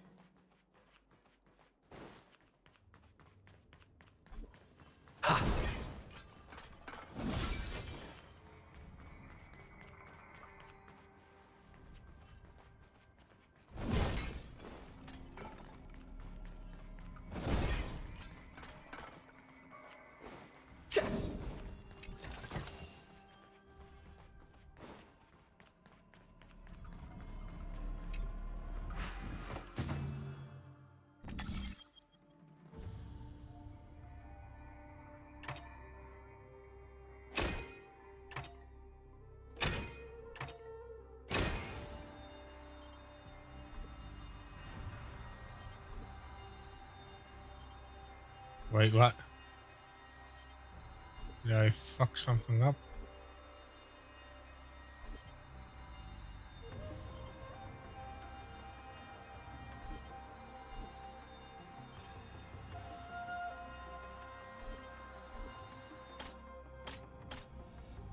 Oh, wait.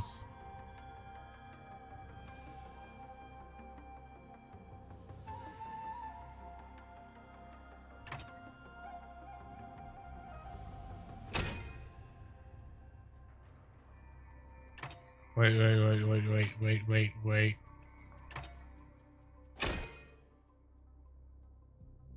I knew it.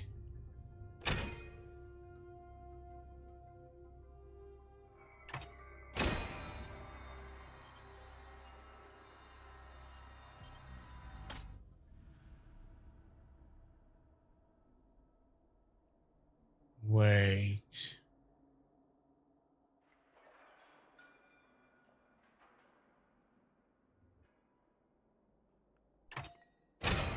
There we go.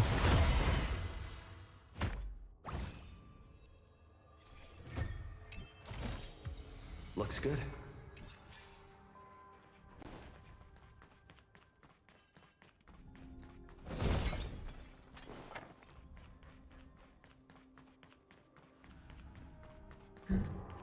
Did you hear something just now? Let me check it out. It's going to be a bloody prison break. Ugh, what an eyesore. This place is packed with boxes and crates. I'm gonna do the thingy in a bit.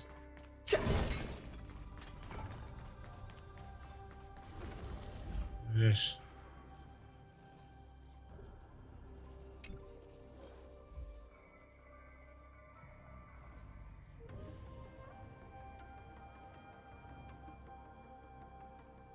How many can we do? 6. Why not?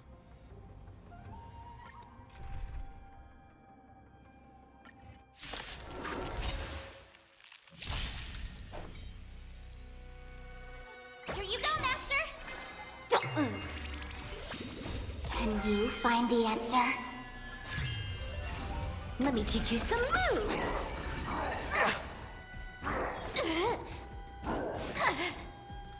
Azure Dragon, White Tiger, less cards! Watch this! Flaming Lance! Forward!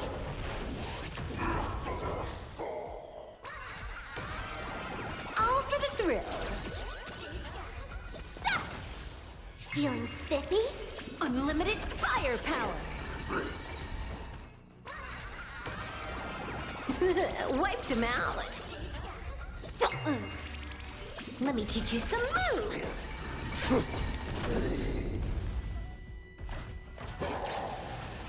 Feeling spiffy? Can you find the answer? Unlimited firepower! Yeah! My perfect speed run! Charge out!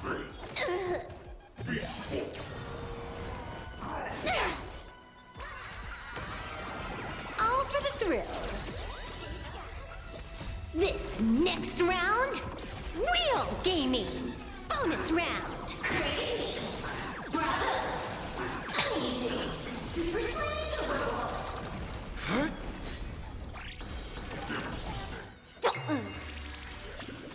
Bonus round. Crazy. Bravo. Amazing. Super Slam Silver Wolf.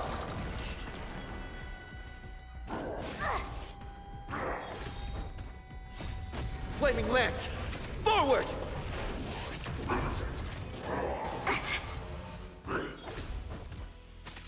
Stop! Azure Dragon, White Tiger, less cards! Watch this! Feast your eyes, aha! Feeling spiffy? Can you find the answer? Bonus round! Crazy! Bravo! Amazing! Super Slam Silver Wolf! My perfect speed run! I think that after this arena thingy, I'm gonna call it because I'm tired. It's been like, let's see, 12, 17 hours. Roughly 17 hours of streaming in one go. Like YouTube only goes to 12, so I had to cut it off earlier. But Azure Dragon, White Tiger, less cards. Watch this! Flaming Lance! Forward! Feeling spiffy? Unlimited firepower!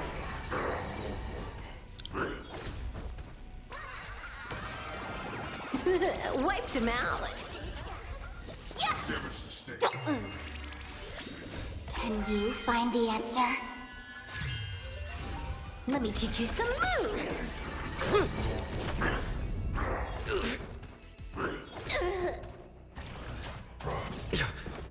oh, that is not looking good. Look, I'm almost dead, Unlimited and I'm only at round 2. All for the thrill. This next round, real gaming. Bonus round. Crazy. Bravo. Easy. Super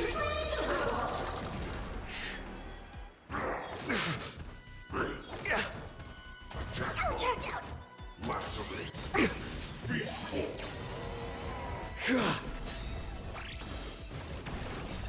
Flaming Lance! Forward! Yeah. Bonus round. Crazy. Bravo. Easy. Super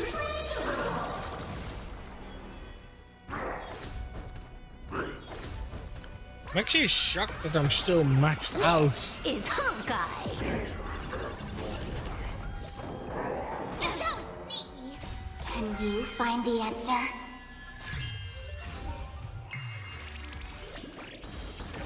Bonus round. Crazy. Bravo. Easy. Super Damage sustained. Azure Dragon, White Tiger, less cards. Watch this. Awesome. Now watch this.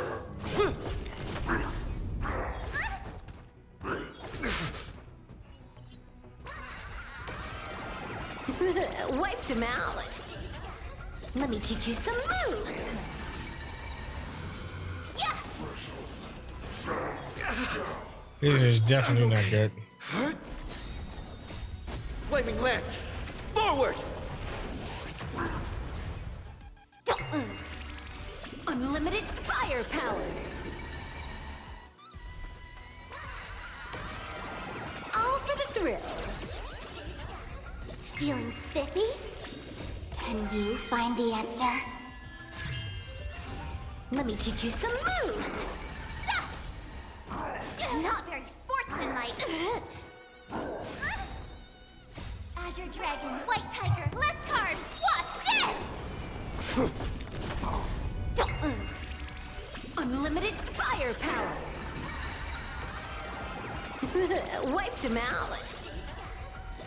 This next round, real gaming. Bonus round. Crazy. Bravo.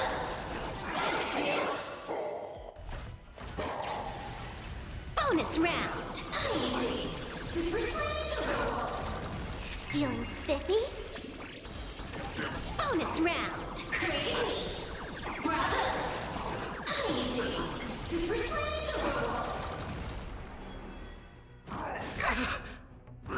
I'm okay. Not a scratch. Not very sportsmanlike. Oh dear. Flaming Lance! Forward! Can you find the answer? Ouch, ouch, ouch.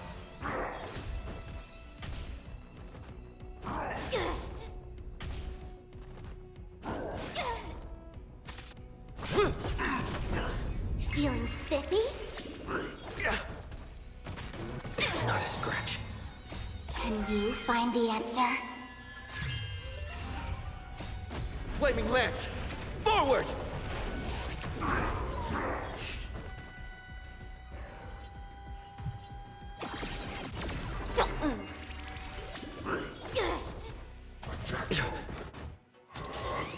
Not a scratch. Feeling spiffy? Can you find the answer? Flaming Lance! Forward!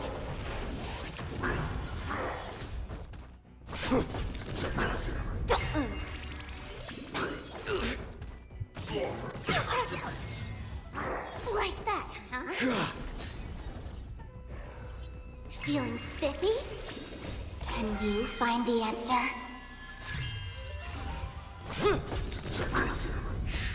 Flaming Lance!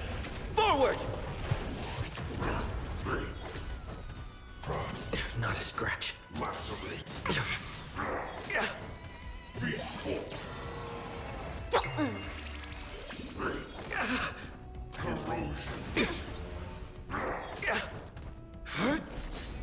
Feeling spiffy? Can you find the answer? Flaming Lance! Forward!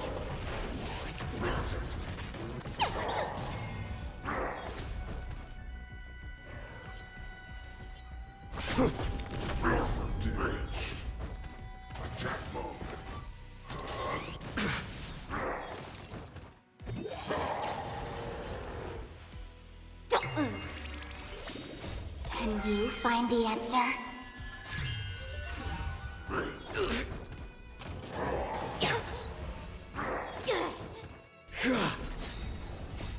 Flaming Lance! Forward! Feeling spiffy?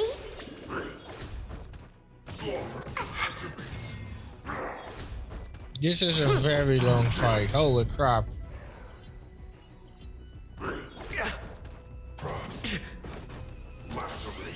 Not a scratch. Can you find the answer?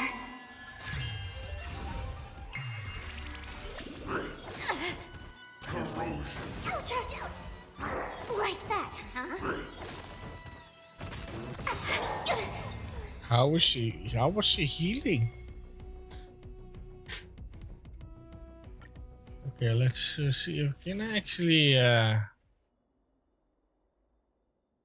need to change my setup. March, details, switch, go back to your normal one.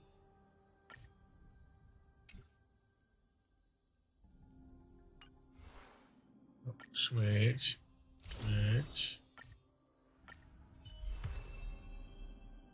You're better that way. And you switch, I guess, to the bat.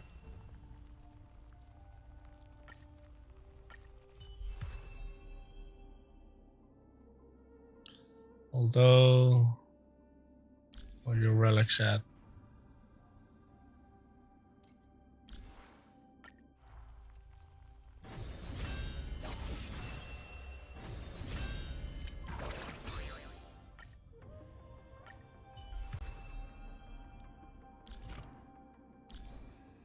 Your relics are better on this one.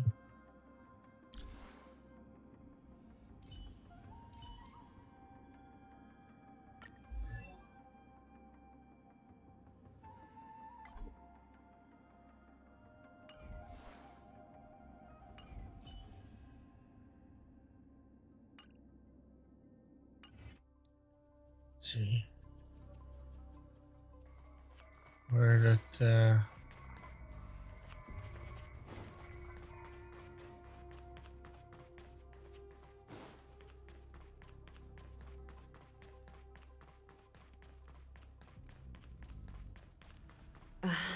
What an eyesore.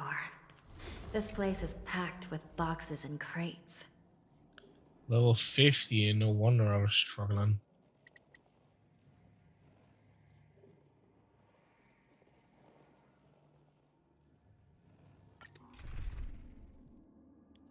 Let's see if this goes better.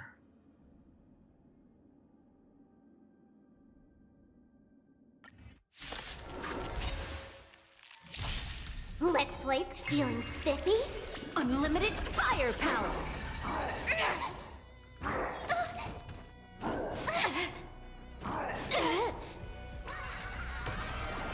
All for the thrill.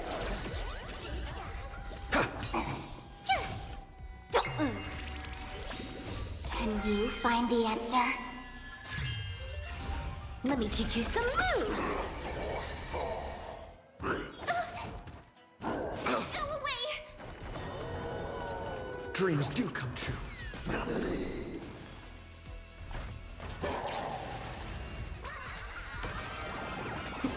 Wiped him out. Feeling spiffy? Unlimited firepower. Let the show begin!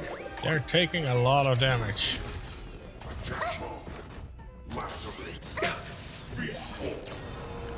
March, you really need to get that shield up. Let's improvise. Why so many hits? Phew! Watch this awesome move. All for the thrill.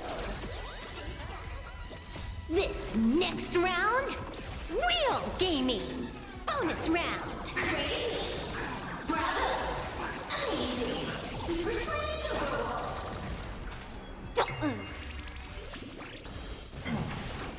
Bonus round. Crazy.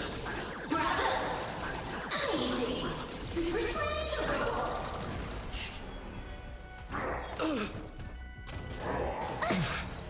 You can't run. Can you find the answer? Try that again. Dreams do come true. Let the show begin! Here! This is Honkai! Feeling spiffy? Bonus round! Crazy! Bravo! Easy! Super You can't run! Try that again! Watch this awesome move!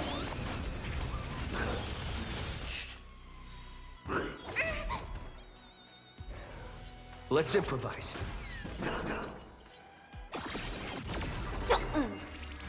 Unlimited firepower! Phew! All for the thrill! You can't run! Feeling spiffy? Can you find the answer? Let me teach you some moves! Dreams do come true. Here! Wiped him out. My perfect speed run. Try that again. Unlimited firepower. You can't run. Watch this awesome move. Let's improvise. Let the show begin!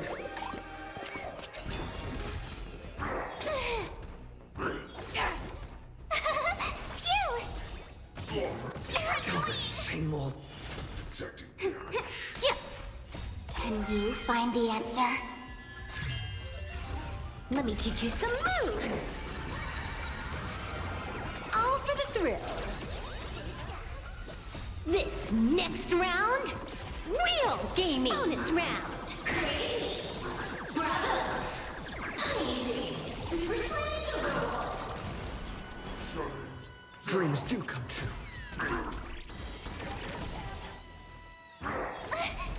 You can't run. This is Honkai. Feeling spiffy? Bonus round. Crazy. Bravo. Easy. Super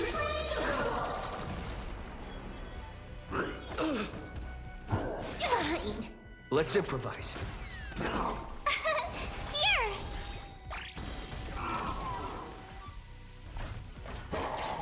Well, 4 out of 12. It's okay, I guess. Now that the shields are up. Watch this awesome move!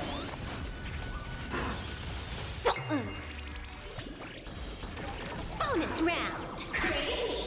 Bravo! Amazing! Super Like that, huh? Try that again! My perfect speed run! Dreams do come true. Let the show begin!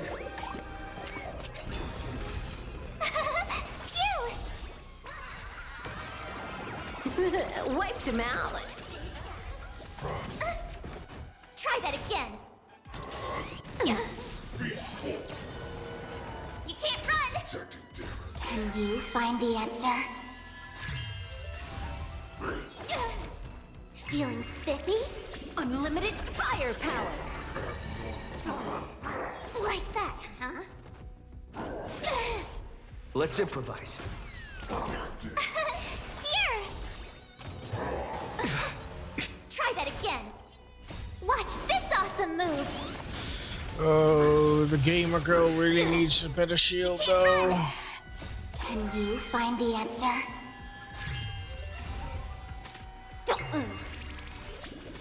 Let me teach you some moves. All for the thrill.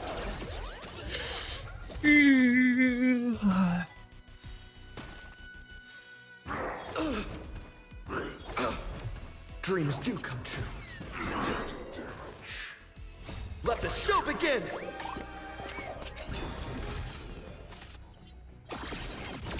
Feeling spiffy? Unlimited firepower. Phew! Fine. Try that again. Wiped him out. This next round, real gaming. Bonus round. Crazy. Bravo. Amazing. Super You can't run.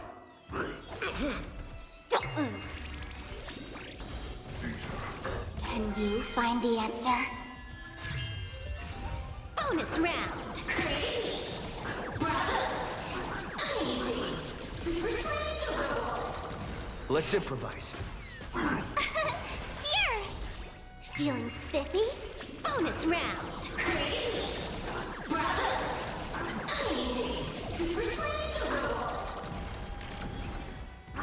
I'll catch up. Try that again.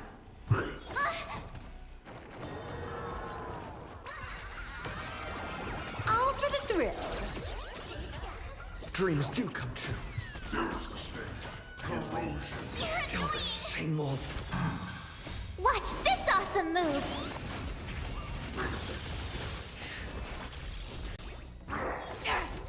Try that again. Can you find the answer? March, you need to shield yourself as well.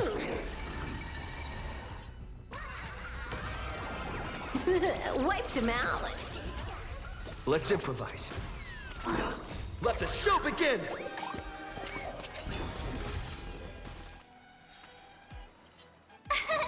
Here! You can't run! Go away! Watch this awesome move! Unlimited firepower! Shutting down. All for the thrill. Feeling spiffy? Let me teach you some moves. This next round, real gaming. Bonus round. Bonus round. Crazy. Bravo. Amazing. Super Bonus round. Crazy. Bravo. Amazing. Super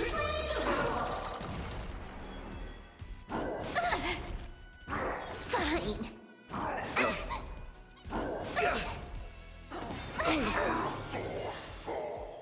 Can you find the answer? Dreams do come true. Well, March, I think you're the only damage dealer Feeling left. spiffy? Like that, huh? Attack mode. Lacerate.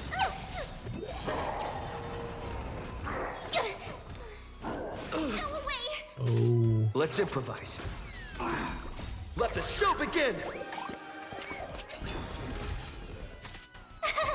Cute! Oh, March, you're solo. Watch this awesome move! Try that again! Oh, is they're the ones heal. Yeah, they heal. Over. No wonder this fight is taking so long. Well, we got some stuff, that's for sure. One more time, absolutely not. Alright, we're fully healed. I need to switch the team again. So you switch. To Lance.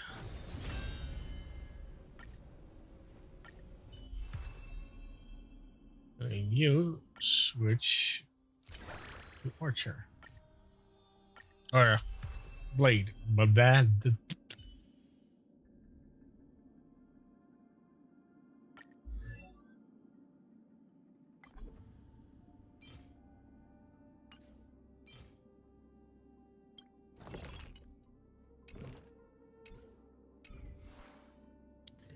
Alright, I think it's time for me to pass the hell out. So, thanks for watching. It's been quite a couple of hours. And I'll see you all when I wake up again, I guess. Later.